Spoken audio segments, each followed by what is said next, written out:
Got it out the mud, hustler's ambition. Started in a trap in the hood I was kicking.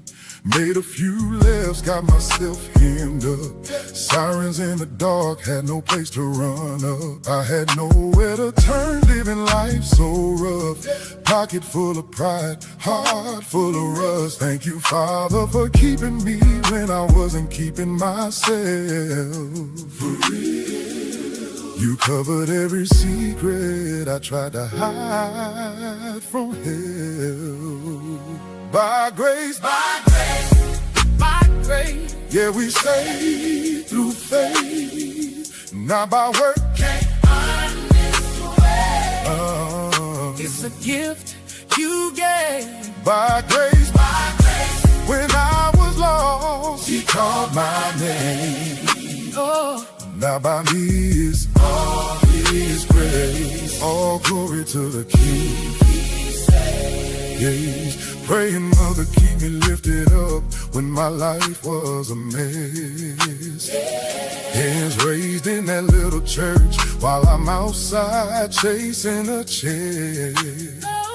Thought the gang gon' give me worth, almost lost my breath. Devil tried to sell my soul, Jesus paid that debt. Now I'm back in the same hood, talking about the King of Kings. Same block, but a change, my chain broke. Now I'm finally free. By grace, by grace. Yeah, we saved through faith. Not by word, can't earn this way. It's a gift you gave. By grace, when I was lost, He called my name. Not by me, it's all His grace. All glory to the King He saved. I was stuck in that cycle, round and round, same pain. Yeah. Then your word hit my heart, wash me clean like rain. I can't flex on mercy, I can't stun on love. All I got is gratitude, hands up, eyes up above. By grace, yeah, we saved through faith, not by word, can't earn this way. It's a gift you gave. By grace, when I was lost, He called my name. Not by me, it's all His grace. All glory to the King He saved. By grace, yeah, we saved through faith. Yeah, we saved. Every breath that I take, I say, it's by grace. By grace. Yeah, we saved through faith. Yeah, we saved through faith. What's going on, everybody? Welcome back to ARP in the morning. Grace and peace to each and every one of you guys. I am your brother Wise, man. I appreciate you pulling up on this fine Thursday morning. Put a 1 in the chat if you guys can hear me okay. Please put a 1 in the chat. I want to make sure that all is well this morning. Got too close to the mic. Sorry about that. But I appreciate you guys pulling up, man. We had a heck of a show today. We got a lot to get into. Call-in show today, so be prepared. Folks will be chatting it up and calling in with us. I'm looking forward to hearing from you guys as well. Also, giveaway show today. We're going to give away 3 books. Actually, we're going to give away 4 books today. 3 from my brother Michael Hancock, who will be on the show tomorrow. So shout out to him. We're going to give away one of Celeste Duffy's book, The Ass Backwards Way to Move Forward. This is the, sorry about that. This is the Michael Hancock book, Rules for Restoration. Phenomenal read. As you can see, it's not that big of a book, but he is going to sign it. And whoever wins today, one of the 3 people will receive, a copy of Rules for Restoration, which is basically a counter manifesto to radicalism that's happening in our nation. So shout out to you guys, man. Good. I'm glad that you guys can hear me. Let's also do a city, state, country check. How many of my folks do I have in here, from the South, from the East, from the West? Obviously, we do have some Northerners that are in the building. Shout out to all my New Yorkers and New Jerseyites in the building. Shout out to you guys, all my folks, down in Georgia and Florida and Texas. We got a lot of folks out of Texas. Shout out to my folks out in California. Y'all showed up the other day. Y'all showed out, man. I mean, Spencer Pratt made it through. It looks like there's a high probability, of a Republican mayor in LA, as well as a Republican governor in the state of California. Man, oh, look at that. Atlanta is in the building. Indiana is in the building. Okay. M-Town is in the building. Okay. I know I got a lot of Tennessee folks up in here. Shout out to you guys. Northern Virginia is in the building. Appreciate you guys pulling up. What's up, Deb? It's good to see you in the chat. I hope you're doing well. I'm glad that you are on the mend. I did get your email. My apologies. I hadn't had a chance to respond yet, but I did get a chance to read it. God bless you, sister. We'll appreciate you, and we'll appreciate your support. We'll be reaching out to you pretty soon. We got some work for you, potentially, if you're interested. But appreciate you guys pulling up, man. Hit that like button for me if you haven't done so already. Hit the like button. I need the likes to match the views today. Okay, I need y'all to do that. Hit the like button. Make the likes match the views today. Also, y'all make sure y'all keep my brother Uncle Darnell lifted up in prayer. That's my guy, but he's a warrior. I don't want to put his business out there, but I just want to let you guys know. Make sure y'all keep him lifted up in prayer. Okay.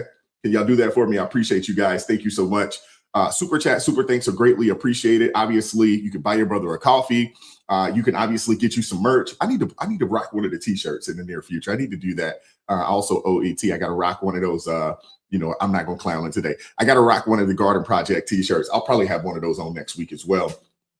Appreciate you guys so much for pulling up. We have the usual suspects in the building. Shout out to the best panel guests on YouTube. Shout out to them.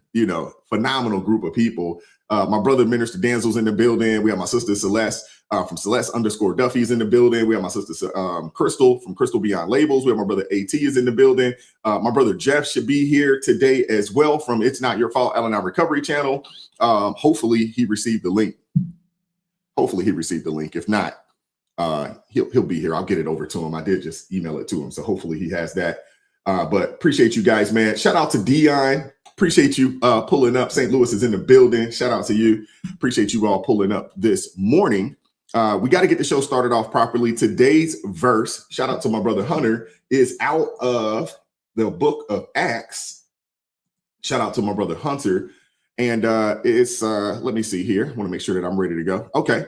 And it says, then Peter began to speak. Now, really understand that God doesn't show favoritism, but in every nation, the person who fears him and does righteousness, keyword righteousness, is acceptable to him. That's out of Acts chapter 10, verse 34 and 35. Shout out to you, Hunter. Thank you so much for always helping us to get the show started off properly with the verse of the day. We'll appreciate you, brother. We'll leave that up for a little bit. Let me say what's up to my folks in the chat, and we'll get ready. We'll get guys pulled up and we'll get the show kicked off. What's going on, Wolfheart? Appreciate you pulling up this morning, brother. Appreciate you. What up, Eric Romine? Appreciate you. You said Oklahoma, God's kingdom. Okay, Cindy K is in the building. What's going on, man? Appreciate you all pulling up. Ed Maurer is in the building. What's up? Mississippi is in the house. Shout out to you guys. We got Billy W is in the building. Shout out to you. Katy, Texas. King George, Virginia is in the building. Shout out to you. Appreciate you all. What up, Teddy? La Plata. For those of you guys, it's not La Plata, it's La Plata. Appreciate you pulling up this morning, brother. Appreciate you guys. Shout out to all the blues. Lori Otteson, Zeph, B, Deb, Dion, LJ.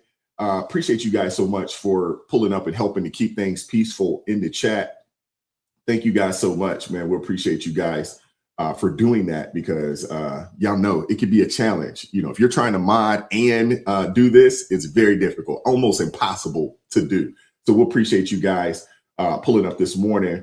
What's up, everybody? So we're going to get everybody pulled up this morning. I think we're good to go. We got a couple super chats I want to read, and then let me pull this over here. Appreciate you guys pulling up. Shout out to all the Knicks fans in the building this morning. Shout out to you guys. Pulled out a W. I don't want to hear your mouth, Crystal, when you pull up because I know you didn't watch the game. I know you didn't. You can pull up bragging, talking about the Knicks, but I know you didn't watch the game. I know you didn't. Shout out to Dave Burning Miles. Shout out to you, man. Salute to you, brother. Appreciate you, brother. Appreciate you. Been a member for 2 months, man. I appreciate that, man. Thank you so much for supporting the channel. Shout out to Jessica coming through with the $20 super chat. Says, by grace, yeah, we saved through faith. Found my humble white walk-up music. All right now. I appreciate that, man. Thank you. Shout out to Eric Romine coming through. $2 super chat says, we don't have Egyptian cotton in TGP wise. We're going to help AT step it up, man. We're going to help him step it up. We can upgrade 2 notches on the t-shirt from them Gildens, okay? We're going to work on that. We're going to work on that. Let me pull up my folks. What's up, Minister Denzel? How you doing this morning, brother? I'm doing great, man. I'm just loving your introductions, boy. You really have the energy. You bring it. The sad part about it, it does take me about 2 hours to get revved up. You know what I'm saying? Wow. It takes about 2 hours to get revved up. But by the time we get here, I'm ready to rock. You know what I'm saying? I'm ready to go. You know, I can't be like AT, you know, up at 3 o'clock in the morning. I can't do him. That's ridiculous. Yeah, man. I was groggy that day too. I was groggy when I got on this show, but I got it together. Once you get going, though, you know, it's just the getting going part, you know, getting started. Yeah. And now he locked me in every first Wednesday, so I'm definitely gonna have to bring it. Well, God bless you, brother. God bless you. AT, do not ask me. The answer is no.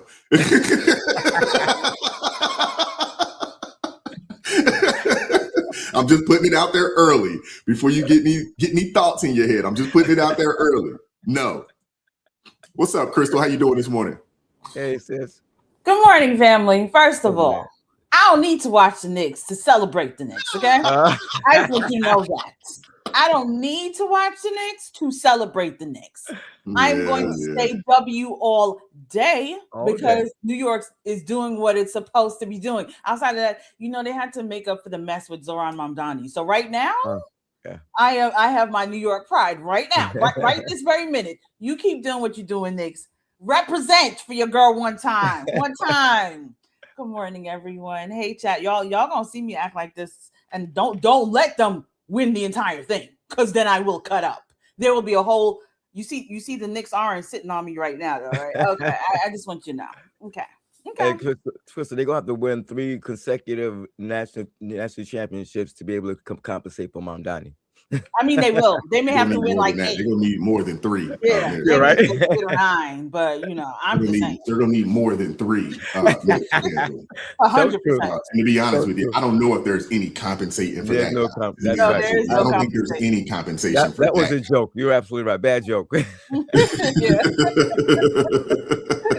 And we know Minister Denzel doesn't watch basketball because he said national championships. We know he don't watch basketball. But NBA, it's a world championship. That's right. Technically, it's a world championship. And you know what? They can really call it a world championship because there's players from all around the globe playing. It's the best players in the world playing in the league in this day and age, although it's not the greatest basketball. You know, I got to say it.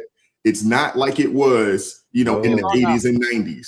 No way. It's not like it was in the 80s and 90s. I hate to sound like some old fogey out here. Get off my lawn, but I know I'm right. You are right. 100%. You get no arguments from me there because that was a different game. Right now, it looks like we're watching basketball theater. That's what it is like. And Minister Denzel is not going to watch the NBA because Minister Denzel is one of the best and the greatest, and he was taught by legends. So I'm telling you right now, he's not going to waste time that are beneath him. You know, I understand, Mister. Hey, he taught Pee Wee Kirkland how to play out there at the Rucker. You know, exactly. I got to show y'all a picture with me and Willie Worsley together. Y'all don't believe the thing I said. You see what I'm saying? Minister don't want to be watching. Minister is not watching amateurs. He was like, "Listen, I know this game. I don't need to be watching the amateurs." Well, y'all got me good, man. What's up, Celeste? How you doing this morning?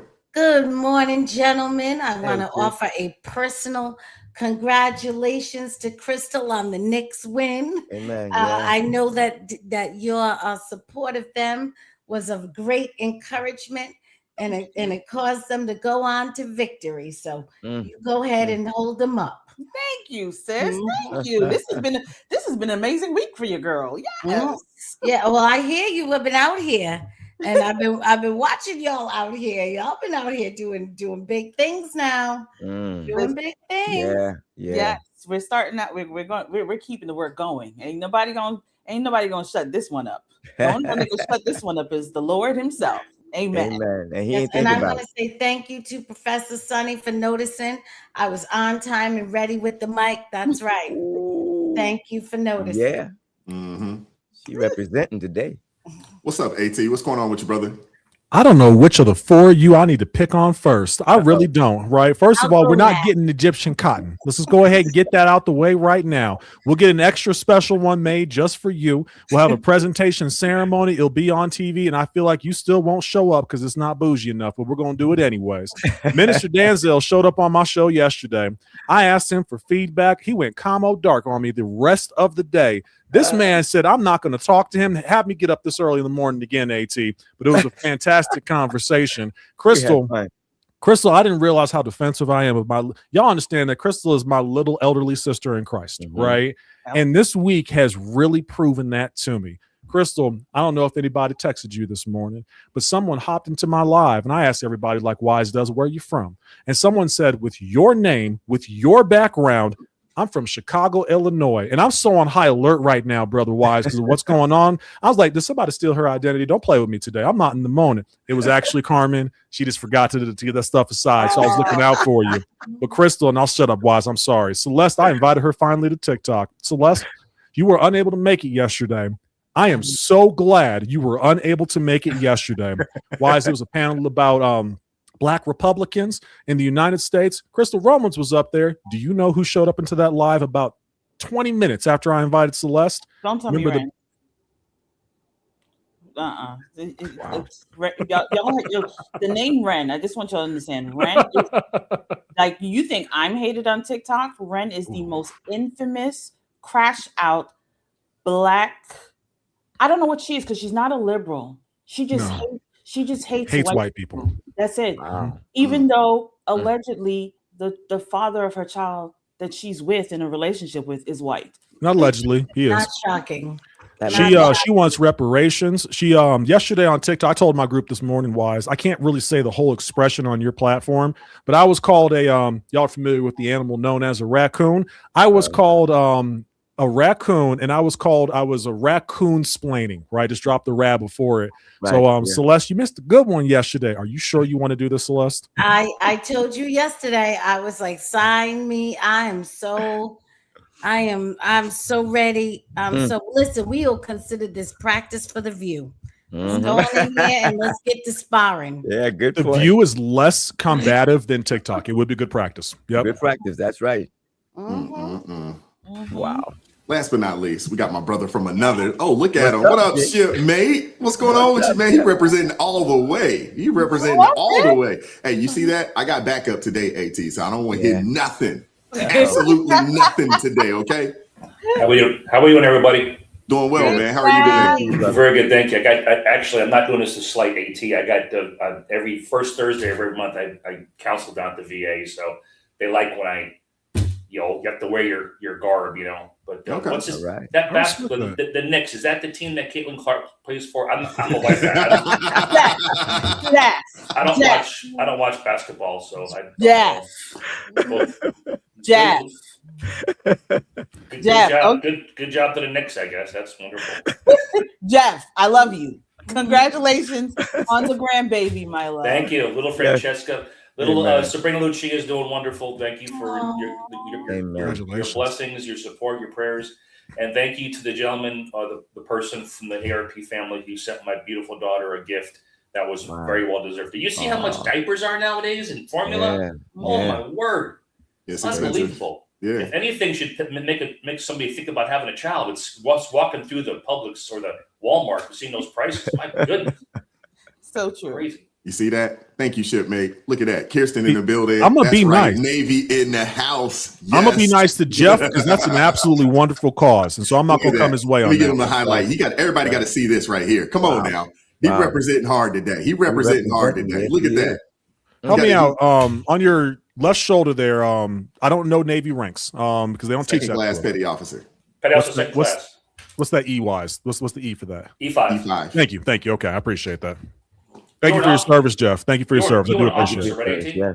I started out enlisted and became a W. Yes, sir. Oh, Mustang. God bless you, man. God bless you. Thank you, sir.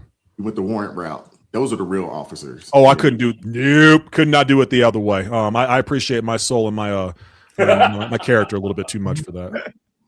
Yeah, the warrants are the real ones because they come from our side. They were once enlisted and then they transition over. Those are the real ones. Cool. Shout out to Uncle Darnell. Been a member for 6 months. Appreciate you, brother. Thanks, ARP family, for all your prayers. Wise, AT, and panel. Love all you guys, man. God bless you, God bless you, brother. Y'all make sure y'all keep my brother Uncle Darnell lifted up. Oh yeah. Shout out to Eric Remind, $2 super chat says Celeste, put me in, coach. I'm ready to play. So she saw that the only two people who didn't laugh at that was Crystal and I, right? We're just sitting here smiling, just like, okay. Well, can I say this real quick? I was watching Keisha King's show last night, and Keisha, I know Wise has said it that she battles with these Christians that love to say that they are Black Christians, right? Yeah, she battles a lot with the Black liberation theologists types. And she does it on YouTube, and so I watch her and I cheer her on. I just want to tell people. I want to tell people in the comments because they're like, Crystal, please go up there and help Keisha because these people are this and this. I'm gonna tell y'all, I love Keisha. Keisha holds it down. She's amazing. I don't need to help her. I don't need to help her. Number one. Well, number two, I spent over a year and a half, maybe 2 years, and 18 O's arguing with people. I am tired of arguing with these crazy people. I'm gonna let Keisha have it because I had gotten to the point where AT and our brother Deep were not allowed to speak anymore. If I saw somebody come up there and they full of their witchcraft, I would immediately, as they start speaking, and they come up there and they're like, y'all are this, that. I'm like, I rebuke you, Satan. Get this witch off the panel. They couldn't speak. That's the point I got to because I was here. So is that the singer? Yes. I don't know. Yeah, Keisha is a singer. Keisha's a singer. Yes. And so Celeste, I pray for you, honey. I put the covering of God over you because this. Amen. You ready for duty? We gotta work on that salute. Every part of that salute made me want to cry. That's what you know. My sister speaks your voice first. I'm sorry. As soon as I saw it, I'm just like, that's not it. That's not it. That's screamed Air Force right there. That was an Air Force salute. Oh, that's Space Force right there. I'm gonna Space Force, Coast Guard, y'all salute comments because I know you know best on that. So I accept that humbly. I can't remember how to salute. It's been some years. You may have to sign up for a salute class too. No, that was torture. That was torture because I remember they were like, your arm is too taut and this. And I was just like, oh my gosh. They're like, I have 30 minutes for this. That's all I can. How dare you hold a standard that everyone else has done since the creation of the United States military? You monster. Yeah, exactly. Hence why I'm not in the military. That's why she didn't make it through. Exactly. I said I was done. Thank you. That's why. That is I had walked through the recruiting office. As soon as I got through the door, they said, turn around. It's obvious I'm not going to be nothing. I was actually a good they said I was a very good officer or whatever I was at that time. In it was JROTC. And I actually had a scholarship to West Point. And I was just like, I'm good. Wow. I'm good. That had all the energy of I was going to serve in the military if it wasn't for my colorblindness. Well, no, at that point, it was between going to West Point or taking a scholarship for tennis, and I was just like, these people over here keep trying to tell me what to do all the time, and I got to keep wearing this ugly uniform. At the time, I was a teenager, so I was like, this uniform is not cute. When I got to walk down Jamaica Ave in New York, I need to be cute. So yeah, I'm good. That's fine. Now at 45, I'm like, listen, maybe I should have done it. But, hey. I'd have joined the military if I was young enough to do it. Yeah, okay. Put out the Uncle Darnell $2 super chat says, got to teach you proper lock salute. You mean up here? No, that's not it either. But that's we're gonna keep it moving. Years. So long. Look at Eric. He's like, I'm almost a veteran. He's close. He's getting there. He's getting close. He's getting close. Shout out to all my service members, man. All my my active duty and the veterans, the real ones. Y'all are part of the 8%, man. So shout out to you guys, the best fraternity in the country. You know, very small percentage of people that actually have worn that uniform. So we can rib on each other. Y'all better not say nothing. Amen. Sure. As the minister says, that part. Mhm. Did I do it right? Yes, Okay. you did. You did. Yeah, you were right. You were right. Right We would there. have corrected you. We would have corrected you. Yes. I'm Yeah, good. well, we appreciate you guys pulling up today, man. Thank you guys so much, man. Hit that like button if you haven't done so already. Hit the like button for me. We're gonna get the show kicked off. We got to start with Karmelo Anthony. Karmelo Anthony's trial starts today. Jury selection is done, and people are not happy with the jury selection. So I'm gonna play a couple clips. If there's any piece of this that you guys would like to stop, just give me a finger and I'll stop it. You can add in. Celeste, don't be long-winded though. Okay, say what you got to say. Let's get in and get out. I gotta put that out there. Celeste, where your pen at? I was about to say, did she have her pen? I had to put that out there. Had to put that out there. All right. We appreciate you guys. So hit the like button. Super chat, super thanks are greatly appreciated. Be on the lookout today. We're going to do a raffle after segment 1. We're going to raffle off 3 of these. Michael Hancock, Rules for Restorations. He's going to sign them. We'll get them sent over to you. I've volunteered Celeste for 1. And we're going to do a $50 gift card as well towards the end of the show. Put in hashtag ARP family, hashtag ARP family, all lowercase, if you would like to be considered or if you would like to enter the raffle, hashtag ARP family. And let me put that in there for you. Hopefully I don't win just for putting that in there. But and if I do, you know, we'll do it again. But put in the chat, hashtag ARP family if you would like to enter the raffle today. All right, let's get the show started, man. Let's go. Decided to move Karmelo Anthony's trial. They knew what they were doing when they decided to move Karmelo Anthony's trial to Cullen County, Texas. Cullen County, Texas is 54% white and 12% black. How the hell was he going to be able to have a jury of his peers? An all-white jury is going to 99.9% find him guilty just based off of his looks. They are going to make Karmelo Anthony look like a thug that's unhinged instead of a straight AB student and a top athlete. They're going to make Austin Metcalf and his brother look like good old white boys. Not bullies, not antagonizers. Not the people that instigated the situation that actually came after Karmelo Anthony. We already know how this is going to end. Karmelo Anthony is going to spend the rest of his life in jail for self-defense. And I don't care what anybody else says, is self-defense, especially being black and being approached by 2 white boys who are coming at you for no reason but just sitting under a tent. He is not going to get a fair trial in Cullen County. So I want us to brace ourselves and prepare for the worst. I'm sorry. I'm so sorry, Karmelo. No black jurors in the Karmelo Anthony trial. Y'all must think we boo-boo the fool. Every time y'all tell us to play it straight, y'all never play by the rules. Huh? No black jurors in the Karmelo Anthony trial. Y'all must think we boo-boo the fool. Every time y'all tell us to play it straight, y'all never play by the rules. Now listen, we just had the situation down in Columbia, South Carolina. Now this. No black jurors in this trial. Allegedly, okay? I gotta use these words, y'all. I know we all frustrated. Listen, this is totally wrong because he is not being judged by his peers. Y'all gonna get mad, but I really don't give a damn. So let me get this straight. Y'all got a racially charged case, and somehow not one black juror made the final jury? Who made the case racially charged? I want to know that. Who made the case racially charged? Because it wasn't that. Not one.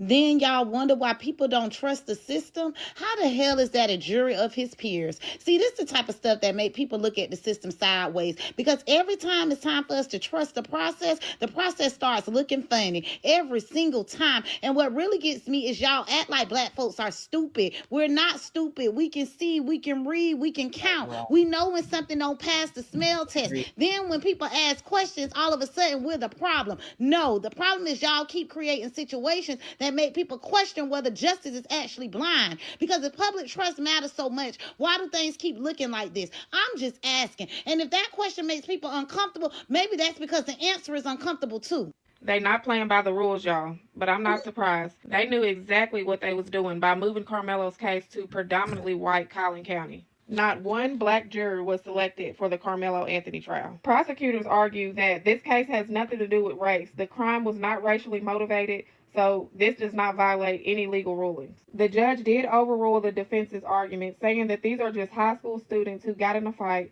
and the fight was not over race. The judge stated that race did not play a part in this crime, and that legally the jury does not have to reflect that. At least we know black people is in the jury pool, because one of the jurors did go ahead and say, I could not put a brother behind prison. So that definitely lets us know it's some black people in the room. Great to hear, great to hear. Mixed diversity, absolutely sounds wonderful. Appreciating that knowledge. I don't know if he did that on purpose, talking about a brother. That definitely lets us know he was black. I don't know why he was in with us. But it's good to know that they are in the building, all right? Appreciate it. It does give that this jury pool is diversified, and I did not expect that.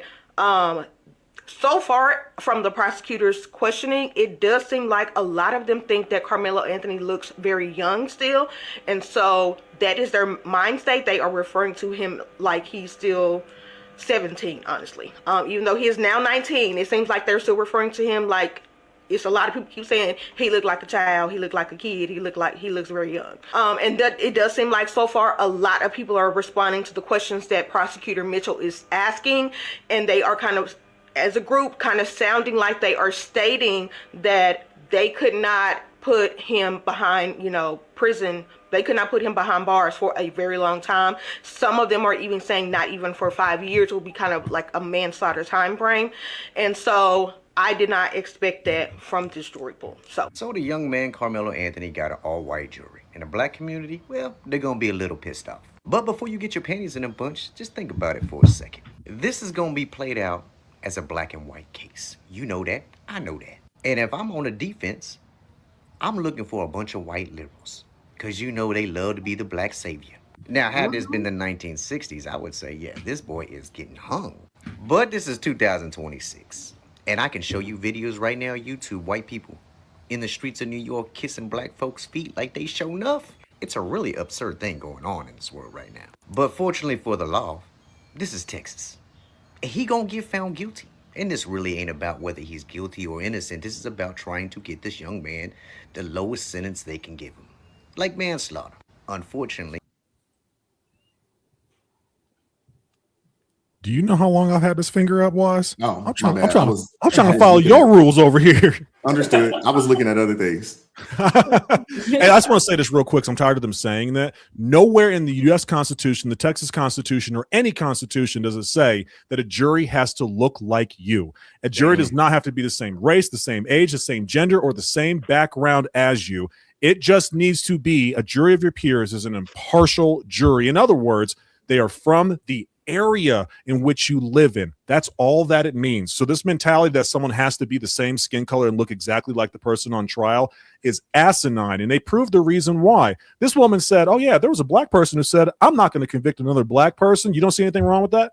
That's not impartial, right? But they're fine with it as long as it looks like him, then they're going to be happy. And I will remind you, the defense attorney also has a say over jury selection. It's not like they just sat there and got told what to do. I'm done, Wise. Sorry. Hey, AT, don't you know that peers means the color? Murder. Apparently. And this is going to be no different. You know why? Because he murdered that boy. And there's a little thing called accountability. Come on. Besides the fact that, yeah, you take a life, yeah, you got to owe one back. That's God's word, not mine. Hello. Come on. All right. I have one more clip to play, but I do want to say this real quick. And AT, you're absolutely right. When they say jury of the peers, it doesn't mean race. It means the peers, meaning the people that live in the city, county, wherever the jewelry pool is. It's based off of that. Now, a lot of people are like, I can't believe they moved the case to Collin County. Newsflash, Frisco, Texas is in Collin County. Newsflash for the people that don't know how this thing works. Cities sit inside of counties. County sits inside of states. States sit inside of countries. That's how it works here in the United States. So all the people out there like, I can't believe they moved this case to Collin County. Yeah, Frisco is inside of Collin County, just for those that didn't know. The other thing, when you look at the demographics of Frisco is 55% white. It is 18 something percent Asian, and it's like 9% black. So it's not a large population of black people to live in the area, which was probably the reason why there wasn't a lot of black folks in the jewelry pool, because there's not a lot of people that live in the daggone county anyway. Simple as that. And in Collin County, it's the same thing. Although Collin County, when you look at the entire county, there's 2% more. There's 11%, black or quote unquote African American in Collin County. So technically, the likelihood of you getting an all black jewelry in Collin County, slim to none. It's just impossible when you look at the jewelry pool. When half of the daggone, or a little more than half of the county's population, is white.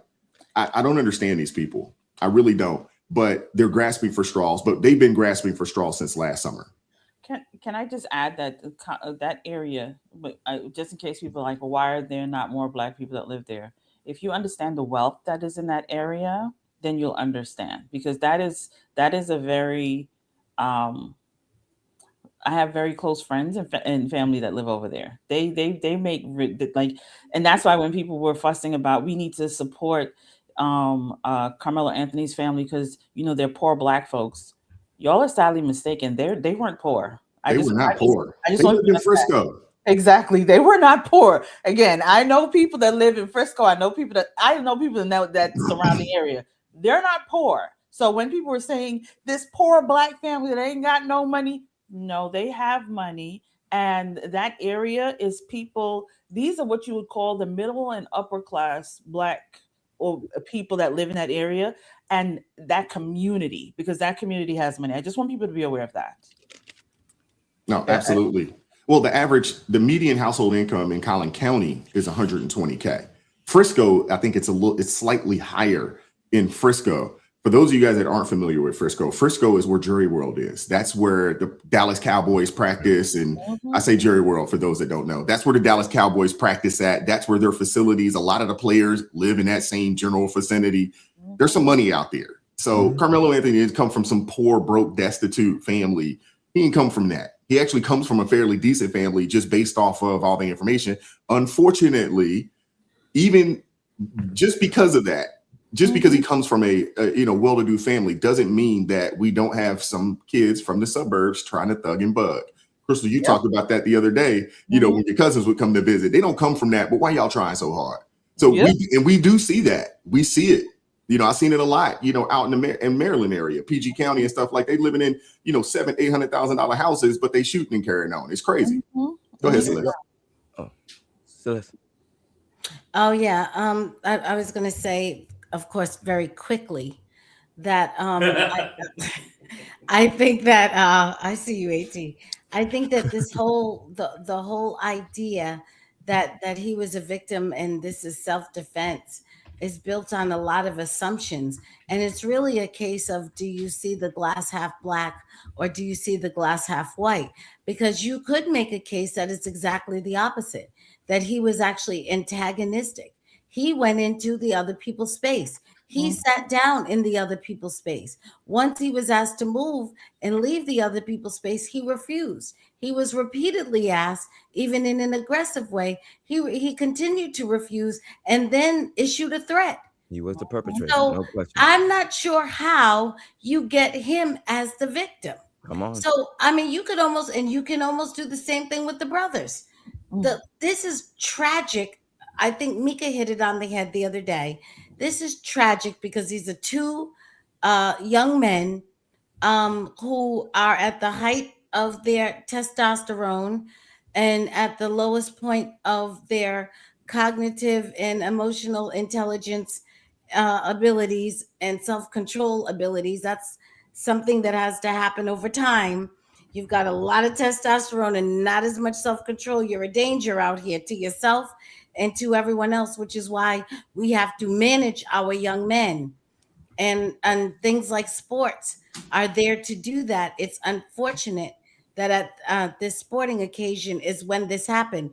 But this idea that you can automatically position him as the victim, I don't think that works well. And I think if the prosecutor is worth their salt at all, they can rip that up in 3 minutes. And make that go away and strip that down, strip race down, and now what you have is 2 boys. And when you get there, you go back to what the gentleman said. You take a life. There's got to be some accountability. How much, that's for everyone else to decide. But you don't just get to walk away. I said the same thing about the Kyle Rittenhouse in Kenosha. None of those factors are here. You can't be sitting down in the cool breeze, talking about how afraid you are. It starts to lose a little bit of its, sting. But I don't want to go any further. And then I don't want to violate the quickness with which I promised to speak. You were teetering. It was close. It was real close. Real close. I want to play this clip, and then Jeff and Minister, we'll get you in. I want to play this clip. And then AT, I got one more, and then we'll get you in. I'm Heather Hayes. And I'm Steve Eager. Within the last hour, a jury has been chosen to decide the closely watched murder trial of Karmelo Anthony. More than 500 people were on the list of potential jurors, but the jury will not include anyone who is black, despite this case being racially charged. Fox 4's Alex Boyer joining us now. Alex. The media doesn't help, right? The media doesn't help at all. Not at all whatsoever.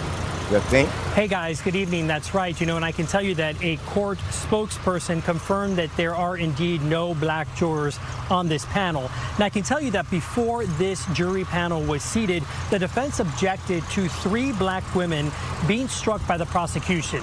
Now, the prosecution contended that it was due to the fact that the women were educators, noting that this incident happened at a school function with young students. The defense then pointed out that those were 3 of those were 100% of the available black jurors in what's called the strike zone, adding that the state struck all 3.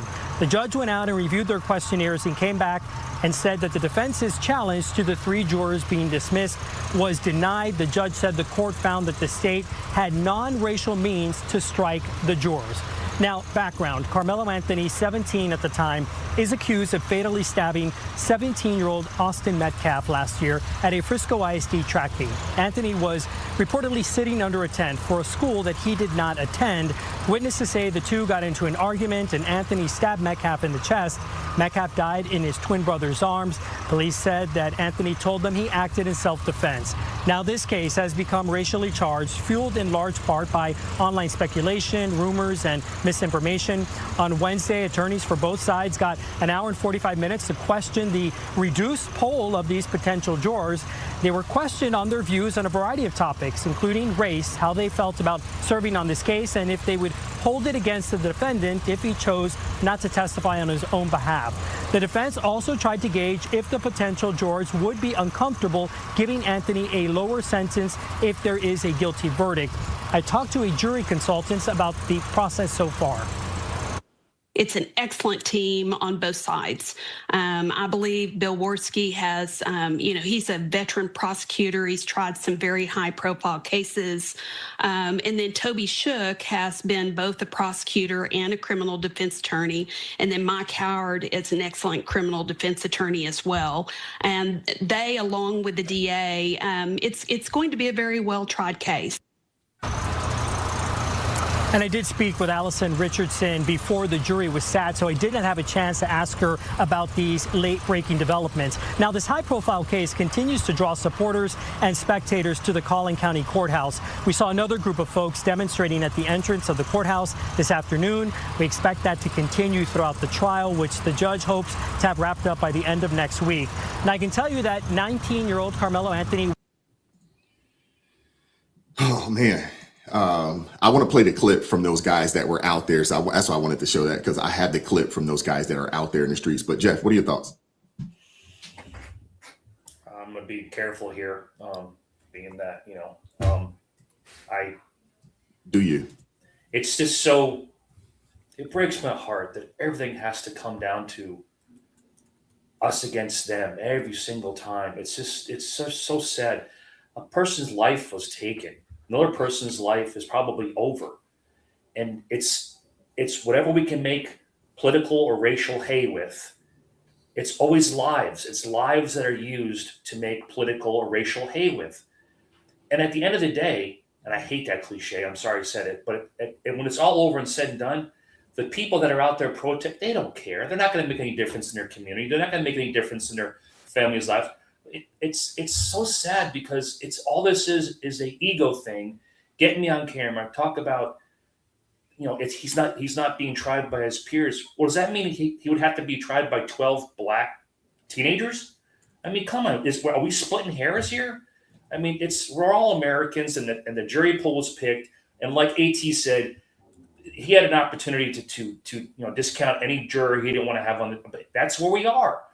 54% white county and a 13%. So that means really it should have been maybe one, possibly two people that were picked, and they were probably kicked off for whatever reason. But it just breaks my heart, because we all know what's going to end up happening here. We all seen the movie. We know how it's going to end. He'll be found guilty, and then the fires start, the rioting start. It's so predictable. It just breaks my heart, man. And we just got to pray for these people, because it's nothing's going to change unless we give our hearts over to God and say, enough with this already. I defer to the minister. Well, yeah, listen, I think you guys covered most everything. You all just nailed it all. But my point I want to make, and mine's a brief. I have 2 points. In the first school videos you showed, the lady, the black sister, she said, I like this. She said, we know when something does. The second one, she said, we know when something doesn't pass the smell test. No, you don't, because you couldn't pass you recognize the bad smell that you had in your comments. How you gonna know? We know when something doesn't pass the smell test when your comment didn't pass the smell test and you didn't know that. It made no sense. And the first sister, she said, and Celeste touched on this, she said they were coming after him for no reason at all but being under a tent. Oh, God. You see how irrational she was? Didn't even bother thinking about the details. He was just there and was being mistreated. No question, no acknowledgement that the dude was in a tent that didn't belong to him, and he was asked to leave and refused to do it. So this is bad thinking, and it shows you that they're only thinking with the racial emotion and not with their intelligence. No, you're absolutely right. This is the thought process that I'm black, I can do whatever I want to do, and no one better not say anything about whatever it is that I'm doing. Simple as that. That's all that is. Yep. These people want preferential treatment. No accountability. They don't want equality. They don't want to be treated equally, because this is being treated equally. What Karmelo's going through. Yep. This is being treated equally. They don't want that. They want preferential treatment. They were hoping that he would get, oh man, eight of the jurors need to be black. Are you crazy? and I mean, but that also goes, you got a lot of TikTok lawyers that don't really understand how this whole thing works. They don't understand, how, they don't even understand the demographics of the city and the county. Half of these people don't know the difference between a city and a county. How about we go there? Not the smartest. They're not the brightest stars in the sky. So when they can get out here and tout, oh my gosh, I can't believe they moved it to Collin County. The entire situation happened in Collin County, man. I mean, it's just a bunch of foolery. It really upsets me. It really does. It really upsets me, because the Metcalf family didn't make this racial. When the father pulled up to the press conference, yep, he went there to show compassion and love and try to show some form of solidarity with the family, and they booted him out of there. Wrong narrative. They told him to leave. You're not welcome.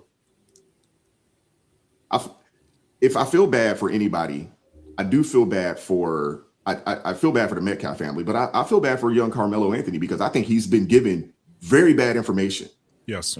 I think he's been given, very, very bad advice on how to handle this situation. This thing shouldn't have got to a trial. He should have took whatever the plea was. I would assume they probably were going to give him a manslaughter charge. He's young enough that your manslaughter charge, it was only, I think it's a max of 10 years or so. Yeah. And with an opportunity for parole after, probably serving half the time of his sentence, because it is a state charge. I think he's getting very, very bad advice. Why has he also been given very bad training? Because if he had the right training, he would never done that. That too. You're absolutely right, Crystal. I was going to ask you from the AT going. I'll send you the link, the link for the post, so you could put it up when I'm reading it. Oh, okay, perfect. All right, well, put the link in the chat. Let me play this clip for you guys, and then AT, when it's done, you can go. Yes, sir.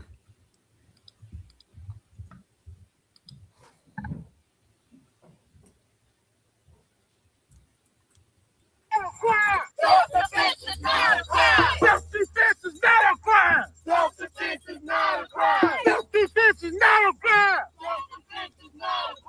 Self-defense is not a crime. Self-defense is not a crime. Self-defense? Self-defense is not a crime. Self-defense is not a crime. Stupid is. I just wanted to show y'all that. This is... Stupid is a crime. I mean, that just doesn't make no sense. I love the guy with the drum. That's what I was going to say. Yeah. You've got to go out. You need at least a tambourine and a drum. I mean, at the very minimum. Drama. It's interesting that people aren't at work that day. Right. Honestly, Jeff, I'm surprised at the tremendous turnout that they have for this. Honestly, that's a large amount of people. I wanted to say this to it. First of all, Jeff, I got to come at you. I'm sorry, but I got to do it. I will support and defend the Constitution of the United States against all enemies, foreign and domestic. Sir, you can talk about whatever you want to talk about. That's right. Right. I don't care about your skin color because you put on that uniform just like Wise did. And someone in the comment section said something funny. They said, have 12 black military veterans be on that jury, you are going to prison if that's the case, right? Sir, speak about whatever you want to, because the people who tell you that you can't are not brave enough to put on that uniform. They certainly are not brave enough to go overseas and do that job. And they ain't served on a ship. I'm not even gangster enough to put myself in one of those metal traps, right? So I just want to just hit that real quick. You're in a safe spot. I just got to put that out there. Safest place that you could possibly be if you find yourself in some form of conflict is being out there on the ship, on the water. Yes. Hey, can I comment on what AT said about if the right black people on that trial, he would go to jail?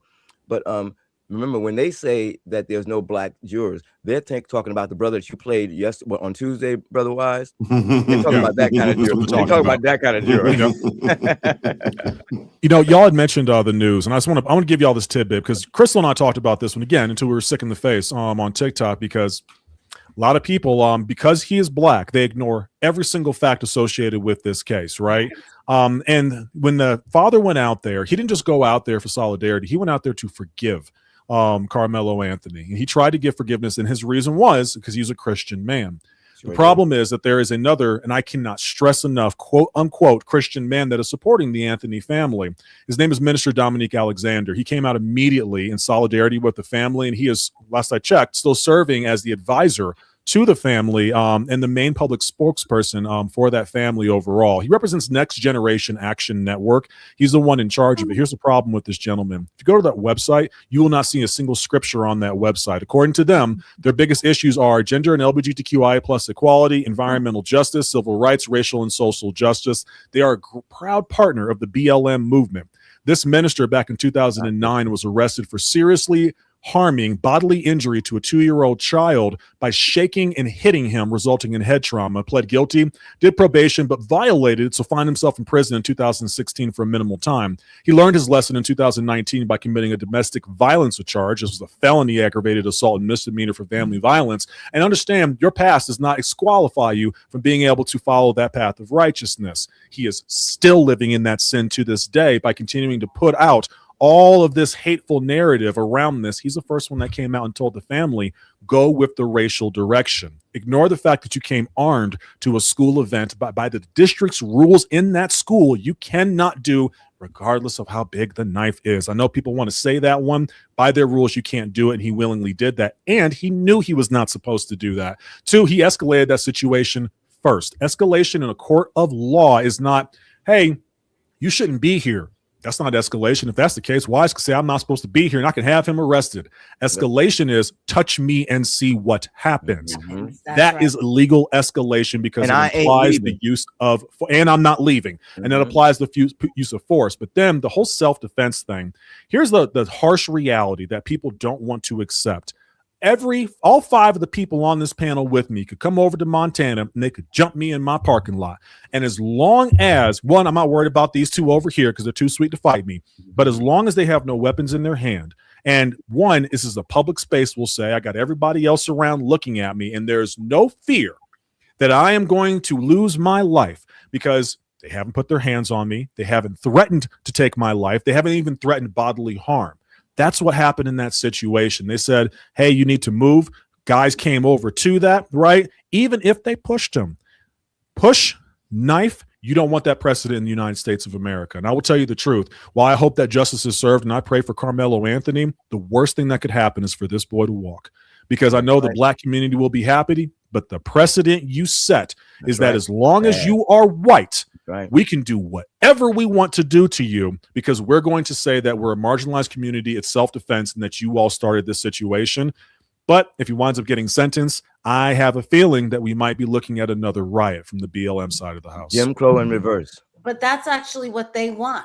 They want to set the precedent that if you are white, we can do whatever we want to you because they see that as a blow to power and they are trying to strip down power. I think that that's what they want. And if they do riot, it will be because they have a failure to get that. And I'm instituting my rights like that you just gave to Jeff about how he can talk. You know, Celeste, the thing about this is they're so upset that there's not a black jury member. Here's a real fun one for you. If you want a black jury after you commit a crime, don't commit crimes in predominantly white neighborhoods. There you go. Good point. No, AT, you're absolutely right. And the reality of it is this.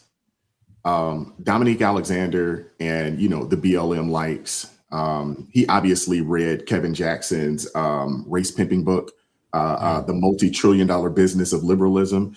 He obviously read that book there because if he was actually working on Karmelo Anthony's best interest, he would not have advised him the way that he did. He also would not have stoked because it was them that made this a racial conflict. It wasn't the Metcalf family. It wasn't anybody from Collin County or Frisco. It wasn't anybody from the school that touted this as, oh, this is a racially controversial situation. It was them. It was Dominique Alexander.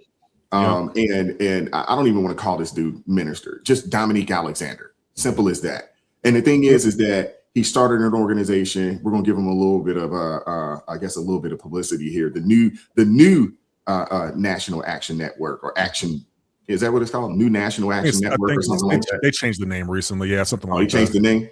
Yeah, because it used to be Next Gen, and now I'm trying to even find the full name on here. They don't even have it written out anymore. I think Next Generation Action Network. I'm looking at it right now. Next Generation. Oh, okay. Yeah, which he stole from race hustling Al Sharpton. Which he stole from it, and they made it this so he can one get a name. Everybody knows who he is now. As flawed as he is, everybody knows who he is now. And he got money too, a lot of money. This was the hope that he could, fill his coffers up. And it doesn't matter. What you got to understand is that liberals, they love a black man if he's incarcerated or in prison or in a casket. One of the two, because they can make money off of it. Can I tee you up here real quick, Minister Danzel, if you don't mind? Because I want you to, if you don't mind talking about this too. The problem is the average person who sees this will see minister in front of this man's title, and they'll never question it. They will assume that because he has that title, he is an authority when it comes to faith. And that's the problem that we have in this nation, is that we don't question the people who are in charge. We don't question the people who have power or a title, and we blindly follow them. And it's why I speak out so much against the pastors, ministers, priests, bishops, and all those individuals, reverends in these titles. But I give a lot of credit to Minister Danzel because he lives up to it. Go ahead, Minister Danzel. Amen. Yeah, no, you're right. This is a big problem that we talked about certain words that's losing their meaning. Well, ministers is starting to lose Ministers, one its of meaning them. too. That's Yes. right. You know, don't mean a thing. You know, you can be the worst sinner in the world and call yourself a minister, and people accept you as being better than what you are. It's crazy. It's dumb. And people that call themselves Christians, they don't have to practice Christianity. It's sick. And that's why we have to not allow people to use those titles in our presence when they're not living up to it. The second thing I want to say is that the parents of that boy have to own up to the fact that they chose the wrong person to represent them. You know, they didn't do their due diligence to check that man out, man. If you follow somebody's stupid advice, you deserve the accountability for everything you did or everything that results from that bad decision. No, you're absolutely right. I want to share this clip. Is this the one you want me to share from Sarah? The Not Dominic the clip, Alexander one? yeah, Dominic Alexander Yeah. statement. Okay. Yeah.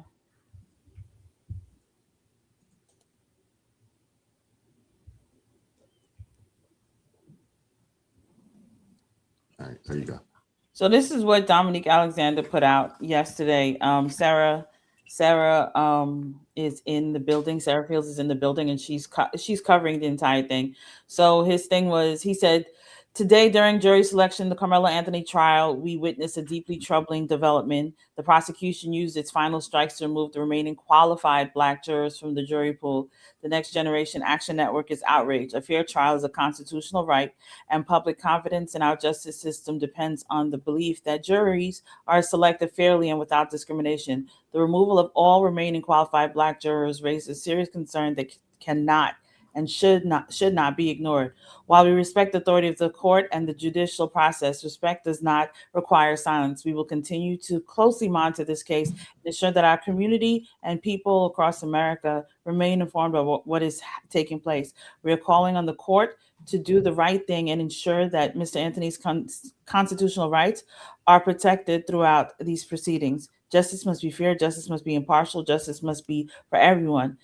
The Next Generational Action Network remains committed to advocating for transparency, accountability, and a fair trial for Karmelo Anthony.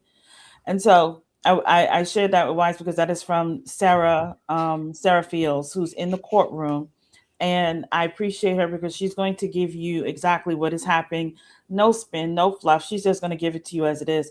What she explained in her full report, because she's putting out reports, and I have contacted her. She said she will share her stuff with me.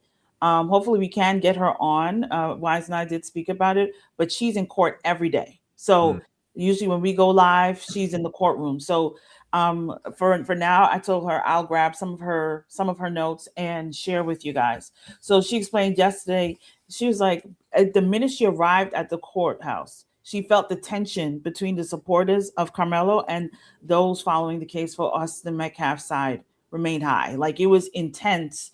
She said that you had where they were in line and there were Black people that were walking in there and said, we're taking our position. So they were pushing some of the white people or Hispanic people, whoever was there, they were pushing them to back. We're taking our rightful place in line because this is where we're supposed to be, right?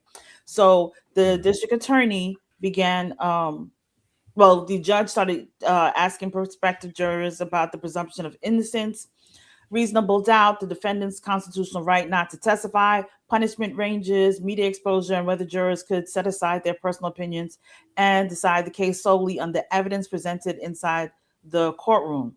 And then he clarified the difference between unaliving, which is the intentional or knowing of the taking of a life. He also clarified that in the state of Texas, there's nothing in the law about premeditation, meaning you do not have to prove premeditation in order to convict anyone of taking someone's life. He also clarified that if someone said that they did not mean to, that it does not mean that they did not commit unaliving, and that there is nothing in Texas law that says you have to prove that it was premeditated. Several jurors admitted they had already heard about the case. Some had seen media coverage. Some had discussed it with family members. Others acknowledged that they had formed initial impressions, but believed they could set those impressions aside and evaluate only the evidence presented at trial. The prosecution also explored whether prospective jurors could consider the entire range of punishment available under Texas law if a conviction occurred. Some struggled with the idea. Others admitted they would have difficulty convicting a young defendant regardless of the evidence. One, and y'all heard that clip. One prospective juror, Juror 142, made a particularly notable statement when he said, I don't know that I would feel right putting a brother in jail. And many observers viewed that comment as a clear indication of potential bias and believed it should have been immediate grounds for a removal from the jury pool.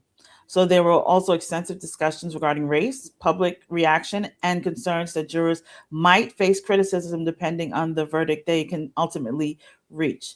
So there's more that this, like, she has an extensive report, but what I would say is that from what I understand, apparently these jurors are not going to be sequestered either. They're supposed to be able to go home every day, which is very really. That is what that's stupid. That's what I heard. That was one of the reports that came out.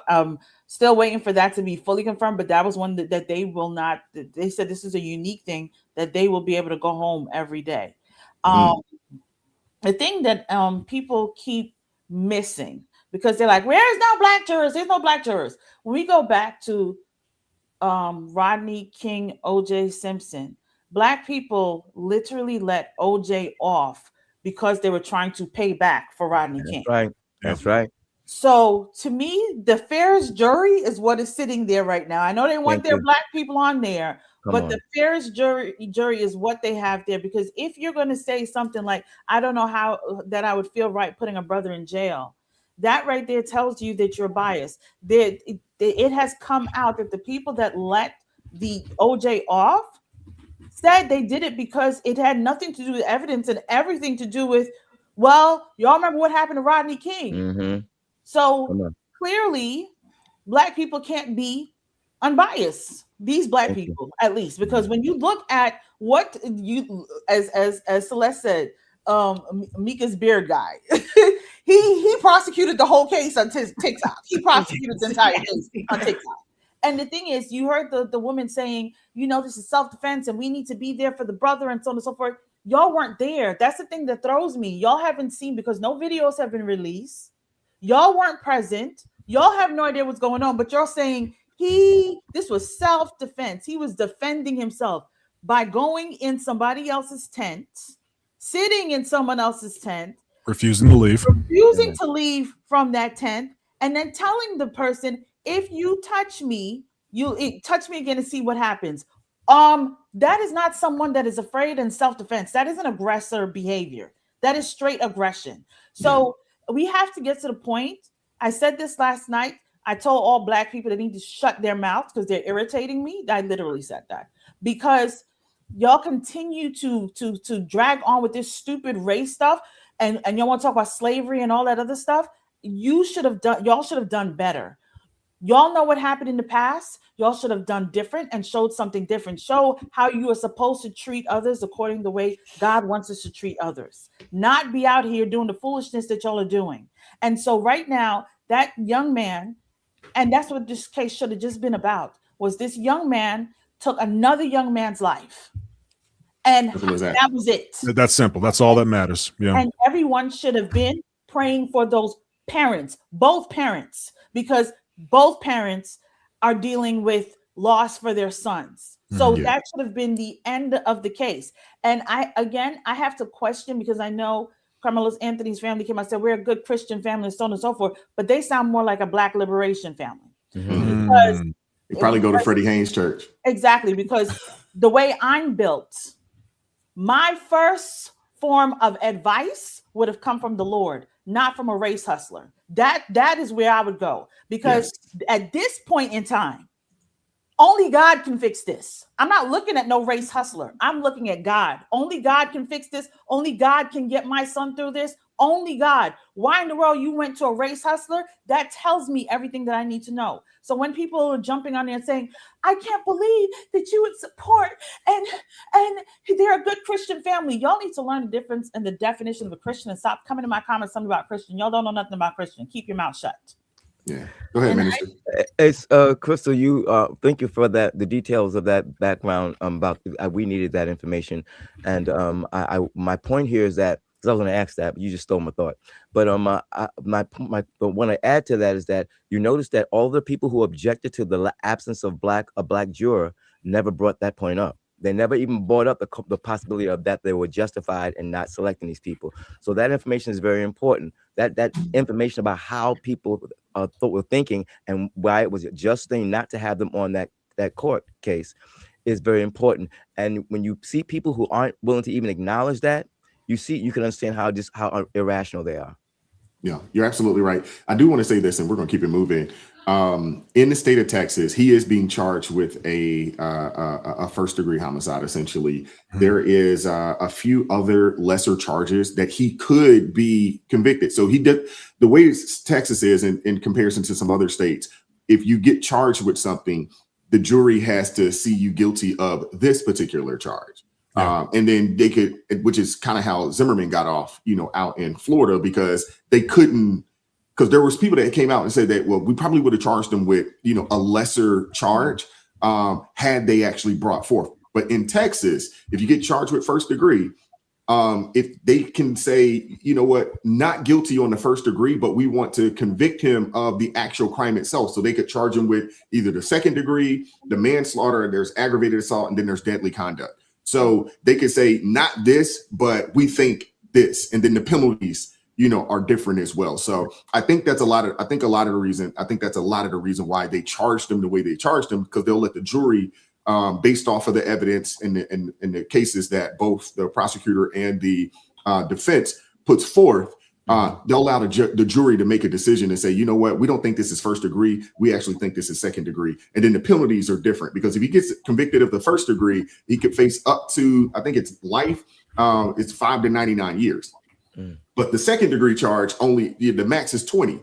The manslaughter, the max is 20. Everything else, I believe, is the max is 20, except for the deadly conduct. I don't think there's any way that he gets just the deadly conduct. But I could easily see them saying, you know what, this isn't first degree, but maybe this drops down to, a second or a manslaughter. And then it'll be about the sentencing and how much time he actually gets. Go ahead, Jeff. Real fast. I know we have to move on. Well, it's a given that he will not walk. He's going to be convicted of something. Yeah. He admitted it. But this reminds me so much of, and this all ties back to the way the enemy will stoke the flames of racial vitriol to try and sell ad space on the news. It reminds me of Trayvon Martin. He was, they showed a picture of him when he was 14 with his little, hoodie on. He was a little angelic, and and he was actually older than that. But when Zimmerman was as soon as I saw what happened, I was like, well, they can't use this as a racial thing because the guy was Hispanic. No, he was a white Hispanic. Yes. Right. Here we go. That's right. It's like everything has to be racially motivated to sell that ad. So it's like the old Eagles song, Dirty Laundry. Get that dirty laundry out there and sell that ad space. And we, as a nation, as a people, as a human race, need to stop being that dog whistle of it's us against them, and quick move on and make a decision. It's so sad the way we have to be stoked all the time to make a decision. We know nothing about the case, nothing, but we've already made up our mind what happened. But he admitted he killed him because he was, this is two young kids full of testosterone who were, two bucks, and unfortunately one of the bucks had a very sharp antler, and now one's in the grave and one's going to go to jail probably for a good portion of his life. My personal opinion, and I'm with you, Jeff. I believe that he will be convicted of something. I don't think he'll get the first degree. I think they'll end up charging him with a second degree or something along those lines. And he'll probably get the 20 with the opportunity for parole after, 5 to 10 years, and he'll be on papers, for a long time, something along those lines. That's it. That's my guess. And like I said the other day, this trial is not going to be a long, drawn out trial. I mean, you heard them. They say that they expect this thing will be wrapped by the end of next week. Because end of next week, is that what they said? That's what they're saying. Wow, that's fast. Yeah. Well, you got to think if because I think Crystal had mentioned this. They confiscated all the phones, so they have. I think it was like 75 phones that they confiscated, and the weapon. Yeah, they have the weapon already. They have the body cam footage of when they first got a hold of Karmelo. So I mean, this thing doesn't need to be drawn out that long. All that information the videos can be shown. It sounds like he's also not going to testify himself. Oh, really? So yeah, that's what it sounds like. It sounds like that the defense is not going to put him up there on the stand. So yeah, I could easily see this case. I said 2 weeks, and we're pretty much right there. They started this on Tuesday. The judge expects that this thing will be done by the end of week next week. Today it's the done with jury selection, so they're getting after it today. The case starts today. And just everybody opening what do you call it? Opening arguments start today. Okay. And just so everybody knows exactly what my sister Speak Your Voice put in the comments, because I really believe so, and this is what we got to be prepared for. They already got their picket signs, fire starters, and bags ready to go to start their foolishness. So, I said I wanted to go hang out with Brother Wise for 4th of July and his family, but I don't know, because he's in Alabama. He'll be fine heading over to hang out with him. I live in Atlanta. You want Wise to come to Atlanta for the 4th of July? No, that's not what I'm saying. He has to get out. I have to get out. And Crystal can always get out. If you ask her, she will survive anything. Escape from Atlanta. That just in general, I feel like this is another because.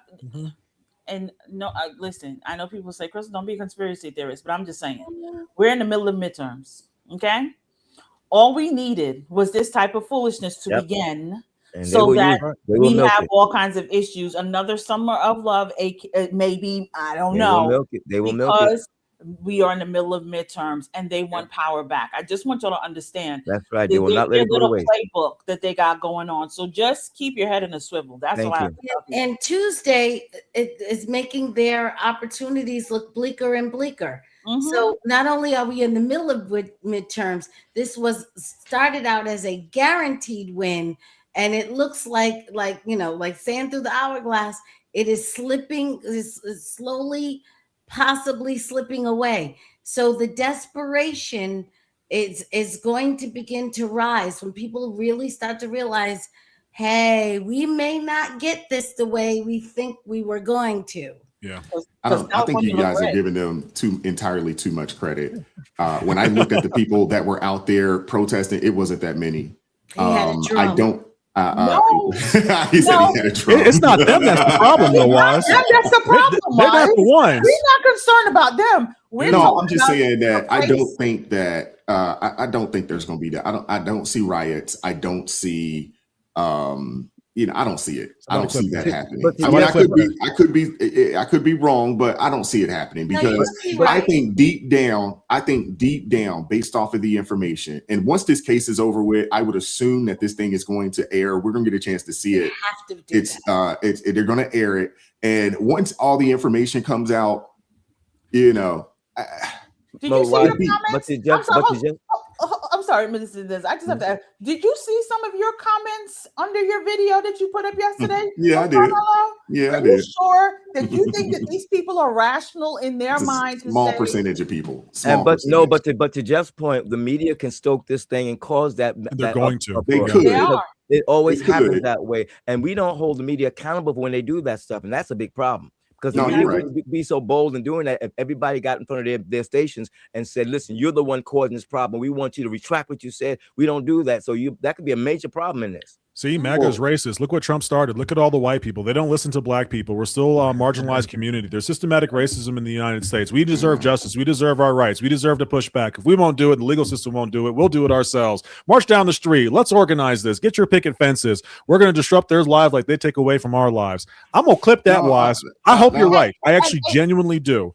AT, and don't forget, June 14th is another King's goodness Day. You did say 2 weeks. They're gonna wind up getting this out there right before June. That's what I just want Wise to realize that June 14th is no King's Day. So that's why I'm saying the foolishness. I'm not saying it will, but there's a good probability it may arise because they are planning all kinds of foolishness. I'm just saying. They don't. No, I do understand that, but hey. Folks, stay y'all butt in the house. Don't stay y'all butt in the house, man.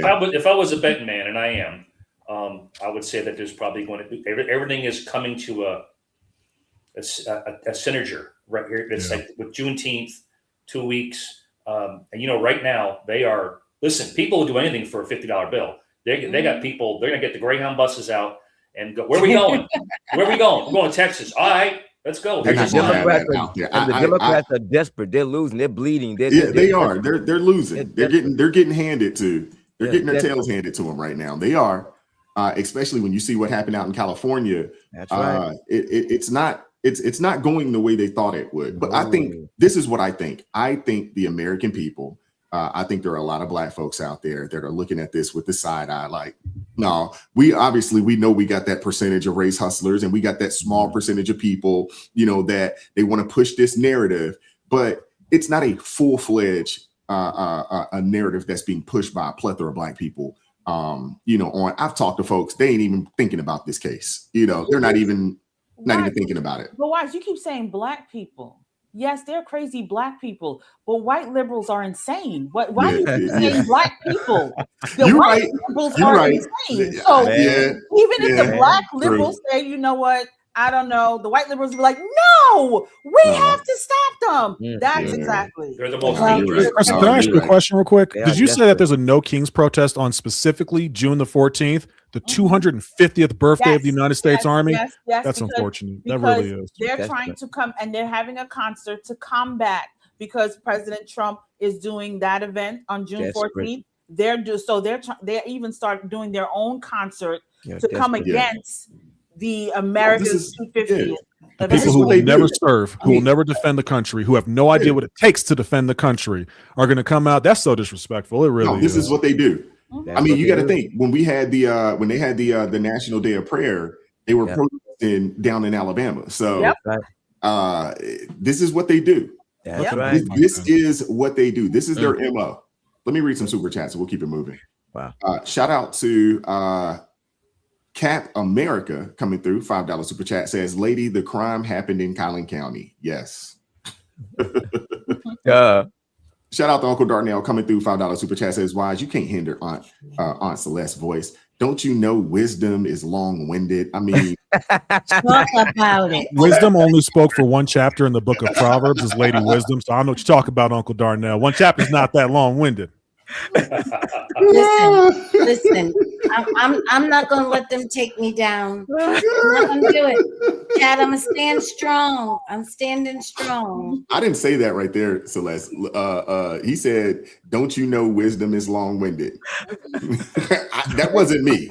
I got nothing to say about Uncle Donnell. Okay, but I do have something to say about you and AT. So I didn't even do anything today. That's all right. You're gonna get into America because you didn't do anything. Guilt by association. How long the wisdom Seriously. is in the book of Proverbs. That was just being biblically accurate, Celeste, right? Come on now. I got to do my job. Okay. All right. And Celeste, the books of wisdom are actually Proverbs, Ecclesiastes, and Job. I said when wisdom How many speaks, when pages Lady is Wisdom comes up and she takes her place atop the hill where the roads meet and she cries aloud, right? That's the only time, that top of my head, where wisdom specifically is shown to be speaking. The rest is talking about wisdom. But her And herself. everything wisdom says is good, so I don't care. Talk all Thank you, Minister Danzo, talk getting me on. points for something I didn't do. Shout out to Karen Elliott, $5 super chat says, "Blessing ARP family again. They will give the crazies an excuse to riot all throughout July 4th, America 250. God bless and keep. Stay prayed up." Disrupt. They better not take it to July 4th. That won't work out well for them. They better not take it to my birthday, because I will shut this whole country down. The Independence Day, the quarter centennial, nah. But her birthday though, absolutely not. Good Lord, Crystal. Papa Baptiste, get her, please. That's Get her. my mom. You know, she That's- proved Get to her. a little violence from time to time. Yeah, no. A little time to time. What are you talking about? Yeah. Shout out to Eric Romine coming through. $2 super chat says, "Commit your crimes where you want to be tried." Or that part. Or don't commit crime. Either one. Yeah, how about that? How about that? Like the rest of the Black criminals. Shout out to Dylan McClung coming through. $5 super chat says, "They couldn't have moved it to South Oak area." Yeah. Shout out to Jeff. Thank you, Jeff. It's not your fault. Al-Anon Recovery Channel. Y'all make sure y'all go subscribe to Jeff's channel. $52. It says, "I'm happy to be here. Everyone, please pray for those touched by this tragedy." Yes, You have please. such a sweetheart. You really do. Mm-hmm. Sweetheart, have you met his wife? No, I said he has such a sweetheart. I was not disrespectful. I'm not trying to get punched. In the throat. That's right. No. Thank you. Dylan McClung, $5 super chat says, hey, didn't pull up the AOC way. Oh, man. Shout out to Kung Fu CJ, $2 super chat says, Anthony was suspended for fighting many times. Yes. Would you believe that Anthony was also specifically told him to bring a weapon on the school property? Just saying, y'all. Oh, he was an angel. Come on now. He was sitting there reading his Bible the whole time. I can Come understand. on. And allegedly, he wasn't even supposed to be at that event. Allegedly. Stop it. You people are so mean. Dylan McClung says, $5 super chat says, as Minister D says, that's stupid on steroids. We're putting that on a t-shirt just so you That's know. actually not bad. That's just not so bad. you know. We're putting that on a t-shirt. That's stupid on steroids. There has been a request. There has been a request. It's worth it. Shout out to Sonia Silver Puffer, says, stop saying black people. I'm from there. Most of us are not on board with this. Yeah. That's what I said, Sonia. I said he forgot about them crazy white liberals. I said it. Yeah. Shout out to Speak Your Voice First. $5 super chat says, black folk over there want skin color to matter when there's something to gain, but when accountability shows up, suddenly it's all about character. I missed you, Speak Your Voice. I really have missed you. Thank you. Love my sis.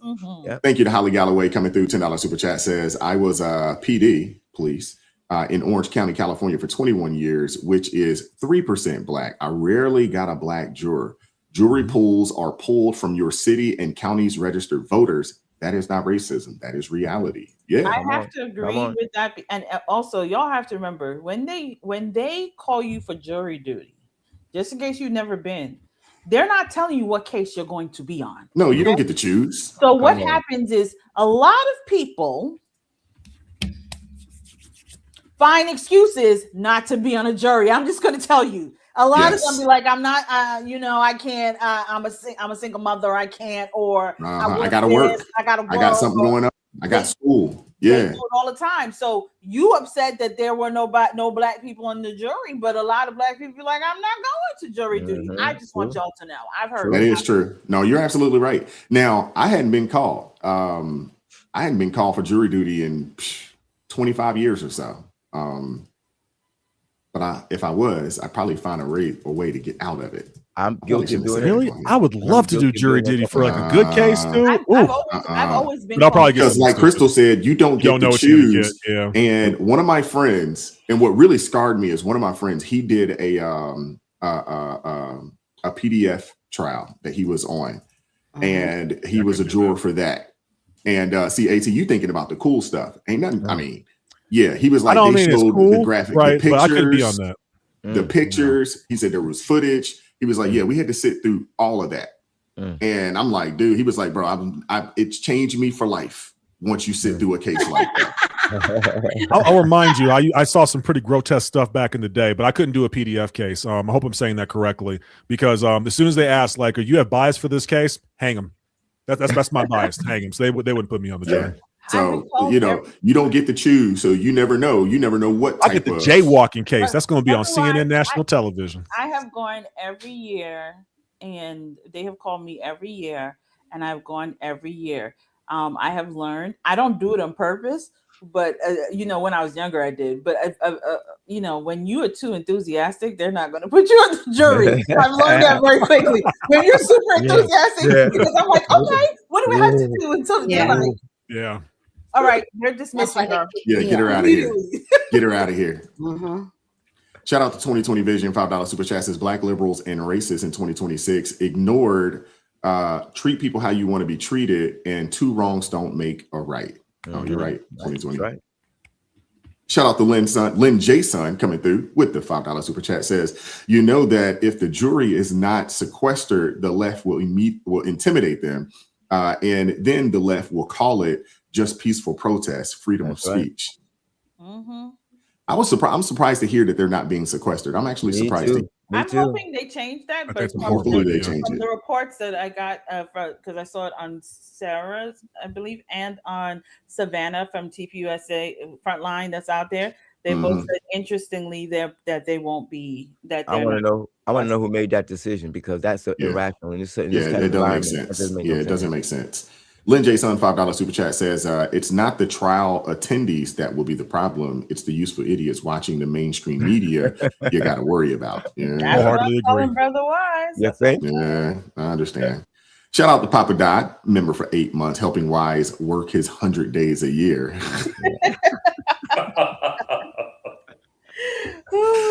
Papa Dot, you got to get off me, man. Let me put this out here real quick. Although we did not do a live stream yesterday, I still had work to do. There's work to do. There's work to be done. Yeah. There is work to be done. Are you saying that you're not going to go live 5 days a week? That's what everyone's been telling me. No, I'm not. Did you not announce that? Because everyone wrote me like, AT, Wise is going live 5 days a week on ARP. It is a lie. I'm kidding. No, I'm kidding. Don't do that. What did you shoot yesterday? What did I shoot yesterday? Yeah. I didn't play golf yesterday.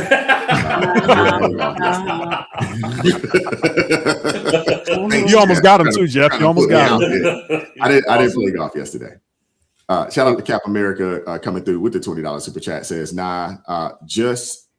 keep justifying Chud the Builder while getting upset about loss or prevention following you all over Costco after you just burned down the CVS because you're salty. Karmelo has to be bunkmates with the Booty Warrior. Whoa.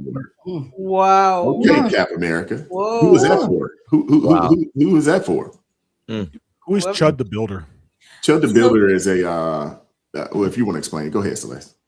He's a guy. I'm not sure if he's on YouTube, but he makes these very inflammatory, hyperbolic videos, and people are saying, I believe he's out of Nashville, and people are saying he's sort of racially confrontational, and it is causing people to come out and want to say, he doesn't get the right to speak that way. He's not violent. He's not, but he does have a little bit of inflammatory language, or at least language that people find that inflammatory. And so a lot of people are coming out, against him and basically threatening him. And I believe recently he's gone through some particular stuff, but he's kind of like, it's sort of hard to figure out if it's really a skit or if it's exact, but he's trying to show, well, if you can treat white people this way and say these things about white people and it's okay, then why can't white people say these things about you? So he's out here, in the street, kind of confronting people with his rhetoric, and not violence, but his rhetoric. And it's getting quite the attention. It's getting a lot. Well, he just caught a charge because I think he did pew pew somebody. But he basically, says, he calls, folks the N-word and tell people that they're chimping out and things of that nature and trying to get a rise, out of. Oh, that's more than what Celeste was just saying. That's a little worse. That's a little bit more than what she was saying. Yeah. I actually find that the same.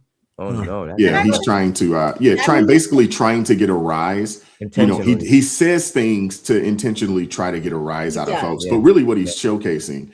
And I'm not defending Chud the Builder. I think his behavior is abhorrent. And to be honest with you, I personally think he's a plant. I think he is a plant. I think he is somebody that is paid by the SPLC. Yeah, that's just what I think. That's my opinion. Based off of what we've heard about the SPLC, it wouldn't surprise me one bit. That's right. You know what I'm saying? If they put some money in that dude's pocket to go and cause, racial ruckus. Yeah. It wouldn't surprise me at all. I don't put anything past these people at this point. But that's right. That's pretty much what he does. But what he's really showcasing is he's trying to showcase that you have a lot of Black folks that are extremely emotional based off of words, and they will take words and escalate it towards violence. That's what he's attempting to showcase. And it's going about it in a really dumb way, but fair enough. In a nutshell, that's what he's attempting to do. Remind you also, Brother Wise, currently, I just something just clicked on my thing and reminded me. Right now, racial tension is high currently after that whole thing that the man that got off regarding South Carolina. So the racial tension is already high. I think they just looted and destructed his store. There was destruction at his store. Oh wow. So I'm just saying the emotions is high right now. No, it is. Now, that particular case, I hadn't spent a lot of time looking at the case, and I probably should just look at it. You know, we probably could have talked about it the other day, but I don't understand how he got off. You chase a young man down, you know, you pew him in the back. He was running away. I don't understand, you know, how he got off, unless in South Carolina they have a similar law in Florida to where whatever you're charged with. So it could be a situation where maybe they overcharged them and they couldn't convict based off of that. I don't know, but it didn't make a lot of sense to me. Well, there was a police officer in the southern part of the state. I live in South Carolina, and there was a police officer who was charged with the same thing. He went after a suspect, and he shot him in the back as the guy took off running. I remember that. Yeah, he was convicted. He was convicted, and he's in jail now. He's in prison right now. Yeah, it's a very similar situation. It baffled me also why he was found not guilty, but I don't think we have a standing ground law here in South Carolina. But man, this is the Wild West down here, the Wild South. You don't really know what could have happened. And again, he wasn't a Caucasian. This was I think he was Vietnamese, I believe. Yeah, some form of Asian of some sort. It's something else. Yeah, go ahead. Yeah. It didn't make sense to me because I do remember the case that you're just talking about where the police officer, you know, pew the guy in the back, and that dude's in prison, still in prison right now to this day. So I didn't understand, you know, they said the young man was, I guess, stealing something out the store, and then he chased the man, and he chased the young man a long ways, and then when he kind of caught up with him, you know, he ended up doing what he did, and some kind of way that dude got off. I don't understand that. That doesn't make sense to me. The only thing I know, and Cindy just put it in he had a fully loaded 2A and pointed at the owner's son. That's the only thing that I hear people keep talking about. Yeah. Okay, I did hear about that, but he was running away. I don't understand that unless the dude turned around, maybe flashed a weapon or something. I don't know, but yeah, it didn't make sense. It didn't make sense. Shout out to Sensen coming through. $2 super chat says Trump's birthday is June 14th. Yeah, I thought that was and they're doing it okay. That's going to drive some people crazy. Yeah, TMG $2 super chat says Libs need to leave Texas alone. This area ain't playing. Yeah, I hope that's what that meant. Shout out to Marla, $5 super chat says, Wise, are you going to open the chat today? I think Ed wants to talk to you guys. Oh yeah, we're going to open it up here in a little bit. Who's Ed? Ed, I believe it's Ed Maurer. Oh, okay. I believe. Shout out to Uncle Darnell, $5 super chat says, it would be a majority white jury anyway, because my people look for every excuse to get off. That's what Crystal said. Uncle Darnell's right. Except for Crystal. Is right. Except for Crystal. Except for Crystal. Crystal's excited to be on this. Yes. Excited. Like, what's going on? She wants all the business. She wants it all. Yeah. Shout out to Papa Died, $5 super chat says, why I said there's work to be done, but he didn't say he did it. Just kidding. We know Wise is like James Brown, the hardest working man in show business. I wouldn't say all that. You know what I'm saying? I wouldn't say all that. I gotta say one thing, but if you guys had a chance before I go any further, my favorite movie of all time is a movie called 12 Angry Men. Oh, good movie. It's a great movie. Yep. And if you haven't watched it, watch Henry it. Fonda?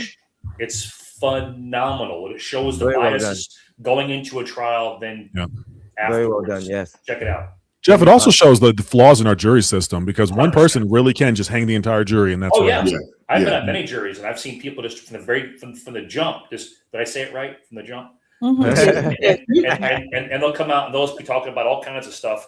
And like, you didn't see one piece of evidence yet, and you already got this guy convicted. Yep. You know, and then it takes time to walk through stuff. Yeah, great movie. Jeff, you get one of these.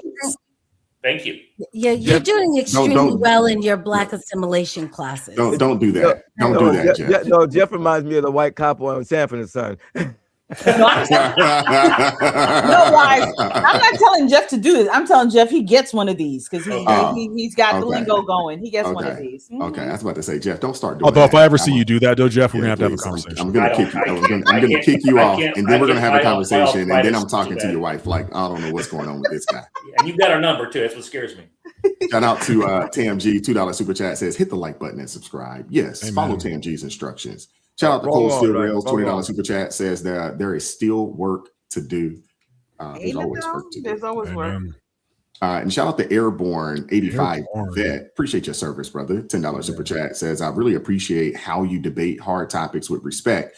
You listen, try to understand, and explain your views calmly instead of just shooting down people. Yeah, appreciate that, man. Thank you for your service. All righty. Hit the like button for me if you haven't done so already. And we're going to do the first raffle of the day. So we're raffling off 3 of these. So we're going to do 3 of them in a row. This is Rules for Restoration, written by Michael Hancock. You will get a signed copy. Make sure you put the hashtag ARP family in the chat. So I'm going to give you a little bit of time for that. Can I just say, everybody on my chat you can't put it in my chat. Put it in Wise's chat. You got to come over. Don't count. You got to come on over. We'll give you a little bit of time. If you're over there, if you're watching, the folks over there, I think we got 56 people over, on Crystal Beyond Labels. If you're watching over there, come on over here real fast. Put your hashtag ARP family in, that you can mosey right on back over to CBL. But make sure you put that hashtag. We'll give it a little bit more time. The entries are increasing here. All right, cool. I love it, man. I love the giveaway days. I love it. And just so you know, if you do get one of Celeste's books, I promise you will get it this year. Okay, sometime this year, December 25th or beyond. Celeste. Oh, go ahead. Celeste, where's the pen? He set me up, Celeste. He set me up. That should not count for me. Get the pen, sis. Get the pen. Chat. Just know it's coming. Come on, man. Oh, that's hilarious. You don't want to miss it. 18 is ready to go. I tossed him a softball. He just I couldn't help myself. I didn't think about it first. Get the pen out for them. I read your book Sunday cover to cover, and I honestly think that every person should read it, especially if they have children going into college, leaving high school and going to college, or just leaving the nest. Yeah, it's a phenomenal read. It's an easy read, and I loved it. I highly recommend it. Thank you. Thank you, Jeff. Thank you. All right, come on, ARP family. Put the hashtags in there. Just so you know, he didn't buy you all out of that. I'm gonna hold on to this. I want to hold on to it because I want to stack some up. So when it comes, it's an equal and opposite force. Are you gonna hold on to it the way you held on to that PO address? Just curious. Oh, okay. We're here now. We're here now. All right. You're right. I agree with you. Man, it's getting cold in here. There's no coming back. We might as well just do it. It's getting cold in here. Wow. It took you a while to get that thing going, but she got it going. She got it. It's there. So anybody that needs it, check out the chat. Not the chat, but the description box is in there. And if you can't find it in the description box, because for whatever reason people don't know how to find the description box, just shoot me an email. I'll get it over to you ASAP. Going once, going twice. We're gonna do the first drawing today. And this will be for the Rules for Restoration by Michael A. Hancock. All right. While this is going, please remember when you type in hashtag ARP family, there is no space between ARP no space. Family. Oh, Gailey won. Gailey, number 1.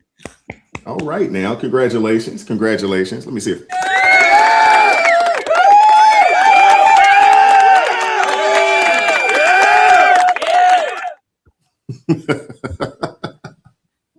that was awesome, man. Congratulations, Gailey won.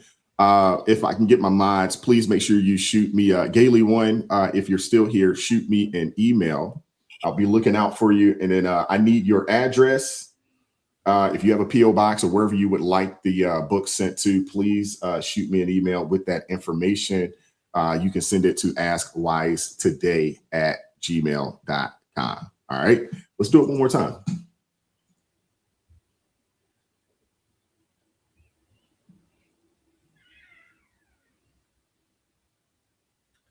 Karmelo Anthony.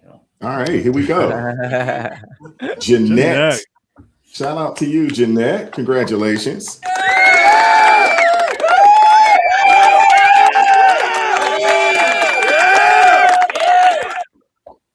I like that little yeah. I was like, man, somebody really getting into it, man. Congratulations. Yep. Shout out to Jeanette. Please shoot me an email. ASAP so we can get the book sent over to you as quickly as possible. All righty, let's one more time.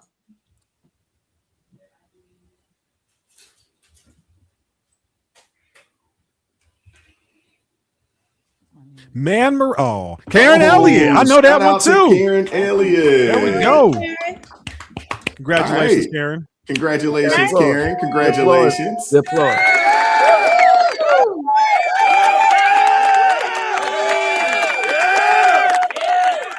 All right. Congratulations, man. Congratulations. That is awesome, man. You three won Rules for Restoration. This is the counter manifesto to radicalism. This is the counter to Saul Alinsky's Rules for Radical. Phenomenal read. You will get a signed, an autographed copy of this book from the author himself. I know the guy. I happen to know him. So we'll get that over. The author tomorrow, correct? Is that right, Wise? Did I hear that correct? He will be on the show tomorrow. So we may actually do a raffle tomorrow as well. We may actually do it tomorrow since he'll be on the show. He'll be here with us, hanging out with us. I convinced him to come on. It is on the earlier side of things because he's mountain time, but it's okay. He can get up. It's okay. But he'll be here tomorrow. So shout out to Mike, man. Appreciate you, brother. And also shout out to Carl Sean coming through with the $10 super chat. Appreciate you. Thank you, sir. Appreciate your support. All righty. All the winners today. And we still have two more, so y'all bear with us. Don't leave. Bear with us. We got two more today.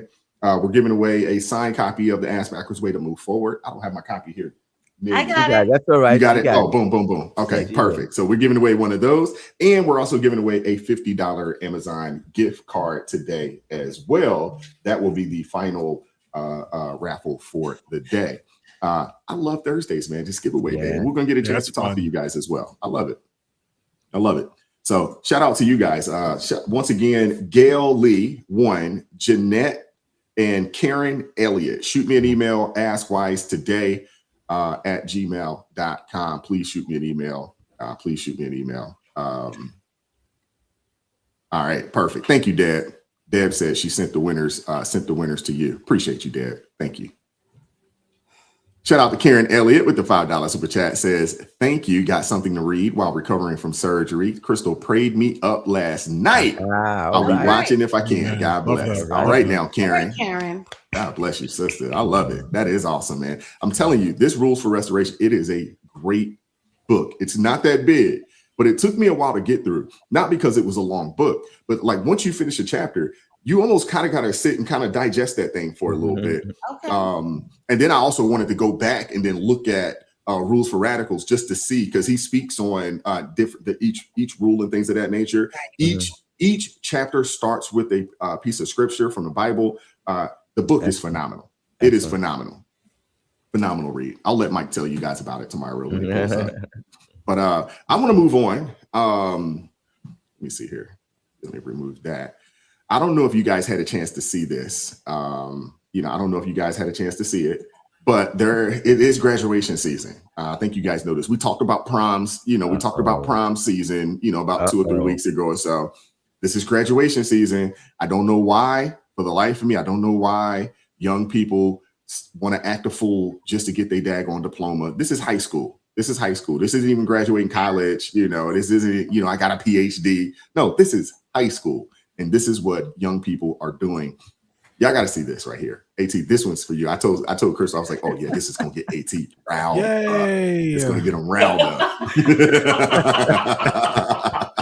So this is absolutely for AT, 100% for him. All right. 100%. Let me play this clip for you guys. Can't take it. Every day I've been praying, I become more patient. And I know the saying, no, he didn't. More problems, no.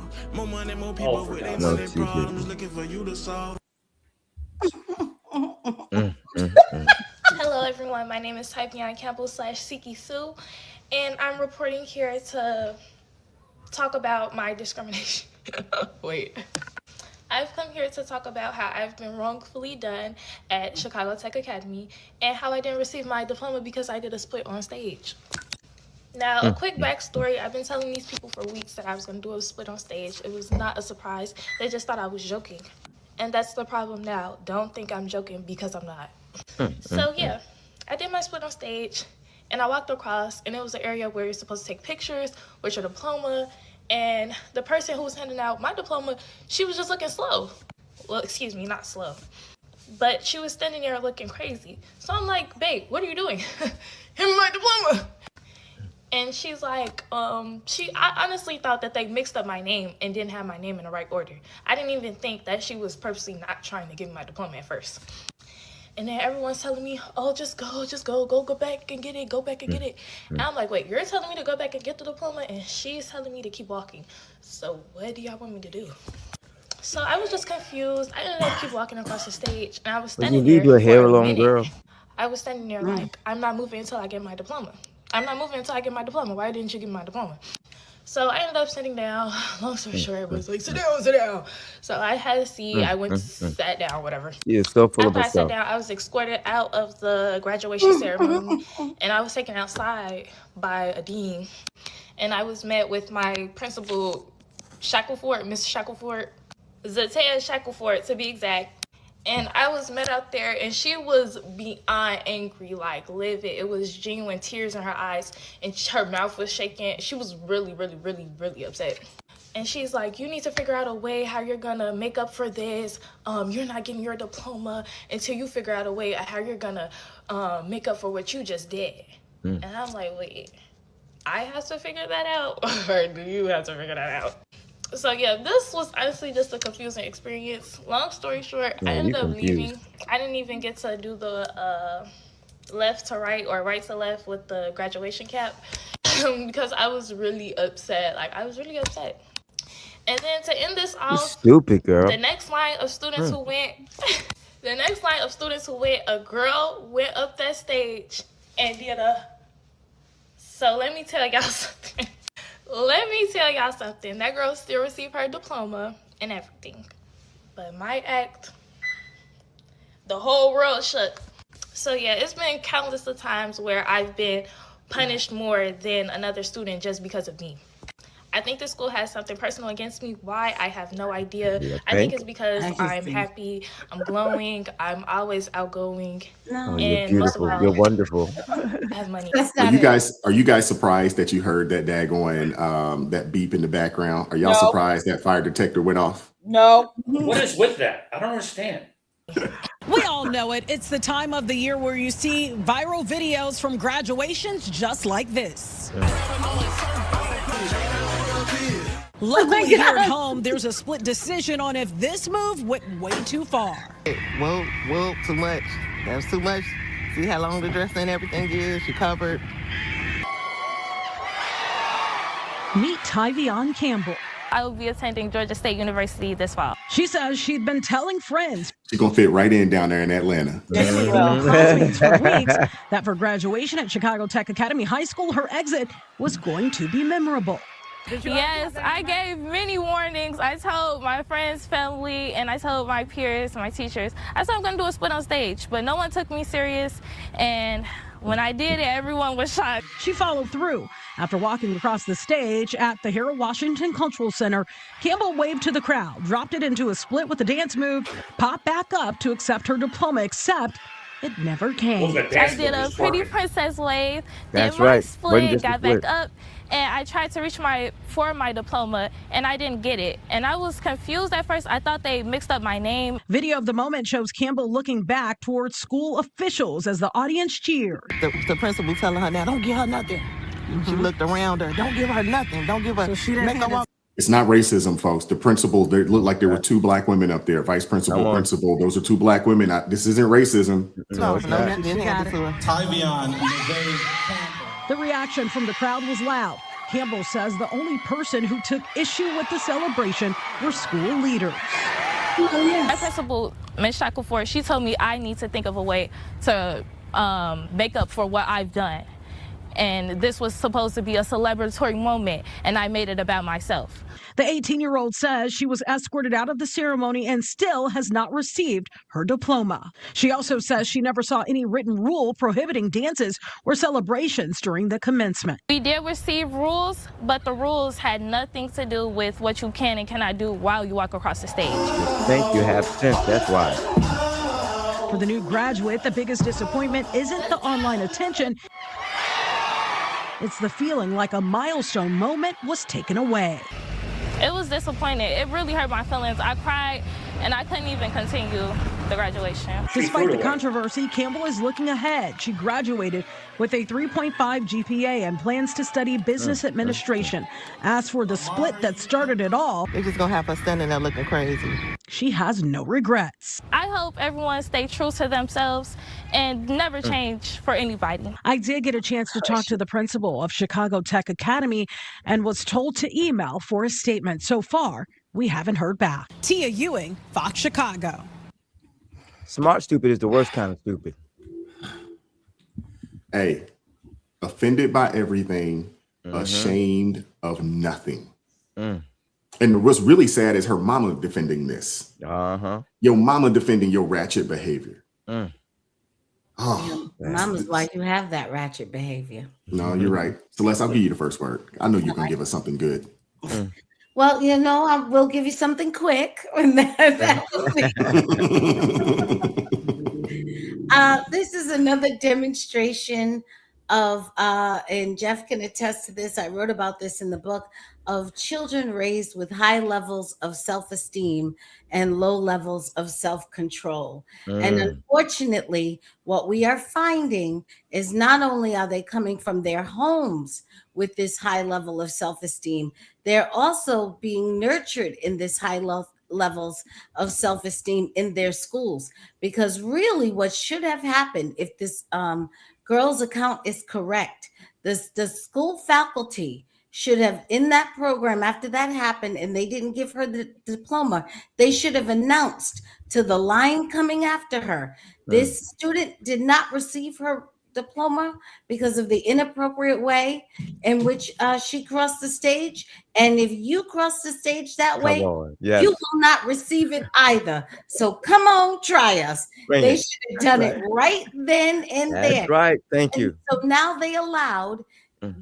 some other student to make a gesture that was, you know, unacceptable or inappropriate and give this girl now fodder to say, well, it's personal against me. Now her mom can say that. That's their fault because they have too much self-esteem and not enough self-control to know even how to control children, because they should have done that. So I do think that we are going to have to really take a look at how we are raising our children and what expectations we have of them and why we continue to allow them to fail to meet our expectations as a society, as a school, and your individual families with no recourse at all. I'm finished. Amen. Minister Denzel, we'll give you the next word. Well, yeah, I just wanted to say that I'm with Celeste on this. They should have made an announcement right then and there that if you pull anything like that, you will not get your diploma, and made it clear they weren't standing for that. But I think that the mentality of young people today, and I mean, it's not just young people, it's probably old people too, but to think that you can do something like that and it's okay. You saw the way she went on a video platform and talked about it as if she was the one that was right and that everybody else had a problem. That's not good. The worst kind of stupid is intelligent student. That she had a 3.8 average. That she ain't no dummy. But you see that she thought she was rational. She thought she was being rational. That's sad. I mean, it really is sad. Minister Denzel, I have to I want to push back just a little bit on the 3.5, 3.8, whatever grade point average she had.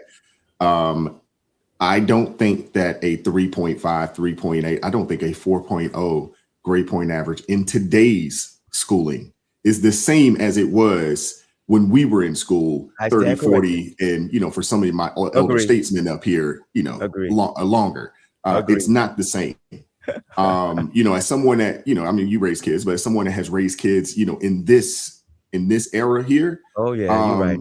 they get opportunities to redo, work 2 and 3 times. They get a chance to retake tests 2 and 3 times, and it's the same test. They don't give them, this is a new one. It's the same exact test. It's the same exact quizzes. They get a chance to, redo the homework over and over again until they get the right. Like in this day and age, and I had to tell my son, I had to get on him about that. My youngest one, not my oldest one, my youngest one. I had to get on. I was like, bro, you got to be a moron if you can't at minimum just pass, because they give you the opportunity. That's just being lazy. They let you retake the test, retake the quiz. You can return all the homework in. True. You can do everything. When I was in school, you good grades for poor work too. Yeah, exactly. When I was in school, you took a test, you failed it, you just failed it. There was no opportunity to retake it. It wasn't there. I apologize. So I don't put a whole lot. And the other thing I want to say is there's a bunch of people. Crystal showed the videos, and she showcased it. There's a bunch of people out here that graduate high school with high GPAs. They can't read basic words. I've been doing those videos. They're in college. Yeah. Oh, I mean, I had a similar situation here. Dude came to my house selling me something, man. Couldn't spell Murphy. Like, come on, bro. Never mind. So I'm just saying they're not producing right now. Public education, it's not producing the best of the best right now. You're right. Never mind. It's not. Forget what I said. And this has been going on for generations. I did a video of a mother-daughter duo reading an index card that they couldn't read. I mean, it wasn't just, it's not one generation. This was the mother and the daughter. Neither of them could read the card. They're both looking together and they can't, it's amazing. Wow. It's ridiculous is what it is. I won't even say it's amazing. It's actually sad. Sad. Hey, T, we'll give you the next word. I'm not surprised that Crystal sent this to you, because that was pretty upsetting to watch. It truthfully was. Don't close your mouth. Close your mouth. I don't want to hear it. So first of all, for every parent that's out there, if you do not fill your child's mind with righteousness, they will fill it with whatever they want.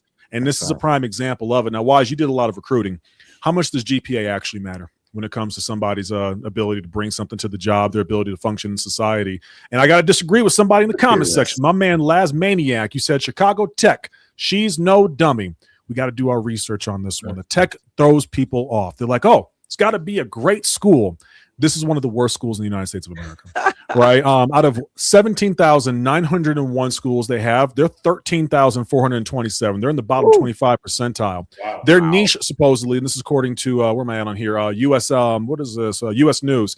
They do a report every single year. Their niche is a C. The only reason they were brought up to a C from a failing grade is because they're strong in diversity. Most of the school is black. But if we look at their actual numbers here, they're one of the worst schools in Illinois, actually, also in the bottom percentile. If you had to take a wager of the test scores that they did the SAT and the Illinois Science Assessment to high school students. This test mathematics, reading, and science compared to the district and compared to the state. Illinois ain't doing great as a state, with 20% of the students actually graduating proficient in math, 30% graduating in reading, and 40% in science. The district ain't too great either, with 10% graduating in math, 13% in reading, 12% in science. But this school right here from our young little booty dropper, Chicago Tech, they graduate 12% proficient in science, 2% proficient in reading, and 0% proficient in math. Your 3.5 means 2% reading. Yep, 2%. 0% for math. Your 3.5 means nothing to me. Nor does it. Your behavior tells me everything I need to know. But unfortunately, you're right. Amen. She's going to be famous when she gets down to Georgia State. You ain't got an egg on your face. None of that. We're here to help each other over here. Yeah, she's going to be a queen when she gets to Georgia State, though. I was going to leave it on that. She's going to be royalty. They're going to know her before she gets there. They're going to be like, oh, you're the girl that's on there? And y'all been to Atlanta. She's going to be everything on that campus. She really is. No, AT, clout is currency these days. She didn't graduate. Yeah. Say again? I don't know how she didn't go, how she can go if she technically hasn't earned a diploma. The diploma thing, I don't know about y'all's schools. I went to a very, how do I say this kindly, a lower income school in California for when I graduated. When we went through a stage, they handed us the thing, but our diploma wasn't in there. It was just a thing that looked like it, and we got it later on. So I don't know what's going to happen with her. They're going to have to give her the diploma. They're going to give her a diploma. They'll mail it to her. They'll mail it to the house. You know, and the college is going to revoke her invitation. No, Georgia State? No, they will not. When my kids graduated, what they handed you the actual diploma. It was it wasn't in a little wrapped up thing. It's actually a binder, not binder. I don't even know what you call it. Little binder folder type thing. Yeah. It's already in there, and they hand that to you. That's how it was, out in Maryland. But AT, clout is currency these days. She's probably gained some new followers on Insta and TikTok, which is a lot of and she's probably made a little bit of cheese off of this, and it wouldn't surprise me. There might be some folks out there willing to give her a little appearance fee to, to hit the club up or something, because this is her 15 minutes, and hey, clout is a heck of a drug, bro. If she does it right, she can make an entire online platform career, and she'll do just fine. She'll make more money than any of us up here. But just remember, we can make fun of her. We can talk about the GPA. We can talk about the school. She has the exact same voting power as you. She does seem ready for OnlyFans. I don't see why no one's encouraging her OF in that direction. Go ahead, Jeff.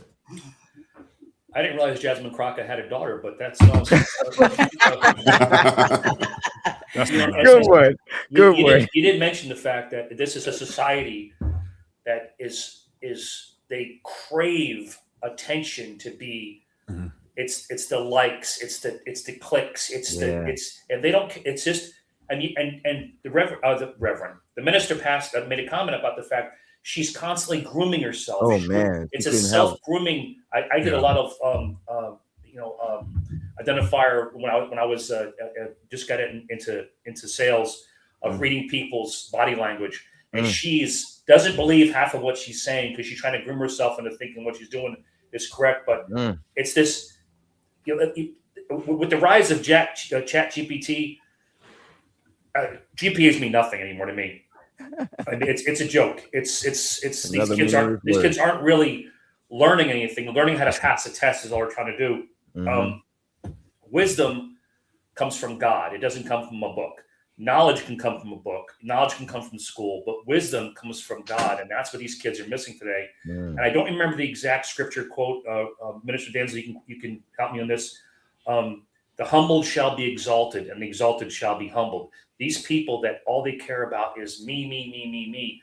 One day they will realize that means absolutely nothing. It's the ones that go about their duty, worshiping God, taking care of their fellow man, and doing it on the DL. Those are the ones that will receive their glory one day. But this young lady, you're right. I mean, she doesn't fit in perfectly in Atlanta. She'll be the princess of the ball down there.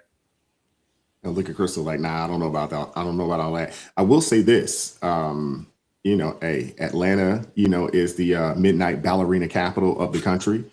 And, that was a pretty decent audition, that she gave. So, there may be, there may be some opportunities for her if that, bachelor's in business doesn't work out, over at Georgia State. Go ahead, Crystal. We'll give you the last word. We'll keep it moving. So I'm going to talk to y'all from both sides, okay? I'm going to talk to y'all from the biblical side. I'm going to talk to y'all from the Crystal Ratchet days. Okay, Crystal, please don't hold time out. Please don't tell us that you was up there twerking and dropping it like it was hot, at your graduation. Please don't tell us that. I didn't do that at my graduation. Okay, I am an expert in that area, so that's you couldn't have waited for me not to be here to say that. Yeah, no, it doesn't matter. Let me explain how this works. Let me help y'all out. That was not an excellent audition because this is the land of the Georgia peach. That young lady is not working with anything. So she is not going to be the queen of the crop. In fact, she's not wrong. She's not wrong. She's about to become a target in that school, walking in that school, because you ain't gonna come down here and think you pretty princess because you were running the show up there in your little small school. These girls down here, they don't play. They don't play. They have BBL themselves up enough so that they are perfection when they walk across that campus. So when that little tiny little thing come walking by, that means nothing. I'm telling you that right now. What she has just shown herself to do is be a target for the busted wide open culture. Okay, she'll learn very quickly about that busted wide open culture. Drag through the mud if her mother and her father don't get her straight. Because right now she has just put herself in a place that everybody is going to be like, all right, that's the one we're going to target. I'm telling y'all right now, because I remember first moving here, people wanted to teach me about the busted wide open culture. I was like, look, I don't do that. I don't do that. I'm sorry. I'm sorry, because they will teach you what you busted wide open with. You either you're in the crew that do it for purses, shoes, and hair bundles, and you see that she likes to do this all the time. So she may do it for that, or she will get to the next level of busted wide open girls who do it for trips and for mortgages and for credit lines. That's what we're working with here. The thing is, I don't understand. Can I get a timeout for a second? Could you elaborate and explain the busted wide open culture? Because we got some older folks. We got some older folks that don't understand what that means. Be careful. Be cautious in how you say this, Crystal. Yeah. I've learned. Here we go. They perform coitus. For all my people that are on CBL, they know I've started using that word. They perform coitus for items. So the coitus, they will perform it for either hair, nails, makeup, clothes, shoes, purses, or some people perform the coitus for trips, mortgage lines, more credit lines, business, platinum cards, this card. That is, so there's different levels to it. Kamala Harris. Okay. I got it. For the vice presidency. You know. And it's a whole thing. I got here in 2014, and the first person, well, she was a client in my office building, because I was a property manager that managed offices. And this young girl, 23, at the time I'm 33. So I'm looking at her and I'm like, my goodness, she is making moves. She's a real estate investor, flipping properties and so on and so forth. And I saw her little old lawyer, and he would take care of everything and so on and so forth. I said, this girl is good. My goodness, I need to learn what she does. And we went to lunch, and she taught me we went into lunch. And when we walked into this well-known restaurant at the time there, I walked in and they said, oh, hey, so-and-so, we have your special table ready. Again, I'm like, I need to be like this girl. My gosh. And then she explained to me the busted wide open culture. And the reason why she had that special table in that restaurant is because she was busting it for the owner of the restaurant. Wow. And the attorney that was over there taking care of all of her stuff, she was busting wide open it for him. And so all you're seeing is this is what she did. And I was like, yeah, no, I'm good. I'm good. And I remember one of the people in the building, they're like, you need to not go to lunch with her. They told me that at first, and I was like, why? What's wrong with her? And then when I found out, I was like, oh yeah, I don't need people thinking that I do that. No, sorry. So previously, what I was saying, let us go back to make shaming great again, okay? Because she felt entitled. She felt like there was nothing cute about what she did. That is selfish. And the Bible talks about being selfish in Philippians 2, 3, and 4. It says, don't be selfish. Don't try to impress others. Be humble, thinking of others is better than yourself. Don't look out only for your own interest, but take an interest in others too. You decided that this was your moment to do that foolishness. You basically took away, and that's why the principal said that. This was supposed to be a celebration.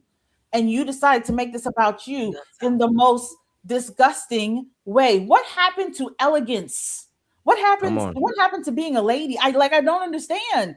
And the thing is, it's the culture that's out here in this world that people celebrate. They celebrate it so much. I always say, listen, I'm not gonna put that young lady down, because I remember being that age, and and I come from a very good family, but when the culture takes a hold of you, and they show you certain things, and they tell you, hey, this is how you attract a man. Hey, this is how you do this. You start trying to fit in with what culture says. And mind you, when I was growing up, it's very different from today, because back then you had the girl. I was part of the video vixen era, but now you have the girls it's like it's a part of their life. The OF girls, the this, the that. So in your eyes, this is the only way to be seen.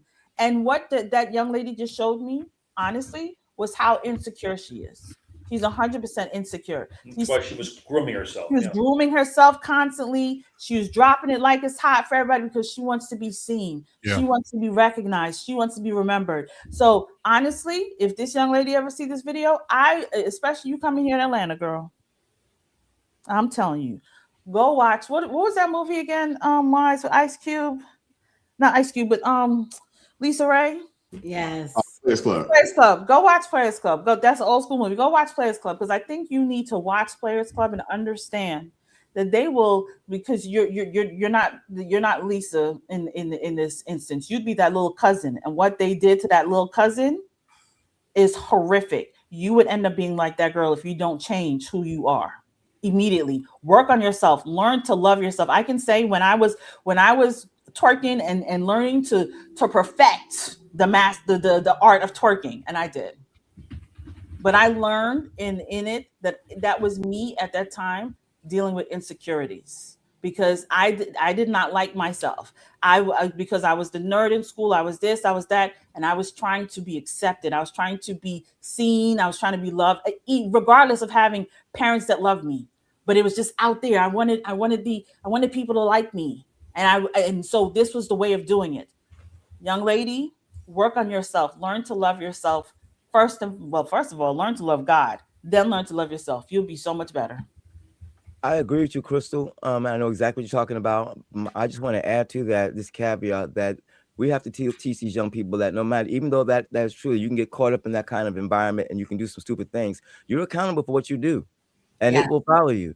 And I think that if we teach these young people this now, they won't end up like that because, like you say, you can have good parents, but you don't pay attention to your parents all the time, and as a result of that, you get sucked into that environment. So we have to tell young people now: listen to your parents, pay attention, because if you don't pay attention to them, if you don't pay attention to the adult people who love you and will instruct you right, you get sucked into a whole lot of crazy stuff. And there's some things you can't undo. And some things you will never be able to undo, and it'll affect you the rest of your life. So let's work on them now. Let's stop it, prevent it before it happens. Yep. No, Ounce of prevention is worth a pound of cure. Yes, it is. That part. We'll read some super chats. We'll keep it moving. Shout out to Jamodi, $5 super chat, says the United States Air Force made me grow up fast. The military tears the nonsense out of you and replaces it with discipline and grit. You know what, Jamodi? I'm not going to talk bad about I'm not going to talk about bad about the Air Force. I will.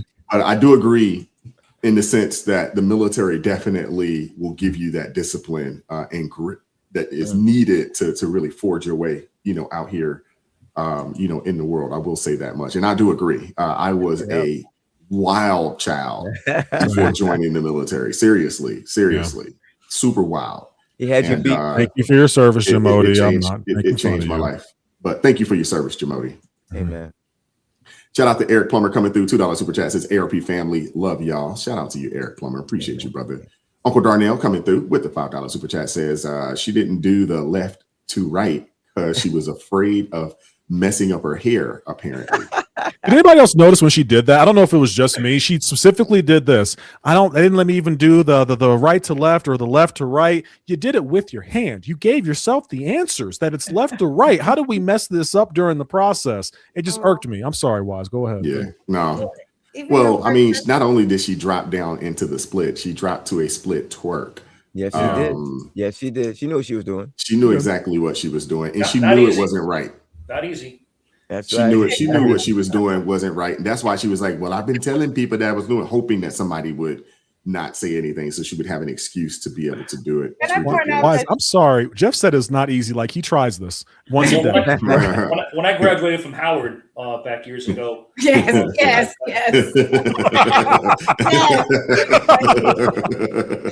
Wise, can I point out the audacity of her to say it's not in her personal video, not what she said in the news.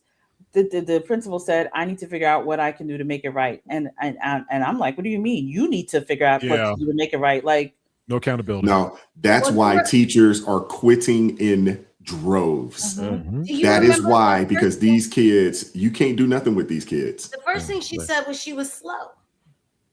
She did say that. Yep. Oh wait, excuse me, crazy. Yeah. And her first sentence said something like, "Let me tell you what was done." It was so grammatically atrocious. She said, "Is you cool?" Yeah. This school is. You didn't have to tell me about the school. Her first sentence told me about the school. You allow people to graduate, and that's their sentence structure. Okay. Yeah. And I just have to say, I'm so thankful there were no cameras when I was growing up. Because Amen. Boy, you'd have been they had you on record. Well, we had cameras. It was just, still photos. It wasn't video. Yeah. It was a video camera. Because I have a friend of mine. He's got some footage. He's got some tape. not tape, pictures, old. You know how you used to be able to get the old disposable camera. Yeah. Use the camera, take it. No, Kodak joint. Kodak. Thank you. Not Kodiak. I'm about to repeat it. Kodiak. Yeah. No. Close. The Kodak. You know. Now I will say this: when I was in college, I worked at Eckert's. For those of you guys, my old school foods, y'all know what Eckert's is. Yeah. It changed right at bottom. But we used to see because you could go to Eckert's and you could take those and get your film developed. Oh man. Oh yeah. Man, the things that people would have developed. Oh my goodness. Yeah. I'm not gonna say that people didn't make copies of these photos. That's right. That's right. So if they show up, you're innocent. I'm not gonna say, you know what I'm saying, that folks didn't make copies, but But the thing is that I didn't understand that. I was like, y'all do know other people are gonna, like, you develop the film, you got to see it. And they don't. Sometimes they keep that. They didn't care. But some people are voyeurs, aren't they? Yeah.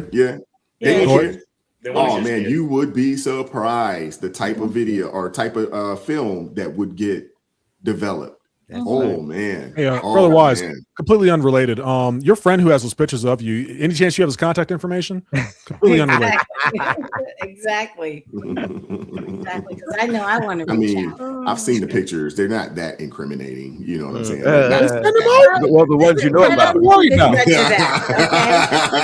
them up. We'll let you know. It was you don't have to worry. It was a school skipping day. I'm just gonna leave it at that. It was a school skipping day.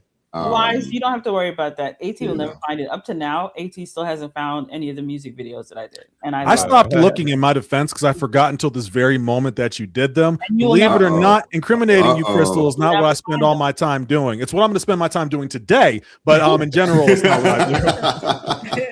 Now that you put it back on the radar. Yeah, you put it back out there. I didn't know. I think I need to get on this search. I need to get on this search too. Yeah, y'all. Shout out to Hunter coming through. $5 super chat says graduated in 2017 with a 3.2 GPA, but I was not dumb enough to act a fool when getting my diploma. That part. Y'all know my little brother Hunter. Y'all know my little brother Hunter is a youngin. You know, he's him and Mika graduated high school at the same time. Just so y'all know. Shout out to Uncle Darnell. $2 super chat says, unfortunately, bookmarks don't equate to common sense. Or, I think he meant to say book smarts don't equate to common sense. Okay, so it doesn't.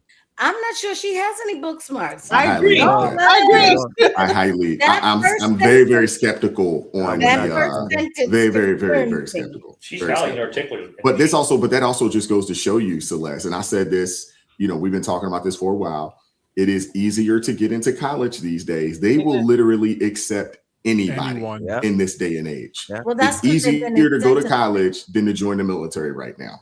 That is a fact. Incentivized to accept everything. Yeah. So there is no longer any competition or merit, and it is an absolute disaster. I did this on my reading a video, and I said, the inability for people to read and critically think is actually an issue of national security. Agreed. You are not going to be able to protect your rights as a citizen if you are illiterate. It's just not possible. We designed this country for a literate and intellectual group of people.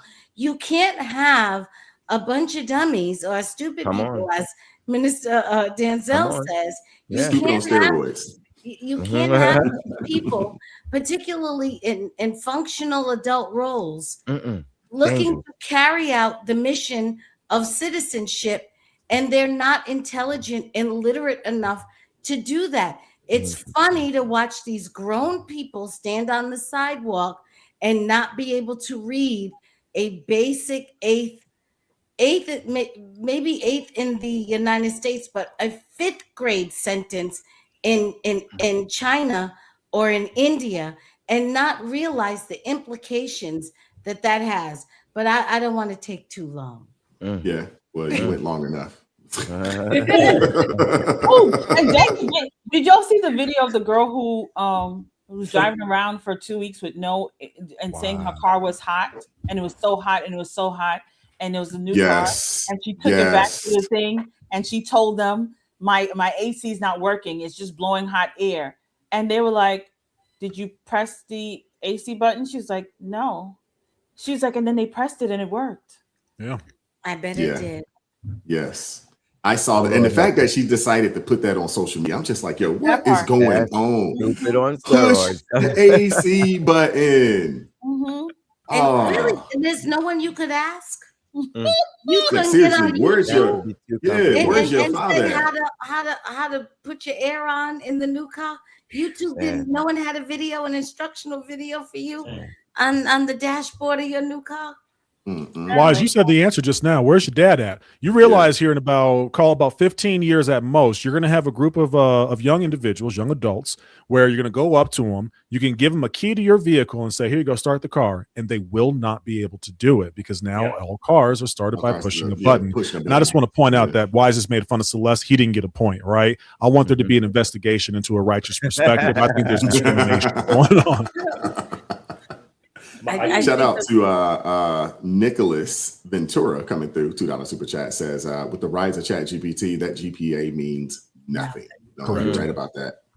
Now, I will say this. They do have, like for writing papers and things of that nature, they do have ways to detect AI writing at this point. They do have that now. So Steve Edminster coming through, $5 super chat says, as Celeste said in her book, the colleges have no problem taking money for an A or D student. To them, money is money. That's right. Yeah. Right, Steve. Right. Money is money. Good point. Shout out to Lynn J. Son, $5 super chat says, being true to yourself is not a license to be a fool. The young lady lacks introspection and discretion and likely much more. Lynn, I'm going to second that. It's definitely a whole lot more. Yeah. I mean, you saw her mama trying to defend foolishness. She said she's wearing a long dress. That's what she said. That's what she said. Yeah. So wait, was the mother the one who had the phone and talking? Yeah, she had the phone. With the Gucci bag? Yeah. I don't know what it looked like a little designer bag or some sort. Yes. Okay. It's all coming into focus. It's all coming into focus. It was. That chat has those words were too big. You have to break those down for them. The sad part about it, you're right. That's what's sad about it. You're absolutely right. Minister Danzel, if you saw these videos, if you had a chance to just, peruse through, TikTok and see some of these videos out there, I think they're on X as well. I don't know where you found them at, Celeste. But I mean, the words are very, very simple. Very simple. Yeah. Very simple words. They're on Instagram. Like there's I'll send it to you, Minister. There's a whole thing where now the one with the gouch had the gouch on it. It's like I can give them a pass on that. That's not a word that people normally use. Gauche. Or was it gauche? Is that what it was? Gauche. Yeah. My bad. That's not a word that most people normally use. I could give them a pass on the gauche. I could give them a pass on that. But these other words, you're like, come on now, bro. Come on. Well, it's funny. It's funny the term. Again, I'm being cautious here. The term bougie was because people couldn't pronounce bourgeois. they start saying bougie. I'm like, what are you talking about? Makes sense. It's bourgeois. Yeah. So now it's become part of the vernacular. Oh, now bougie is part. It's part of the American lexicon now. Right. Is it really? In fact, it outpaces bourgeois. Yeah, absolutely. People don't even use bourgeois. No, you just bougie now. And Crystal over here with her. I live in Buckhead, ritzy bougie behind. Kind of like Wise over here with my I have to have 1,000 count Egyptian cotton. Thank you. You can take one off of AT for that. So I take one off of him. Jeff, and I just want you to know they have upgraded the word from bourgeois to bougie to bougetto. Okay, so you got bougetto. Yes, bougetto. As in ghetto, right? That's in your next class once you get to advance. You remember the living color brother that was using all those big words? Oh, I loved him. Oh, yeah. I loved him. Shout out to Jeanette coming through with the $5 super chat. Says, Wise, kids should be looking at trade schools. I think college is just an indoctrination ground. You're absolutely right there. You get no pushback argument from me on that. 2 years mandatory in the military. I like that too. Well, I want to give people an option. 2 years, either military, Peace Corps, Merchant Marine, something along those lines. Yes. You know, I want to give some people an option because we don't want everybody fighting. We don't want everybody. Some of y'all need to go do something else. But one like thing, Celeste, Celeste let it be known. She's like, I ain't with all that. Well, she said, AT, I will leave you in a heartbeat. Well, yeah, I'm just telling you, I'm not qualified. I mean, there's nothing about me that says, hey, this is a crisis situation, you go. I don't give that, I don't have any of that energy. Mm-hmm. All my energy is like, nah. Okay.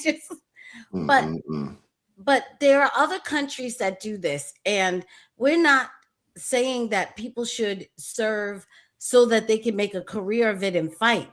No. What we are saying is that maybe there should be some way that people have an opportunity to first learn something about the country and give something to the country that they're going to spend the rest of their life benefiting from. That's right. Yeah. No, I think we should on that one. First thing I was taught in boot camp. One of the first things I was taught in boot camp was, and our company commander in Chicago, Great Lakes, said, "And for all you people out there who don't have a daddy, I'm your daddy now. Yeah, and I will teach you everything that they never taught you." Right. And it was good. I mean, you walk out of the military think, actually becoming a man and knowing how to be a better person and a gentleman. Mm-hmm. It felt good too. When you get through battle stations, for AT, you wouldn't know nothing about that. Y'all do something. Is that your last thing before graduating? That's the last thing. Yeah, we call it battle stations, and you kind of go through, a multitude of exercises, all the things that you've practiced, while you were, while you were in boot camp, and they kind of put everything together, and it's one 24-hour day. You stay up the whole day. It's fun. It was a lot of fun, honestly, in my opinion, but. You feel like you accomplished something when it's all said and done. Like I did that, I did that. That's what it felt like for me. We had we don't have like a cute name. Like the Marines have, I think the Crucible, I think is their last thing. I think the Air Force has something too. We had agony, misery, and heartbreak at Fort Knox. It was awful. But you are right. I've never actually reflected on that before, because when you're doing it, sometimes when you're doing it, it's pretty cool too. We had to crawl through like depth charges going off and everything. And you go to sleep, you're exhausted. Best sleep you will ever have in your entire life is after you do some good old work in the military. Mm-hmm. And you know what? The rest of the individuals who graduated, I came out of high school and did it. The rest of them were, I got a college class tomorrow. And today I just kind of hung out and drank beers and I wasn't supposed to. And meanwhile, you're like, man, I got shot at today over my head. I crawled through depth charges. I've learned how to do X, Y, and Z. I bayoneted something earlier on today. You're not wrong. We don't talk about it enough. It's about 90% boredom, but that 10% of excitement. Oh, yeah. That's what we do. Mm-hmm. Well, you also learn how to, you learn how to maintain through adversity. That's true. And when they start you off with the fact that you're sleep deprived pretty much the entire time you're there. So you're under like constant stress the entire time you're there. You learn how to sleep anywhere. I can sleep standing up, straight up. You learn how to sleep. I'm telling you learn how to sleep anywhere. Hey, hard floor, doesn't matter. Hard tile, don't matter. Hey, they give us a chance to get it where you can get it. You get it where you can get it at. Seriously. You got 30 minutes to the next hard time. Hey, close those eyes. Mm-hmm. Mm-hmm. Shout out to Tam G. $2 super chat says Crystal is a Georgia don't play. I was born and raised there. Okay. Shout out to Karen Elliott coming through. $2 super chat says, she did that split commando. Lord have mercy. Oh, come on, Karen Elliott. we win a raffle. We just don't know how to act, do we, Karen? Karen, sis. Oh, I'm right there with you, sis. I feel like the auditorium was hot. Oh my gosh. Let us pray. Yeah. Probably had bad circulation in there and everything too. Oh my goodness. Y'all are terrible. Shout out to Uncle Darnell. $5 super chat says to Wise's point. Colleges accept anyone because they are pushing an agenda of indoctrination. That's right. And the thing is that so are the high schools. They're pushing all these stupid kids to college. Middle school, elementary school, preschool, all levels of school. Shout out to Darnice Harrison Speaks, been a member for 3 months. Thank you very much. The next generation of grads is scary stupid. Oh yeah. Oh yeah. It's very, very unfortunate. It's very unfortunate, especially when you talk to some of these young people That's why I'm not even impressed. You know, when I hear you're like, oh man, I'm going to college. I'm like, where you going? Bowie State. Like, no, you feel bad for him. Yeah, I'm like not impressed. There's that one guy. He stands up in Times Square in New York, asking questions, random questions. How many states in the United States? What's the capital of the United States? Where's Washington D.C. And people are just like, I don't know. How many Kardashians are there? Oh, hold on. And they know every one of them. right out. They know stuff that don't matter. You know. I used to say I know a bunch of useless information. Now I feel good that I know a lot of that stuff. Yeah. You know, I know, like, I see these things. I can answer all them questions. Yeah, it's really sad. It's a sad state that we're in. Yeah. We're gonna do another raffle here. Well, a little drawing here to give away Celeste's book. Yay. And be prepared. Hit that hashtag ARP family if you haven't done so already. If you just pulled up today, hashtag ARP family. If you're watching over at CBL, Crystal Beyond Labels, you got to come on over here, mosey on over here, either one of the streams, the cell phone or the regular, and type in hashtag ARP family, no space. Thank you, AT. No space, hashtag ARP family. Yeah, we got a few stragglers coming through. Okay. Appreciate you guys. All right, we're running. If they put their name in at the beginning of the show, do they have to put it in for every single draw or just one time? Nope. Once they're in, they're in. We're just there might have been a few people that just pulled up recently. So hashtag ARP family if you would like to win a signed copy of the Ass Backwards Way to Move Forward. And here we go. Big money, no whammy. Big money. Big money. That's old school. Jeff, you showing your age now, sir. Yep. You showing your age now, sir. Shout out to Annie B. Praise.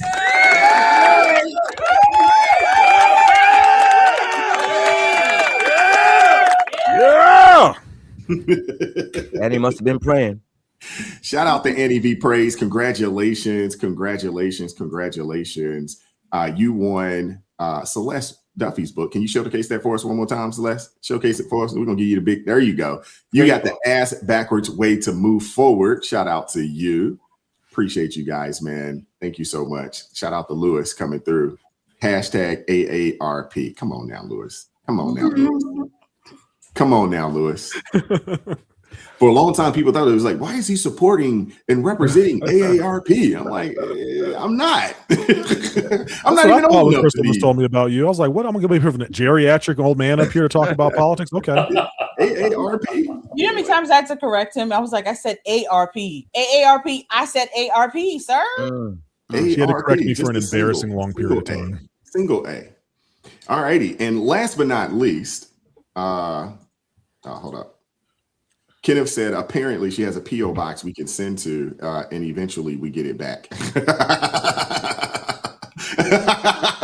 Oh my goodness. By the way, I am going today, so. But yes, I see this has replaced the whole mic thing. Is now. I get it. Don't worry. Celeste, if it makes you feel any better, we still call that pulling a Duffy. Yeah. Okay. Is it? Hey, I'm just putting it out there. When it was my time to send something out, shout out to Justin Bundy. It got out quickly. He had it the following week. I'm just putting it out there. He got it the following when week. he got his. Setting the standard. Who? Jamodi. He's the last person who won. He got his. Okay. The Air Force guy. We're not going to ask him. Love you, Jamodi. All righty. Last but not least, we're gonna do one more drawing for the day. Look at that, man. You know, we love you guys, man. We love you guys. Absolutely. That's 5 gifts today, going out. That is awesome, man. If you haven't done so already, hashtag ARP family, put it in there. And 3, 2, 1.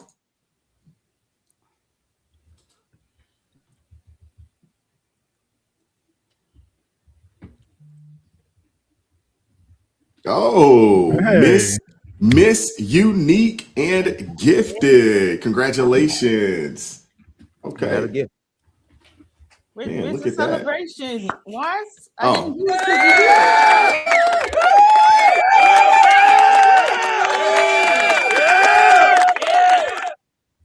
Congratulations. Congratulations. Unique and gifted. You won a $50 Amazon gift card, and we will shoot me an email for everybody. Shoot me an email. We'll get that information over to who it needs to get over to. askwisetoday@gmail.com. askwisetoday@gmail.com. Shoot me an email. And once again, congratulations to Gail, Jeanette, and Karen Elliott. They won the Rules for Restoration. Shout out to Annie V. Praise, who won a signed copy, of the Ass Backwards Way to Move Forward from Celeste, our one and only Celeste Duffy.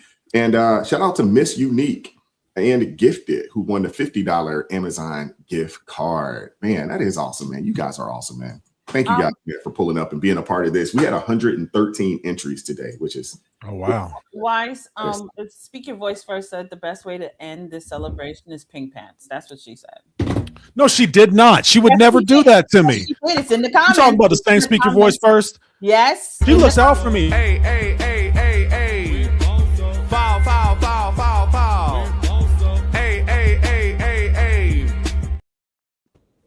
My old familiar friend. Not even Friday. It's not even Friday. It's celebration. Speak Your Voice. I thought we were cool. Guys, we got to do the clap. I know. We need to clap. That was a clap moment. That was a clap. Oh. Jeff want that cash advance. You want that cash advance. You want that cash advance. You better foul. You better foul. That clap is just amazing. Did they do that at HU when you were there, Jeff? They do that? That's me on the right, actually. That was you. Oh, okay. All right. Wow. I thought that. Okay. Wow. Oh my I'm calling goodness. you after this is over with. Speak Your Voice First. We're gonna have. Oh my goodness.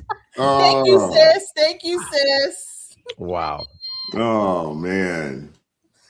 It wasn't me this time, AT. It wasn't me. I wasn't even thinking about it. All right, we got a couple folks down here ready to hang out with us. Just so you guys know, the link is pinned in the chat if you'd like to pull up. I'm gonna ask that you guys be quick, but don't hurry. It looks like we got a nice little list here. Opposing Countess, I see you down there, but for whatever reason it says your device is not connected. So I'm gonna kick you out. If you could pull back up for us. Do it again for me one more time. Thank you very much. All right. We got Diamond Dave in the building. What's going on, brother? What's going on? I got a few things to touch on. So earlier, Celeste talked about I think it was Celeste, but talked about Black liberation families, right? Black liberation families with the court case going on and how they see things. And I find it interesting that Black liberation families, they promote socialism and communism. Right. And that's an interesting dynamic. So if there's any Black liberation families that would like to come to socialist Mongolia and experience that firsthand, I formally invite you to see what it's like. So you don't need to do that in the US. You could just come here to Asian countries. Myanmar is another good country. Vietnam is an excellent country, and you can see and experience that firsthand. And this is something that we talked about, with the education, right, in America, because it just saddens me how terrible the U.S. education system is. Thankfully, I went for finance and accounting. But somebody mentioned China and India, right? Those countries don't do anything at all like the US does. You will not see people twerking when they graduate. Nope. There's no the culture's so different. It just blows my mind to even when I would graduated high school in 2007 in liberal Minnesota, there's you would never see this. There's just been some drastic change over the years. Yeah. And I want to end on one thing, and this is a question just for the panel because many of you guys served in the military. So on Crystal's page, I brought up that my opinion, the only way that I see how America can restore social order is through martial law. And Crystal said she believes it's coming. Now, my question to the veterans on the chat is, what would that look like in America? Because my experience, having lived outside of the US, martial law is very, very different. But we haven't seen it in the US, so I don't know if Trump would say, okay, we're doing martial law. What would that look like from the perspective of a serviceman? Navy, y'all want to go first? No, go AT. Okay, so I'll say, Dave, the first question we have to ask is, why is there martial law? And I say that because let's just say in the future 2028 election, there's a blue wave, right? And they want martial law to enforce whatever ideology that they have. Well, that's not going to work because most of the military is not going to support that. If they're saying go door to door and take like the firearms away, most of the military is not going to support that. And more so, it's all fun and games to do martial law in the cities. And there's already massive challenges with that. You slide yourself into one of these rural communities and say, hey, you must go in the house at this time. You must not go to these places. You must dress this way, wear this way, or do this thing. And honestly, a lot of respect for the first person who says that because they're going to die. Now, if it's on the other side of the house, if Trump says, hey, we're doing martial law. And again, that's something that we have to look at the cities for. Because if a Republican comes out with martial law, again, the problem's going to be from the cities. What would that look like? That is the question. We've seen the National Guard get activated for a lot of riots that have happened, and the citizens don't typically respect them because they know that we're not going to mow them down if they don't listen. So I think martial law, do I think it's going to happen? I wouldn't be surprised if it goes that direction. Do I think that it's going to work? No, not at all whatsoever. There's entirely too many firearms in the hands of citizens, and even amongst the police and amongst the military. They don't ever like talking about it. I know it makes them feel bad at CNN and the no places. Most of them are conservatives. You could not. We used to ask this. I don't know if the Navy would ever do this because it's a different mission set. And I'll stop talking to hear from them. We would always ask, like, hey, guys, what would y'all do if the government told us to go door to door to go pick up the firearms or to force people inside? We're not doing that. And we know we're not doing that. I'll see what the Navy has to say. I have to agree 100%. I went through Hurricane Andrew back when I was living in South Florida, and they had a pseudo martial law in Miami and Hialeah and Homestead because of the storm damage and the looting.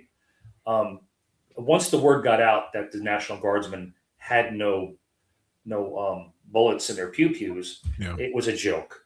It was a joke. They just would loot right in front of them. Nothing was done. But you bring up a very good point. I think there are 300 million registered pew-pews in this country. Registered. Okay? Keyword. As far as the government's concerned, I have one registered firearm, and that's all I'm going to say. As far as martial law goes, if it's for a situation where there's a bad element, it's a nefarious element that's trying to take over and be bad, and they're trying to protect the citizenry by saying stay inside. That's the catch, yeah. One thing. But if it's a bunch of people just acting out and being stupid and saying, okay, go door to door and take everyone's weapons, make sure they stay inside, this old sailor ain't doing it. I'm sorry. No, and that makes perfect sense. And I'm glad you kind of. For you, Dave, the reason why I said it, allegedly, for internet purposes, and not being conspiracy theorists, maybe not.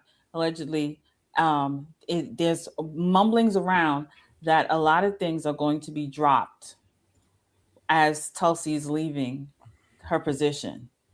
And when those things are dropped, there's going to be arrests that are going to be coming. And I'm not saying it is, I'm not saying it's not, but there's rumblings about that. And because there's rumblings about that, I feel like this will be the blue seat is losing their mind because these people, for some of the people that may or may not be arrested, the cities will lose their mind about who, what, when, where, and why. So that is why I said, if these rumblings are true and these things do happen, yeah, you will see chaos in America. So there would have to be some level of, you need to stay inside for your safety because these people are crazy. Yeah, and that makes perfect sense. I'm glad you clarified that because I lived in Minneapolis and saw in Minneapolis during the Floyd riots, and I saw the National Guard get activated, and I saw the clashes, and I was kind of curious because it didn't seem to be that effective, with the exception of the looters, right?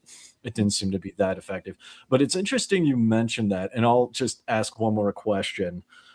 Because I'm familiar with Tulsi Gabbard's political ties to India. She has very strong ties to India. And I'm just kind of curious from the American conservative perspective, where it's America first, right? Why I don't really know how to word it, so I'll just end it. It's like, why was someone with such political influence from another country with ties to a paramilitary force in another country, the RSS? Why was, how did she get into power? Like, how does that work? Because she's acting on a foreign interest of the BJP political party and the RSS. You want me to speak, or because AT looked like he about to drop something, so I'll let AT do it. So Tulsi Gabbard served in the United States military, and one of the things that we have in the service is it doesn't really matter if you come from out and you're able to pass the security checks and make your way to the United States of America. And a lot of people do get their citizenship. I used to say they used to. I'm not sure. It's been a while since I've been in through the service. And so when we look at someone going for a position, a cabinet seat that she had, one, you have to understand they're not looking at everything. They're looking at what do you bring to the table now, right? And so she had a security clearance. I'm pretty sure she had top. I'm not 100% on that one. Don't quote me. I wouldn't be surprised because she worked in intelligence. And so you bring up a very good point, not just for Tulsi Gabbard. I can't speak for her. I don't know her. But just in general, we have a lot of individuals who have interest outside the United States of America that are serving in political offices. We have a laughably large amount of individuals in that category. I think y'all know some names that immediately came to mind.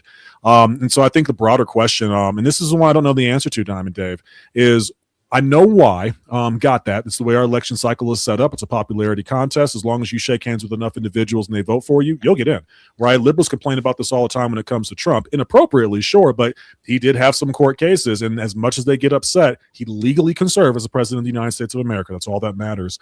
And so maybe we have to take a look at, and we've talked about this on this platform. Should we be looking at where your loyalty lies before you run for office? Should we be looking at the individuals that you talk to and where your money goes? I think the answer to that question is yes, so that we can circumvent foreign interest. I think that would be good even for voters, because part of the reason why I never voted when I was living in the US was because I have ties to the RSS and BJP party, right? I am a Hindu. I am not a Christian. I have foreign interests, right? And that's why I live outside the US now. So I've always wondered like why America is more open to that, whereas other countries, like some countries even look at voters. Yeah, they are not. Like they're all over where your money goes, what your religion is, etc. So I'll let somebody else jump on, but thank you for answering the questions. You guys have a good one. God bless you. Appreciate you, brother.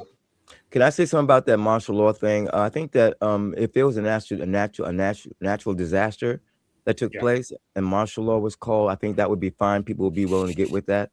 But if it was ever called by any particular party or while any particular party was in power, we've allowed disrespect for law enforcement to go so long that the population wouldn't go for it. And that's part of our problem. We need to start regaining respect for law enforcement and for rule of law and for laws in our land.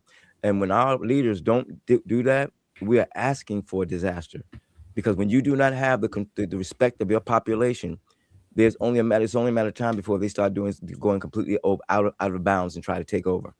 And our infrastructure isn't set up for that, That's right. Because you have states that could say, well, no, you know what That's I mean? right. Like you have to get 50 sign-offs practically to all agree to move in lockstep. And to be honest, to me, that is the first salvo for a civil war, because at that point is when people are going to succeed, because they're like, we're not doing that. And this is why they couldn't get the level of compliance that they wanted during COVID, because you had too many states. Well, each state has has their autonomy to kind of run their state how they want to. So we have a built-in safeguard mechanism that makes it extremely difficult for tyranny. Now, that doesn't mean it's impossible for tyranny, particularly anything that is covert. But to just come out and stand on the stage and say, I subjugate you all right now. Can't do that. That is a big move. That would be a struggle. Well, and the crazy thing is that you I would say probably from New Jersey up, they could probably get away with it. From New Jersey up. Those places, they have some of the most strict gun laws already. Most people don't currently, have firearms and things of that nature, especially if you're in New York City. Up in the Massachusetts area, you probably got to get outside of Boston, before you have people, and they probably don't have as many. But I would say Maryland's kind of teetering, but there's enough good old boys in Maryland that, you know what I'm saying, that are, you know, armed to the teeth, you know, in Maryland. But I think you could get away with it. I think you could get away with it in the Northeast. And a lot of the Northeast fled during COVID. They went down to southern states. They left. got their Airbnb. They went to their summer homes. They went a lot of unfortunately, it is as it always is. It is the poor and those who cannot leave. Yep. Those are the people that are and the naive who are stuck there because the wealthy got out right away. They got out ASAP. Yep. Let me pull up a opposing countess. Hopefully she's ready to go. Newbie to the stream. What's going on, opposing countess? How you doing today? Howdy, ma'am. Hi, good morning. It's morning here. I'm in Texas, so. Oh, okay. It's still morning for me. You know, we're on the same time zone. So are you on the jury? Am I what? Are you on the jury? I'm not on a jury, no, but I used to be a prosecutor. Okay. Okay. Now, mind you, forewarning, I only did misdemeanor cases. So, you know, I can give you some insight on like the jury selection process. You know, I know you guys were talking a little bit about the South Carolina case. What is it? Chow? Yeah. I think it's Chow, I believe. What I know, as far as what I've heard, is a summary of what happened with that case is that this, you know, young Black gentleman came in. He had a backpack, and so the shop owner asked him to keep the backpack outside. So he set the backpack down. He walked around a couple times, revisiting certain aisles. The shopkeeper's wife started kind of keeping an eye on him. He went and grabbed a couple bottles of water and then walked around a little bit and then changed his mind and went and put the waters back. Apparently he had something in the front pocket of his hoodie that was like weighted down. And so the shop, you know, owner thought that it was a bottle of water or something else that maybe he had snagged. They said, "What's in your hoodie?" He was like, "I didn't take anything." And, you know, they didn't know, but it was actually a gun. He didn't show it inside the shop. He was just trying to leave. He didn't actually take anything, as was found later. And so basically, he started leaving. He noticed that they were coming after him. So he started running. They did run quite a ways, apparently in South Carolina, which, you know, every state's different as far as like stand your ground, castle defense, things like that. Apparently running after him is fine. Not, you know, not recommended, but they chased after him to try and see like what he had taken, that they thought he had taken something. Eventually the young man tripped and fell. And when he fell, his gun came out of his hoodie. And so he went to grab it. And that's kind of where the story differs as to, you know, whether he actually grabbed it and turned around and pointed it at, you know, the son who was chasing him. And then to which point the father, you know, said, "Drop it." The son was backing up and he shot him. Or whether or not he just had grabbed it and was going to put it back and take off running, right?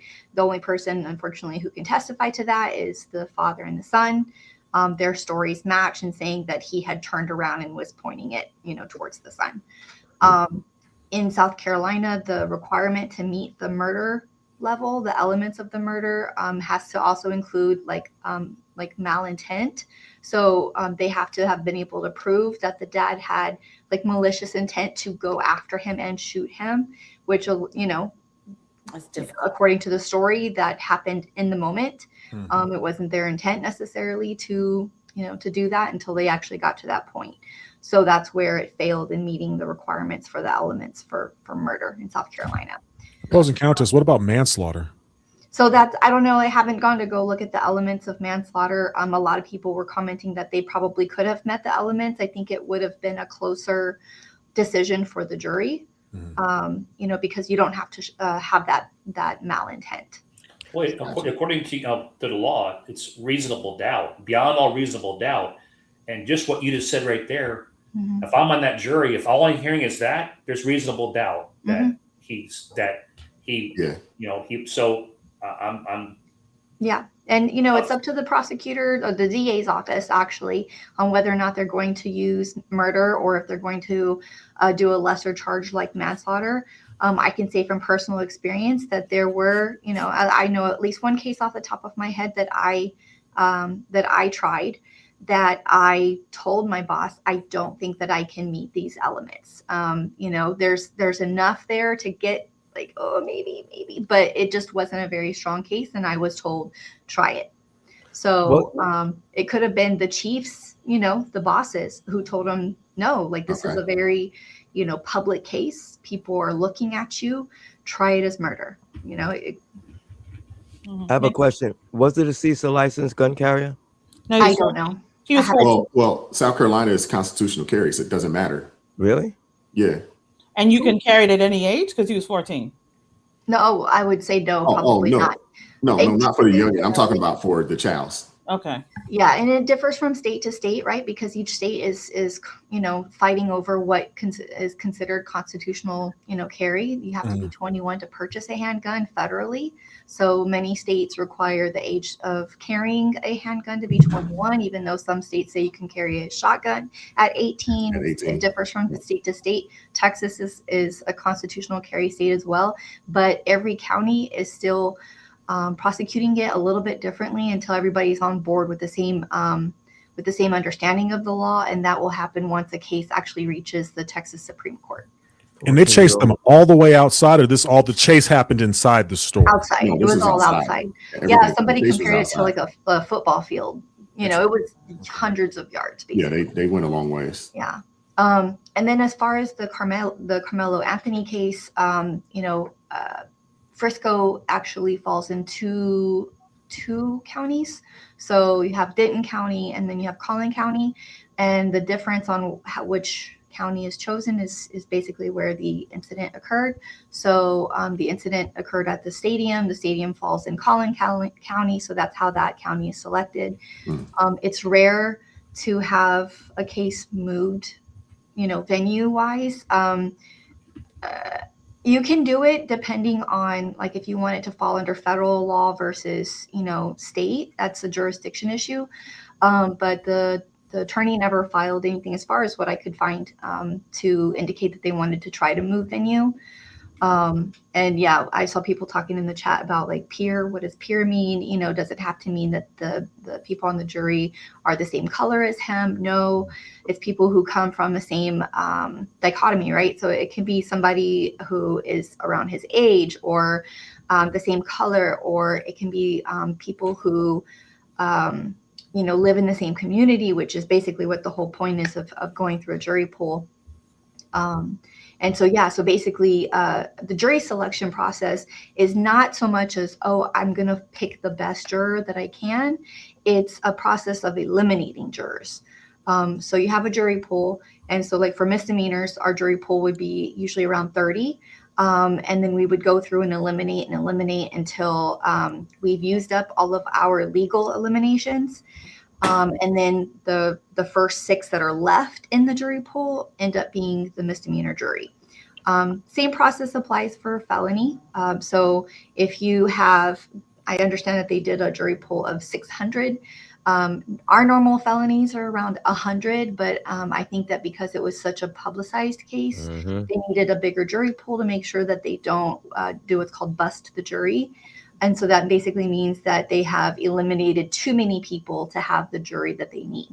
So felony jury, at least in Texas, I think is 12 jurors. And then they might have a couple alternates in case a juror becomes sick, hospitalized, or just cannot continue for whatever reason. Then they have these alternates that have been sitting in and listening the whole time and have all the facts of the case. And now they can slide into that seat and be, a juror. I have this really great analogy that one of my local judges taught me, introducing jurors when they're, in their jury pool. You just start off like saying, hello, this is my name, I'm the prosecutor, this is my job today. And basically, we talk about bias, right? Crystal brought up a potential juror who indicated, I don't think that I could put a brother behind bars. And that was like showing a potential bias. Everybody has bias. Everybody does. Right. You can say that you don't, but you do. And so the judge gives a story. Whenever I was in his court, he would do this story, and he would make it either about milk or about steak. So I like the steak one. I'm in Texas, so I'll tell you the steak one. But basically, I like my steak medium rare. That's the only way that you should eat a steak. It's juicy, it's flavorful, but there's some people who like their steak, well done, right? They don't want any blood. That's gross. Like, why are you chewing raw meat, right? So that's me. People, and I would say, okay, in my jury poll, how many of you think that eating a steak medium rare is the only way to do it? And raise the hands, right? Okay. And then you ask the other way, okay, how many people think that eating it well done is the only way to do it? Okay, Minister Danzel, you're on that list, right? So then you say, okay, what if I show up one day to your house and I am starving? I just walked, 20 miles. My car broke down way outside of town. You're the first house I got to. I haven't eaten in 12 hours. And if you prepare me a steak and I say I like medium well or I like well done, but you prepare it medium rare, am I going to say, no, thank you, I'm not going to eat this steak? Or am I going to say, you know what, I'm starving, I'm going to go ahead and eat the steak, even though it's not cooked to the way I like it? And that's bias.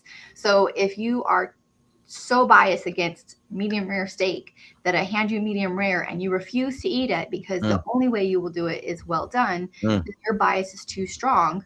And you're not a fit juror for this particular case. Makes sense. Right? So I did misdemeanor cases. Let's say I did DWIs, right? If I had a DWI case and I was going over questions, my questions to potential jurors could talk about if you have anybody in your family who maybe was injured or killed by a drunk driver.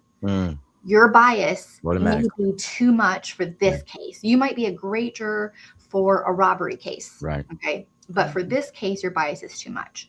So that's part of the process. We end up we go through all of these questions. We're taking notes. We usually have somebody at the table taking notes too on juror number 1, juror number 2, all the way to, number 600 in this case. Right. And so basically what will happen, they all go outside and the attorneys mark down their notes and they say, okay, I can only, you have in misdemeanor, I think we had 3 that we could get rid of just because. Okay. It doesn't matter our reason. You cannot write down on your notes, oh, I'm getting rid of this juror because they're white, or I'm getting rid of this juror because they're a girl, right? Like that's not allowed. That's straight to appeals. Okay. But if I didn't like how they answered a question and I'm not sure that they're going to be a good juror for this case, then I can just say, this is not going to be a good juror for this case, right? And I just have to be able to give a verbal reason why. Excellent. Okay? If I'm questioned on it later, why did you get rid of this black juror? This is why. This is what he said. I didn't think he would be a fair juror. Okay. So 3 for misdemeanor for my cases, usually just because.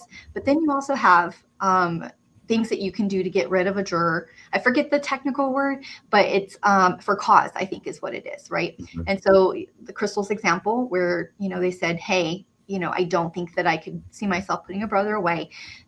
You would say, hey, judge, I'm going to go ahead and challenge this juror for cause. And other side may be like, no, he didn't mean it like that, right? Like that's not what he said. That's not what he meant. But a lot of times, the attorneys get along and they said, no, I agree. That's questionable. Or they'll bring in that juror, okay, and they'll question him specifically by himself, not in front of his peers, so that he can feel free to say whatever he wants to say. And if they come back and they reiterate, yes, that's exactly what I meant. There's no way I could do that. Then, thank you for your time. Go ahead and go back outside with the other jurors. And we tell the judge, yes, judge, we reiterate, we want to strike this juror for cause. And then the judge will make a decision to say, oh, no, I think that they can still be biased, or no, you're right. Excuse me, counselor. Thank you for coming. I appreciate you guys. Can you expound anything on as far as the whole sequestered jury not being sequestered, or with this case, did you hear anything about that? Personally, like I said, I only did misdemeanor, so there was never really a reason to sequester a jury. Right. Just from what I've seen from movies. So, I think it is a high profile case. I think it definitely is getting people up in their feels, and it probably would be a good thing to sequester them, but it may take somebody doing something or saying something stupid for them to go ahead and make that decision. Okay. Thank you. Yeah. You're welcome. Sorry, I talked a lot. I just threw a lot at you guys. No, very helpful. That was good. That was really, really good. Really good. Really good information. I'm glad I could be helpful. Yeah, outstanding. Well, we appreciate you. Thank you so much, one, for watching and supporting the show, but pulling up adding some very, very solid details, you know, and you know, in addition to what we were discussing today. So it was awesome, man. I wish those black people that were complaining about no black jurors would understand what you just said. Yeah, and you know, the only reason why I know that much is because, you know, I used to work at the DA's office. So, you know, well, now it's on video, so people come across it and, you know, they might learn a little something about it and not be as upset about it. So. I know opposing countess used to roll with Crystal and I back in the TikTok days, so she's been a real one for a long time. It's so nice to see you up here, man. And I believe I've seen you on my channel. You're one of the few that have found it. Thank you. And Celeste, I just ordered your book, so I'm gonna need to find that PO box so I can send it and wait for it. Hopefully you'll get it. Hopefully you'll get it this year. Okay. Make sure you read the book first. It's gonna be a while before you get it back. I do have to read the book first, but then again, I have some other books that I can read, so I can just send it in, wait for it. Once I get it back, I might be ready. When you get it back, you let them know how timely you receive it. And opposing counsel, since you're a lawyer, go ahead and update your will before you send that out to her. Oh my goodness. That's terrible. Celeste, put it back. Put it back, Celeste. Well, I get it. I earned it. I'm proud of it. He earned that one. Well, thank you, opposing counsel. We appreciate you pulling up today. Thank you so much. Thank you, guys. Beautifully done. All righty. Take care. Be safe. All right. Let me pull up TMG. Let's see if TMG is ready. Oh, come on now, Tim. Turn us on in the back. Yeah. TMG, you got to turn us off in the back. Turn the volume. All right. Yeah, turn your you know, I don't know if you have YouTube on, but yeah, you got to turn that off. Let me know when you're ready. Hopefully she's ready.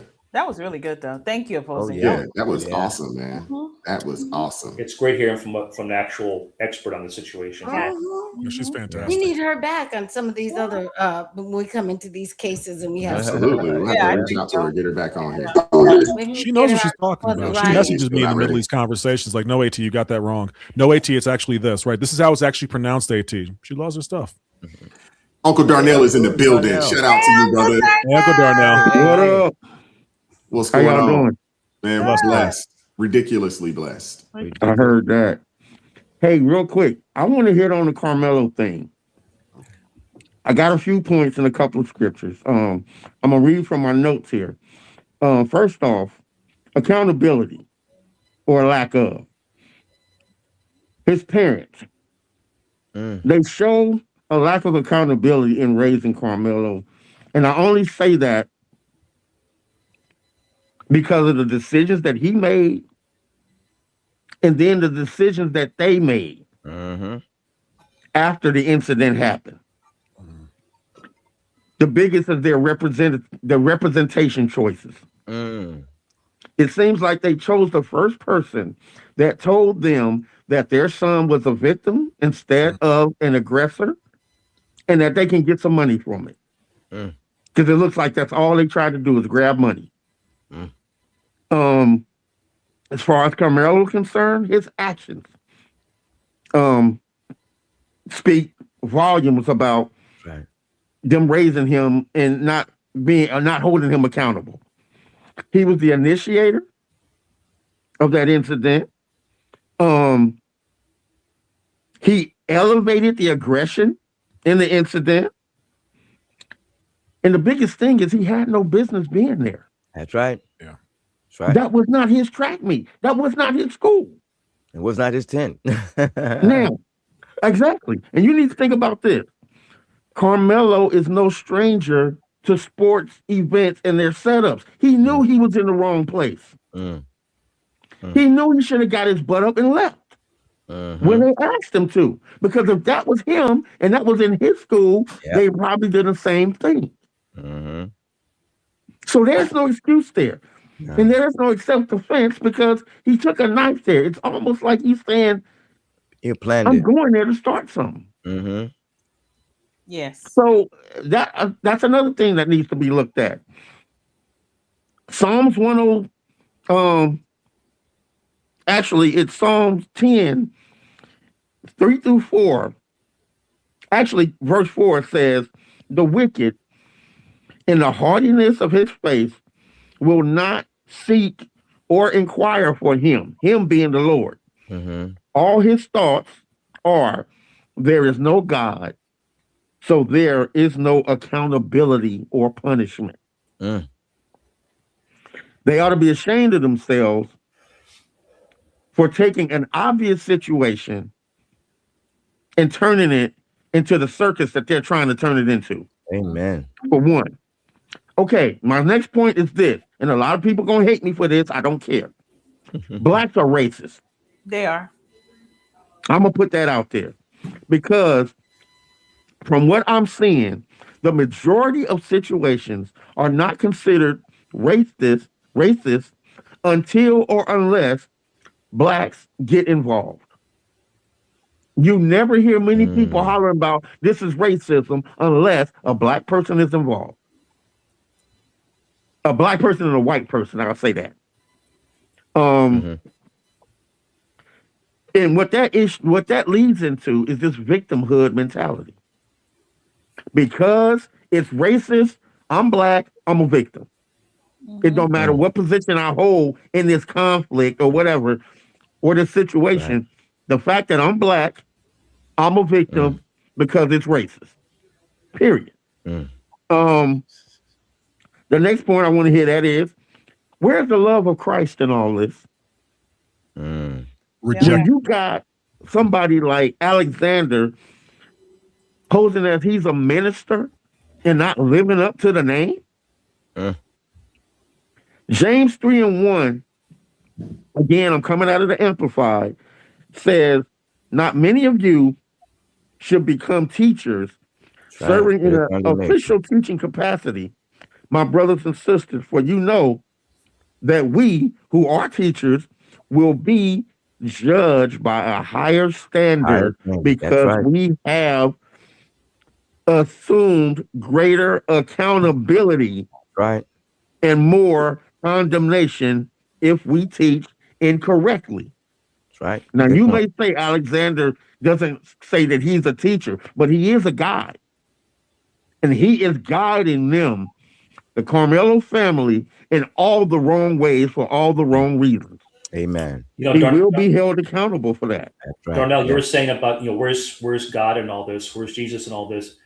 We were constantly taught very early on, you can judge a tree by its fruit. Look at the father of the deceased child who came out immediately and said, I forgive him. I don't want this to become a big deal. That's there. And then I agree with you there. Yeah, that's there. But the other side, the other tree, they immediately said he was a victim, and I'm going to get the biggest charlatan in the world to represent him. And it's, again, I feel for this kid because he was just raised wrong. He was. Well, he should pay for it. Yes, sadly, but he should pay for it. Amen. And that's the next point I want to hit on the jury. Let me ask y'all a question, Jeff. Why can't an all-white jury be fair? It can be. Again, that's when this racist thing comes in. That's right. If you got an all-white jury, oh no, there's no possible way they can judge a black man. Crazy. And who brings that up? Black people. In the media. Yeah. In the media. Oh, I'm getting to them. Because I was thinking, what happens if there was an all-black jury and they convicted him? You know, they would be called all kinds of coons. It was a setup. They're sellouts. It's just, with the black community, that's not possible. Right. For a white jury to be fair, or for a black jury to judge the way they should judge. Which, me being heavily melanated, I can't even tell you how much sometimes I wish I was born something else. But hey, I'm here. The media. Oh my God. The media and white liberals will be a major instigator in two areas, as far as I'm concerned, for either Karmelo's acquittal or lesser sentence. That they won't be satisfied with nothing but that. That's right. But if he is convicted, like y'all were talking about earlier, and I agree with you all, expect riots. all over the place. Because that's what liberals and blacks, I'm sorry, I don't say all blacks. I'm not going to say the majority of blacks. Gotcha. But the media covers the blacks who are out there making noise for all the wrong reasons. And that is where the line needs to be drawn. That's right. Yeah. The media needs to be attacked. And they need to be attacked because the things that they're choosing to do are not done for simply spreading news. They're done to push an agenda. That's right. Thank you. And they need to be called out on that. Yes, they do. That's what I said. Most definitely. Amen. And about the little girl, she may have a hard life ahead of her. She does. She sounds like she can be a very articulate and successful person. But unfortunately, I fear that the environment that she is in is going to bring out everything that vies against intelligence and success. Amen. For her to get up on stage and do what she did and have the crowd cheering like it did, and her parents backing that kind of behavior, that should have been nipped in the bud right there on the spot. That's right. Absolutely. The tree and the fruit. There you go. It should have been said that, hey, this is an acceptance of a achievement, and we will conduct ourselves in an adult manner that is consistent with a higher education. Amen. There was none of that involved as far as she was concerned. Yeah. Unfortunately. Yeah. But that's it. That's all I have to say. I mean, I get fired up about things like this, especially seeing that the next generation is not only being raised wrong, they're being pushed to be wrong. Yes, they definitely are. Yeah. Yes. No, bad behavior is being celebrated. It is. And when you celebrate it, you encourage it. Big business. Yeah. We appreciate you, Uncle Darnell. Appreciate you pulling up today. Always coming through with the words of wisdom. We appreciate you. You in prayers always. God bless you, guys. Thank you, guys. We are praying for you. God is good. All the time. All the time and all the time. God is good. Yes. I love you all. Love you too. Love you too. Y'all have a good one. God bless you. God bless you too. Y'all make sure y'all go and check out Uncle Darnell too, man. Check out Darnell Wilkins on. Hey, he put out a fire short the other day. Phenomenal. Y'all go and check it out, man. Minds, can y'all make sure y'all post Uncle Darnell's YouTube channel in the chat, please? He put out a fire short the other day. Really good. And Minister Dan's got a bone to pick with you, man. You can't eat a steak well done, bro. Thank you. I was hoping someone was going to say something. It's jerky, sir. Real quick. I'm telling you. Have you tried it? What are y'all doing? I'm loving. Try backing it up. Can you go to medium well and try that out first and see how that is? And if you like it, then bump it to medium. I've actually had both. I just, people just have their taste. You want to eat beef jerky. You might as well eat a piece of jerky. I actually like beef jerky too. I actually like them too. Yeah. Can I tell Uncle just for Uncle Darnell? Uncle Darnell left quickly, but I wanted to just say real quick. The other thing is, as a former athlete, and I know some people here are former athletes.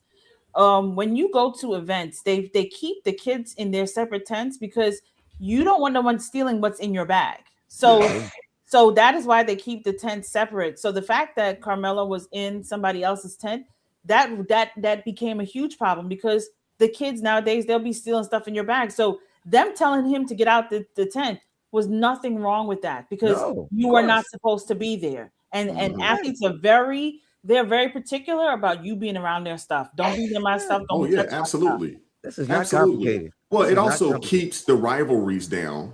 You know what I'm saying? And we know that there are certain schools. I know for me growing up, you know, we had a few schools that were like direct rivals. No, they wouldn't even like in the large track meets, they wouldn't even place the schools like next to each other. They would strategically piece them, you know, around the stadium to keep. Yep. Because we know like the rivalries, man, these rivalries, especially a lot of guys that run track, they also play football. These rivalries are real. They can get out of hand, yes. And it can't get out of hand. He didn't get there by accident. He knew what he was doing, and he brought a knife. Yes, he brought a blade with him. Right. I mean, he wasn't going hunting in the wilderness. He was going to a track meet, and he brings a knife. Looking for trouble. I still got to get Minister Danzel. Try your steak medium, okay? I got to go back to this steak. You messing me up with this well done steak. Wise, you have an opportunity to grill him a medium steak at your barbecue, and then that will be his. And we will be with you, Minister Danzel, to support you through this process. Intervention. Huh? I had to go back to it. I had to go back to it. Like, well done steak. Come on now, Minister Danzel. Come on now. Not well done. I'll be here. Fam G, are you ready? Ooh. We can still hear you a little bit. Okay. Yes, I'm here. Can you hear me? Yeah, we can hear you loud. I'm sorry. I just wanted to say I want to say hi to Brother Wise, Minister Denzel, Crystal, Celeste, AT, and Jeff. Good to see you, Jeff. Nice to meet you on this panel. When I was on vacation, thank you, Wise and AT, for contacting me and checking in on me. I love y'all. Y'all were amazing just to make sure I was okay and having a good time. And Brother Wise, thank you for all the help that you've given me through the process of doing my YouTube channel. I really appreciate it so much. And AT as well. On the Carmelo Anthony case, my whole thing is I was in sports. I did track and field and all that stuff, and I got into a fight because a girl did push me and hit me first, and so I did hit her back. But my whole thing is why are we going to weapons instead of, if you're doing self-defense, why aren't you defending yourself in the normal way? You know, the weapon should never have been there. He did it premeditated.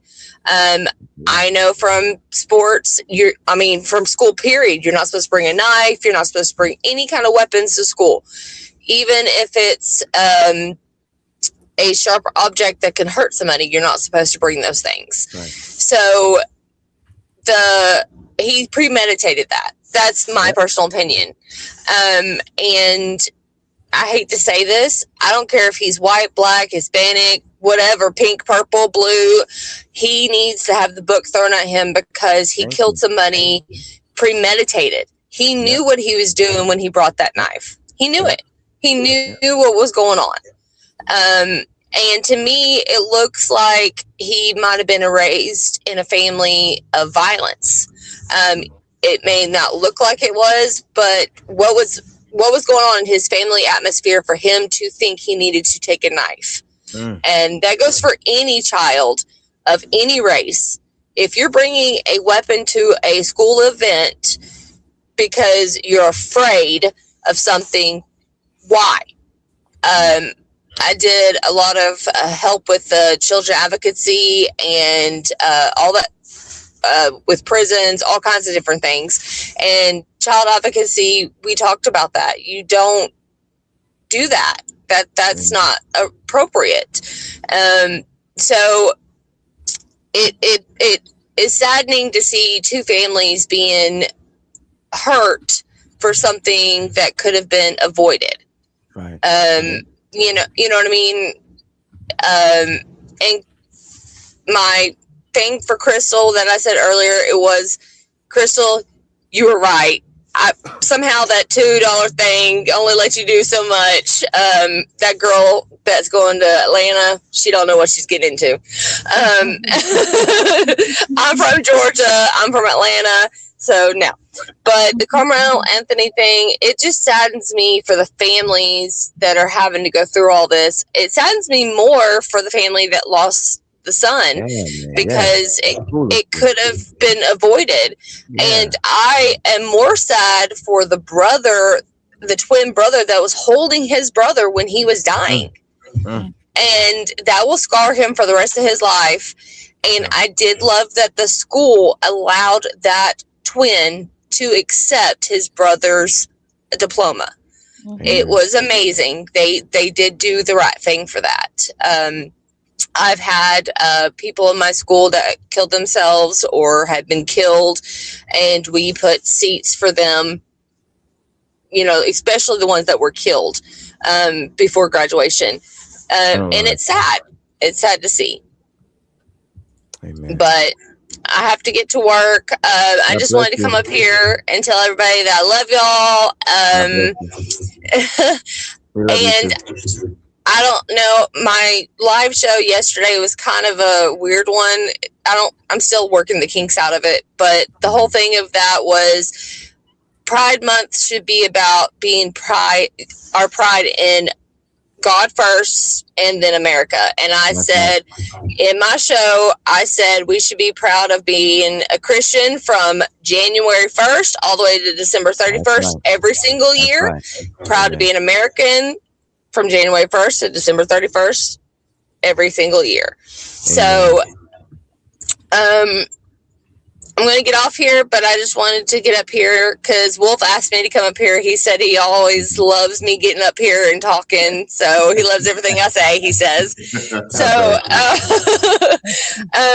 but I love y'all. Y'all are amazing. This is my family. Thank you so much for pulling up, supporting the channel, and supporting what we do over here. We definitely appreciate you. God bless you, sister, and hopefully you'll pull up next week Thursday, since Wolf loves to hear your voice. That's right. Amen. Oh yeah, I'll do my best. Take care, Tam. God bless you. Wow. All righty. Who's next? I think we got Eric. What's up, Eric? How you doing today, brother? Hey, brother. What's going on, guys? What's up, Al? How you doing? I got notes. Oh, here we go. Oh, Lord. All right, so a couple housekeeping things first. Hey, Eric. I know. You got some greens to get to, or some massage, or something else. So, what you got a couple for of us? housekeeping things real quick. AT, of course, the Navy guy's going to be quick on the pink pants. We all know why. That's fair. Brother Denzel, you're right on so much. We'll allow you to be wrong on the steak. Okay. That's fair. We'll give him that. Thank you very much. So, I've started kind of making names for your segments, Elias, so that way it helps me keep them organized. So, segment 1, I called Ass Backwards Way to Win a Track Meet. You should have seen it. Opposing Countess was losing her ever-loving mind in the chat. And after hearing her talk, you can see why. To me, having a knife at the track meets like the Sacha Baron Cohen movie, The Dictator. If you've seen it, they hold the Olympics in his country, and they have the starting pistol. As soon as they start running, he starts shooting people so he can get first. Wow. There's no need for the knife. Wow. Amen. 2, justice has no race. Because if you look at any statue of Lady Justice, she can't see. My oldest ran track, did the field events in high school.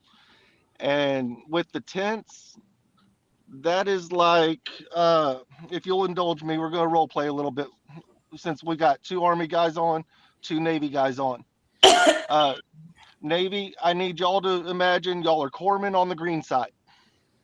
Okay? We're all in the DFAC. You got rows of tables everywhere. It's dining facility for the civilians. Go ahead. My apologies. Mess decks. Army on one side, Marines on the other. Navy corpsmen on green side have to eat with the Marines. It's just how it works. And Jeff comes over and sits at our table. And I'm like, no, you've got your own space over there. He goes, well, I want to sit here. So I shoot him in the face. But I didn't mean to. That wasn't my intention. We're both white. How's it going to look? Or vice versa if it's Y's and AT. Where they're going wrong is they're putting me versus Y's. Mm-hmm. It's the same crime no matter who does it. Right. It should be the same outcome no matter who does it. All right. We all have bias, like opposing countess said. And I can guarantee you, any one of y'all that have children or grandchildren are teaching your bias to those kids. Mm-hmm. Mm-hmm. And I say this because I taught my kids that fried okra and chicken fried steak is the best meal in the world. I don't like liver. I mean, so there's a bias. I grew up in a small town, predominantly white, but you don't go on a certain side of the railroad tracks because that's where the less than desirables are at. That's a bias. When it comes to a jury of your peers, I'm sorry, but with President Trump, how many prior presidents were on that jury? If we're going like that, every one of those jurors should have been a president, right? Mm-hmm. And it falls back to what y'all are saying, young man's getting bad advice. It's advice versus agenda. Crystal, you've done a good job covering this. I love you, sis. This is just a case of the ECLC on steroids. It is. It's not about that young man, the young man we lost. It's about what we can further push. Right. Like y'all said, we got President Trump's birthday, Juneteenth, the USA 250, the Army birthday, July 4th, midterms. Mm-hmm. And the Democrats are running. Yeah. Mm-hmm. Desperate. I mean, they're running for their lives. So Yep. they need a new George Floyd. Yeah, that's right. They need something. Mm-hmm. Yep, they do. And I'm glad I live in Oklahoma where there's a gun behind every blade of grass. Sorry, a pew-pew.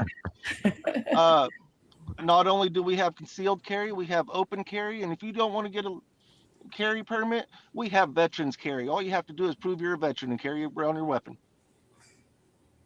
You don't even need a license for it because you've already had the training. Mm-hmm. Let's see. When it comes to his trial, his advice was poor because they offered him a plea deal and he was told not to take it. Mm-hmm. Texas is so conservative. If you kill somebody, they will kill you back. Mm-hmm. TikTok friendly language. Eric, go ahead. My he apologies. done messed that all up. From I mean, I'm waiting. He's on like the 12th thing now. So I was like, we gotta demonetize the daggone stream now. So I was gonna say that thank you. started back Eric. with MG and them too. I was like, I forgot to preface this like Sister Crystal did. In my opinion, allegedly, but I'm not going to say as much as you did last night. They have even installed a fast lane for this in the judicial system. And originally I was thinking it was Texas Penal Code 19.02 subsection B1.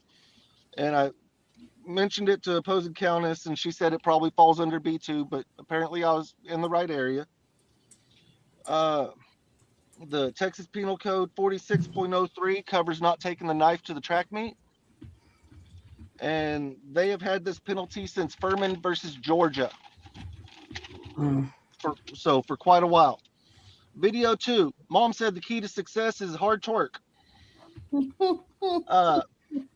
If you notice, I'll say this young female because I've not seen ladylike behavior out of her. Already has a TikTok name and is trying to go famous. Has the world is against me mentality. She's traded pomp and circumstance for pimp and circumference in my mind. Let's see. We all know that what's acceptable is not always what's written. You should not have written guidelines. Wait, we do have written guidelines. It's called the Bible. We're in a world of participation trophies. My 18-year-old that graduated had 35 students in her graduating class and 6 valedictorians. How'd that work? That's not even normal. Because they had the same GPA. But my 17-year-old that graduated this year had a class of 200 and had 1 valedictorian. And they had to go all the way back to grade school with their grades to figure out who the valedictorian and salutatorian were. She's bragging about her 3.5 GPA. I'm sorry, but there's one school district where I'll accept a 3.5 is good. Dr. Whitaker, you know who I'm talking about. My 17-year-old's valedictorian had a 5.2 because all the honors classes and all the college classes they were taking while taking the high school classes. She said she's going to college for business management. I have personally met in bigger metropolitan areas players in management professions. The bar is high, but the pole is low, young lady. You might meet one of these men.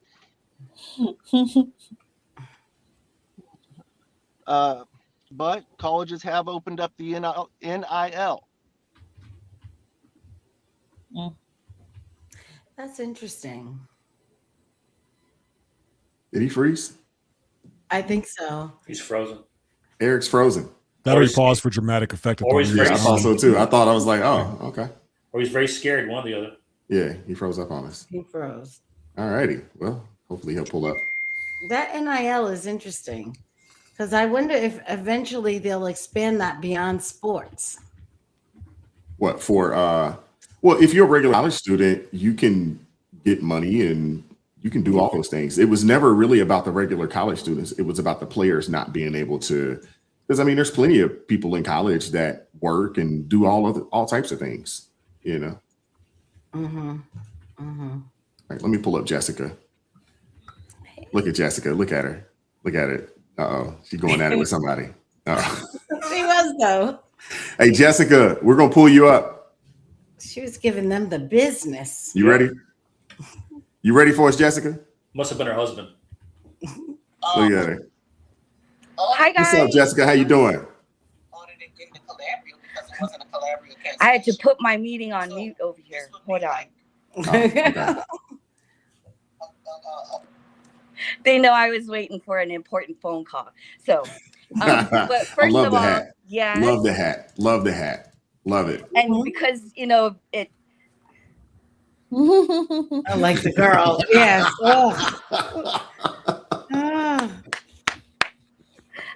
Put it in a bun. Put it in a bun. Do something. Put it up. Oh my goodness. Put it up. Never mind. Never mind. Y'all are a mess. And then, of course, thank you so much, Wise, for getting on them because my shirt came in. Oh, shout out to you. Look at that. Very nice. Representing. Very nice. You see that? Do you see that? Now That's soft I'm cotton just right there, waiting AT. for, You see that? the That Garden cotton's Project soft. shirt It's to good come on in. your skin. I'm anxiously awaiting for that one. Thank you so much, AT, for Is that a 1,000 count t-shirt? No, it's not 1,000 count. It's not 1,000 count, but it is soft. It's not a Gildan. I promise you that much. Now, what I will say is 1,000 count Egyptian cotton. I watched one of your uploads that you uploaded last night, Wise, one of your video uploads. I can't recall the name of the video because is that gold you're slanging? Like Egyptian cotton status gold. I saw your commercial. You had your script. You was reading it off. Yeah. It's gold. She said, "Is that gold you're slinging?" I was like, "Wait, what am I saying?" hey. I was like, "Do I know Jessica from back in the day?" Jessica, you can't hide money. That's just how it is. No, but I was so well, I was into the video until that happened. I was like, wait, hold up. That's sponsorship ad reading right there. And then he put up the screen with the gold and everything. I said, that is Egyptian cotton of him. If there was ever anything he was going to start, it would be the Garden Project and then gold. Yeah. Well, we're trying to do a little something. Like, okay, we're trying to do a little something. Along, so that's great. Couple of other things.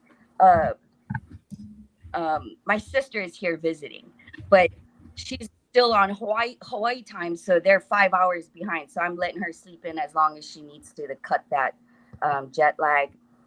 She did say she wanted breakfast, but it's already afternoon here. So she's just gonna have to figure that out. She'll be all right. She came in clutch with a bunch of my goodies from back home, coffee and stuff like that. But it's her birthday month this month. And birthday month. What is going on with you all in the birthday months? Yeah. Yes. I was just spreading flowers all over the place in May because that was. She'll be here only for a short while, but I'm glad that she's here. A lot of movement in my walk with Jesus. It's growing closer and closer because platforms like this, the Garden Project has been definitely a huge impact on that, and I'm very, very grateful. And to God be the glory for both. So I've been on Celeste's channel watching her videos, loving what she's spitting out. It's all bubble wrap infused, everything. It's great. I love it. And I just like how everyone is moving forward and how I can see how, God is holding all of you and all of us, even in the chat. So I'm very grateful to that. A couple of things came up in Hawaii, some funny. One, there was a tourist that visited Hawaii from Washington State. I don't know if any of you guys have seen this, but he threw a big boulder just inches, like an inch or 2 inches away from a Hawaiian monk seal who was just kind of gliding in the water along the shoreline. That Hawaiian monk seal has been known to come up to that shoreline all the time to rest and then go out. But this tourist decided to take this big pohaku rock boulder and just throw it just right before it. It spun out of the water a little bit, and that's been on Hawaii's radar for a little bit. They found the man. A local found the man first and decided to exercise public justice. I saw that. He beat the brakes on nobody can find the local man, though. He might be. They've been asked for any kind of, any information on this assailant and stuff, and everybody's just like, well, it could be about 5'3" and maybe 5'9", something like that. Black hair, like everybody else, But so they're talking about that. They've got some videos in response of it. They found the man, arrested him. He then left from Hawaii back to Washington, and the police, the federal police, ended up picking him up there and taking him to federal court for doing that. It's an endangered species, and then, of course, Hawaii is all about, the aina, or the land, all that's in it. We are caretakers of that. We're not owners of it. We're not, let's go ahead and exploit this. We're just caretakers of all of that. And that was just very ignorant of that visitor. And then I don't know if anyone sees Kev on stage. Yes. Is that familiar, like sidestep comedian? Yeah, I've seen him. Well, he puts out this, and this goes to these graduations. And in Hawaii, graduations are, Hawaii people do graduations different. Some of it can border on the line of, whoa, that's a bit too much. But we have this thing with Lay's, flour Lay's, and I don't know why, if you've seen it when you were out there, but these graduates just get Lay's and Lay's and Lay's piled up from their families, from their friends, and they just pile up, and you can't even see the person, their head, nothing, you can't see anything. And but that's one thing. And this Kev on Stage guy says, look, Black people, we can't have these Samoans outdoing us, outdoing in this graduation space. We've been known to act a fool. These Samoans are, getting in on this, and they've got all of this stuff. They prepared for this for months, and they do with their flour lays. They do their flour lays and gifting for months for their graduate, whether it's high school or college. Thankfully, they're not doing too much of the dancing and what we saw, like the split stuff, and they're not there yet. They're not there yet. But if they're not careful, they can definitely move into that space. It's just the split's going to look a little bit different. But yeah, that was really funny to hear him do that. Kev on Stage is great. I like Jessica, can you hear us? I don't think she can. Can you hear us, Jeff? When her screen went down.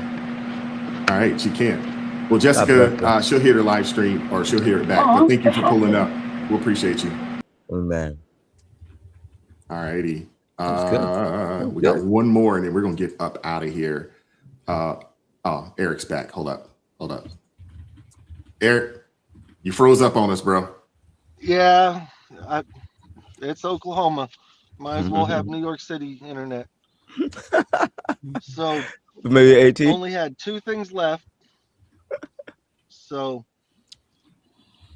I'll narrow that down to one just for time's sake. And that was to address Diamond Davy with the martial law. Now, AT, Jeff, and Wise, correct me if I'm wrong. I state your name, do solemnly swear to defend and uphold the Constitution of the United States of America against all threats, foreign and domestic. So help me God. Close enough. So I'm old. Give me time, AT. So one thing that most service members will let you know, if they are given an order that is not legal, moral, or ethical, they have the ability to deny that order. But not only that, we have one of the few militaries in the world that if you are ordered to do something against those three things, you are obligated to turn around and lift your weapon. So if the military is ordered to go house to house, round up people, round up guns, it is their obligation to round up those officers giving them those orders, because that goes against the Constitution. We did not serve a person. We did not serve a Congress. We did not serve a president. We defend the Constitution and the American way of life. Amen. Right. Amen. And that is what separates us from the rest of the world. So, Diamond Davy, I hope you're listening. All of this authoritarian talk, we have the ultimate response for any authoritarian that the Democrats decide we have. Amen. And that is our military. Not only do they fight our wars, they protect everybody within the homeland and that falls under that piece of paper. That's right. Amen. The architects of this great project called America were well before their time, because those are things that have never changed. That's right. There's a great line in Lee Greenwood's song, God Bless If you think about it, all of this stuff that goes on in these deep blue areas, there's a reason that we have 2A and we have that oath of office for every service member. That's right. Because if the lowest ranking youngest private doesn't understand, he has an E4 or an NCO or a warrant officer or an officer that can answer that question. If they can't, they have what we call JAG. That is your military lawyer, and they will clear that stuff up for you. So God Thank bless you for the three of y'all for serving. Thank you, everybody in the chat and everyone across the world. But God bless you, man. America will not fall. Amen. Because we have that safety net. And I'm sure my brothers in arms will. But I did want to make sure to address that for Diamond Davy. God bless you, man. Well, we appreciate you, Eric. Thank you for pulling up, Yes, pulling back up. We appreciate your support. Always. Thank you so much, always, man. The wisdom is not a problem. Y'all have a good one. All righty. Thank you, man. Be safe out there, man. Take care. Mm-hmm. Chef. AT and Wise, I'm sure you can agree with this. Our enlistment never ends. And I will, like it says in the song, I'll gladly stand up next to you and defend this country today. I don't know about you. My enlistment ended 20 years ago. Jesus. As soon as he put on that Egyptian cotton. Look at this guy. Look at this guy here. Look at how Papa died. Oh, wow. What's going on, guys? Oh, my gosh. This guy. I thought I'd do something different. This is definitely different. No, I just the whole Karmelo incident, man. It's just, yeah. How does he breathe with the beard just smacking him in the face? That's like my bug protector, man. Keep both your hands on the motorcycle, Papa Dodd. What are you doing? Where's the other two members of ZZ Top? Well, if you hear screaming and smell dookie, you know something bad happened. Oh my goodness. Hey, I said dookie. The Cole Karmelo incident just got me. I can't imagine both families. To me, it's a horrible thing. But yeah, I believe that kid, he went there kind of with that attitude. I hope somebody does something, and just really overreacted. It's going to cost him the rest of his life. It's going to cost him. Oh, there's no way they're going to let him just skate on that.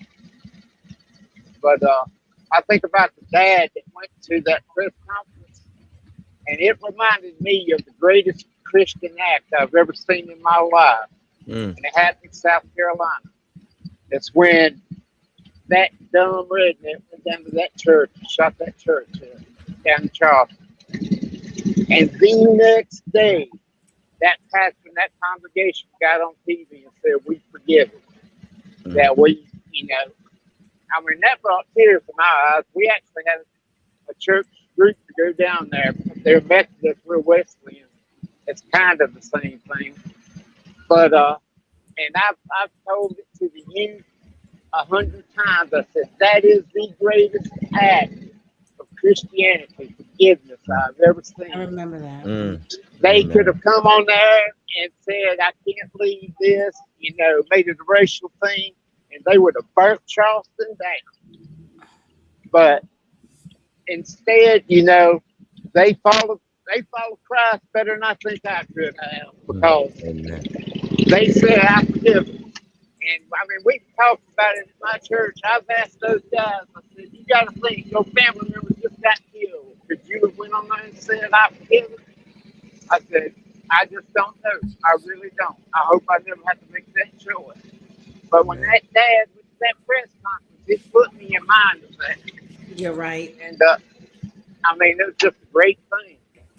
Hey, I'm right behind the sewer truck. Guess how I know that? Shoot. Yeah, that's the fun thing about riding the bike. You get to enjoy all of nature. But, I just wanted to come on so I could put you on the record book. Having a man on a Harley Davidson with his foot, catch you clapping in the wind. Talking to everybody. You did it, brother. You did it. And every Wednesday night on Christmas show, I'll tell them I'm leaving you. I'm listening. I'm riding, but I'm listening. So God bless he knows you. I'm not as full of bull as everybody thinks I is. But yes, you do. I appreciate the show, man. I know I give you a hard time. I'm not going to stop doing that either. No, I expect it. I look forward to it. Okay. The same way we give Celeste a hard time. We give I Celeste need a hard you, time. Papa Dodd. I'm counting on it. Celeste, I got your back every time. Don't you got to worry about that. You don't even have to turn around and look. I'm there. I won't ever let him slide on that. Hey, that's my big. But let's talk about that little bridge that just went through. All right, you guys take it easy. Enjoy your All right, man. Yeah, Yes, sir. Be safe, Papa Doc. Papa Doc. Please be safe. Enjoy that 3-day work week. I mean, come on, man. The guy that's riding his bike at 1 o'clock in the afternoon on a good Thursday. He talking about me. That's right, man. Hey, you know, Thursday got me out here test driving this thing. Yeah, okay. He talking about me. Take care, Papa Doc. Bless you, brother. All right, y'all be. Wow. He talking about me. He out here riding his bike in the middle of the day. Wow. I love Papa Doc. Every time I'm in Bible study and I'm doing Bible study, he'll say, I'm here, Crystal. I'm listening. I'm on my bike, but I'm listening. I'm like, just don't watch. You can listen. Don't watch. Yeah, just listen, don't watch. That's right. I was a little nervous for him. Yeah. When he was going fast, I was like, oh, please be. Yeah, I know. Please be safe. It's only one. We'll read some super chats, and we got a few super chats to get through, and then we'll get ready. We'll get up out of here. I know Jeff got to go make his millions. Shout out to Darnice Harrison, been a member for 3 months, said the next generation of grads is scary, stupid. Yeah, I think I'm scary, stupid. Lewis with the double ARP. Okay. David Thomas coming through, $5 super chat says, awesome show, Brother Wise. Very informative and entertaining. Thanks, Amen. man. We appreciate that. Thank you. Amen. We aim to please. We aim to entertain. We want to inform and entertain. Amen. You know, and you're going to walk away with some Bible. You're going to walk away with some scripture. That's right. For some of you, this might be the first time that you've heard a little bit of scripture. So you're going to walk away with a little bit of it. You come up in here. Amen. Shout out to Mr. Largy, $5 super chat says, God bless the chat and the awesome panel. I appreciate that. None of the raffle winners today performed any ratchet dances when accepting their award. I like that. Wow. That was good. That was good. I like that one. Thank you, Mr. Largy. Appreciate that. Yeah. Shout out to Gospel Ministries joining the ARP family. Thank you so much, Gospel Ministries. Man. We appreciate that. Thank you. Shout out to Jody Calloway coming through with the $5 super sticker. Appreciate you, Jody. Thank you very much. Shout out to Speak Your Voice First with the $5 super chat says, not blacks are racist, it's them blacks over there.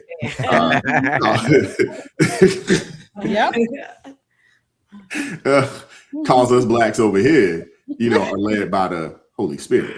Just saying that part. Love y'all. Appreciate that. I like that. Yeah, All right, folks over there. I love it. Over there. Shout out to Uncle Darnell coming through, $5 super chat says, Minister Danzo, I'm gonna call you Pops. Steaks are meant to be eaten rare or medium rare. I say that with love. Wow.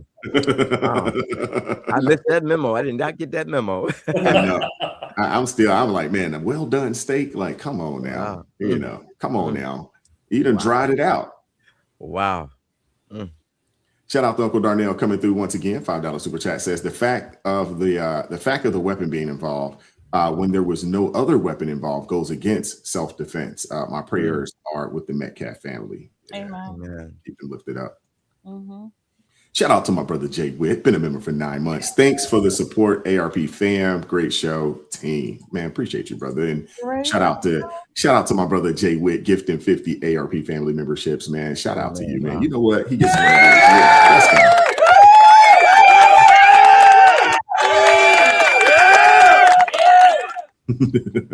Appreciate you, Jay Witt, man. Thank you, brother. Shout out to Uncle Darnell coming through. $5 super chat says, y'all gonna make Wise articulate the details of his past and get banned from all media.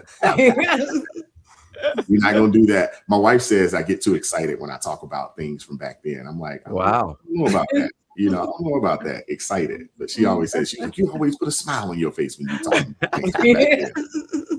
I'm like, I don't know.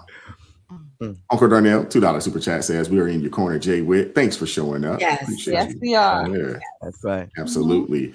And Uncle Darnell, once again, $2 super sticker. Agreed. My bad. That was for Speak Your Voice. Oh, okay.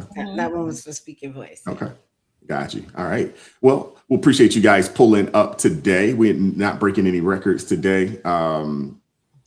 we're at the 4-hour mark. We sure are. Kind of went a little longer than expected, but you know, I try to tell these guys to be quick, but don't hurry. But they seem to not understand that. They continue to pull Duffy's, you know, on them when they pull up to the show.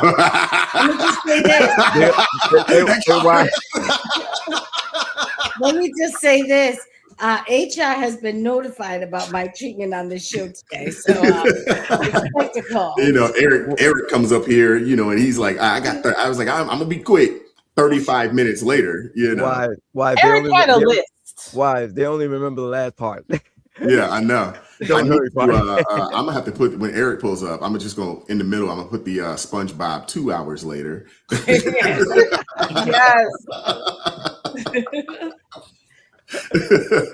Oh, good show though. Oh my goodness. But yeah, really, really good show, man. Appreciate you guys. Thank you, Jeff, you know, for pulling up, coming up, representing. Yeah. You see that, AT? Yeah, I put him right next to you on purpose, just in case you get out of line. He is doing it for a good cause, and so I'm not going to give him a hard time. Amen. Now, Jeff is a for those of you who don't know, Jeff is a saint. We should start calling Jeff Saint Jeff because you know he does a lot of things for a lot of other people, and he's doing really good work out here. He's doing the Lord's work out here. Yes, and, he is. You know, I try to catch up with him. He's like one of the busiest people that I know. It's like, man, he's got a lot going on. Yeah. You know, now I don't understand how wifey deals with it, you know, but she's got just as much going on as I do. She has her meetings and she has her sponsors and sponsees, and wow, you know, that's what we're called to give back. We're called to help each other. That's what right. I'm going to go to my grave helping somebody. I promise you. Amen. I love it. I love it. Yeah, Jeff out here doing the Lord's work. That's some great rewards waiting for you. Absolutely. So we appreciate you. If you have not went over to It's Not Your Fault Al-Anon Recovery channel, if you have not done that already, please go over there and subscribe to the channel. Work with AT a little bit on his heart. That would be helpful. Anything you could do, we'd appreciate. You know, I didn't even make the most recent joke against you. That was wise. So now I get hit for a wise. Oh, I'm storing up for him. Okay. He's recommending AT as a client. Oh, okay. Statute of limitations. AT as a cash advance. Same day approval. You want that cash advance? You better foul. You better fall. Yes, man. He ran. AT took off. Look, gone. He wants that cash advance. What is doing, Celeste? He wants that cash advance. Oh my goodness. That is in that clap. Eric says he comes organized. That's right. Nah, and we love it. You, Eric. We love it. Appreciate it, man. You come with some good information, so I'm just giving you a hard time. Shout out to Rain Me, $10 super chat, says wonderful show. So glad I found it. Oh, amen. God bless you. Thank you. Hopefully you are subscried. And if you're not, you should be subscribed to everybody. You know, amen. Crystal Beyond Labels. Go over to Celeste _ Duffy. She does have it there. And then, you know, obviously support Minister Danzel over there. Minister Danzel, what's the name of your Substack? Is it called the Probe Analysis as well, or you got a different name for it? Danzel Monk. My name. My name. Danzel Monk Substack. Got you. Yeah. Minister Danzel over there, man. He puts out some really good articles over there. Appreciate man. you. Doing good work. Appreciate you. Amen. Doing good work over there. Thank you, Jeff, once again for pulling up. You know, I know we pulled you away from making your millions. You know, we appreciate you coming over here and hanging out with us, little people. I tried to give back as many super chats as I could today. We appreciate you, you know, coming over here. Just so y'all know, if y'all need a loan, Jeff's the guy. Okay. Can I do this with Jeff one time? Jeff. Yes, Jeff. That part. Oh God! And you'll use that, Jeff. Your wife's gonna be like, "What part? Like, what are you talking about?" She watches it, and she goes, "Why'd you say that?" I'm like, "Because that's what they all say." And he's like, "Don't say that again." Wrong on, Jeff. Wrong on. Oh, I mean, right on. Y'all are terrible. But we appreciate you guys pulling up today. Shout out to all the Blues. Thank you guys so much for supporting the channel, helping to keep things peaceful in the chat. We appreciate the work that you guys do over there. Thank you guys so much.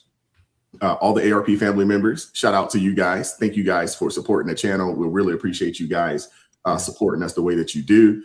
Shout out to everybody that won a giveaway or won a gift today. Shout out to Daily, Gwen, Jeanette, Karen Elliott, Annie V Praise, as well as Miss _ Unique and Gifted. Shout out to you guys. Make sure you send me an email today. Send it to me today, askwisetoday@gmail.com. If you haven't done so already, I'll check my email here in a little bit. But we want to get these gifts over as quickly as we can possibly make it happen. So we're going to make that happen. And then I'll make sure that when Mike pulls up tomorrow, Mr. Mike, when he pulls up tomorrow, I'm going to put the same kind of pressure on him too. So all right, make sure that thing go out so these guys get these books next week. Amen. Don't try to clean it up for HR now. Okay, you did the whole show. Okay. Do you single me out the whole show? Talking about yes, no, I'm fair and balanced. Watch tomorrow to see fair and balanced. Well, you know, hey, I try. Thank you to everybody that supported the channel financially today. Thank you guys so much for supporting the channel. We really appreciate you guys as well. Shout out to you guys, man. And Lord willing, we will be back at this thing tomorrow, 9:30 a.m. Eastern Standard Time, ARP in the morning. Come check us out. Bring a friend with you. Bring a friend. I'm not sure what we're discussing, but I'm sure it'll be fun. We always have fun, when we get together. So it's always a good time. So we appreciate you guys. Thank you guys so much. As always, man, keep God first. Stay prayed up. We'll catch up with you guys next time. Peace. Take care. It is God who arms me with strength. Yeah, I'm battle ready. He trains my hands for battle. My heart stays steady. But thanks be to God, He gives us the victory. Through my Lord Jesus Christ, it can't live in me. I was down to the dirt, red clay on my shoes, old pain in my shirt, oh so bruised. And the Lord hit my chest, kicked air from my breath, put power in my step.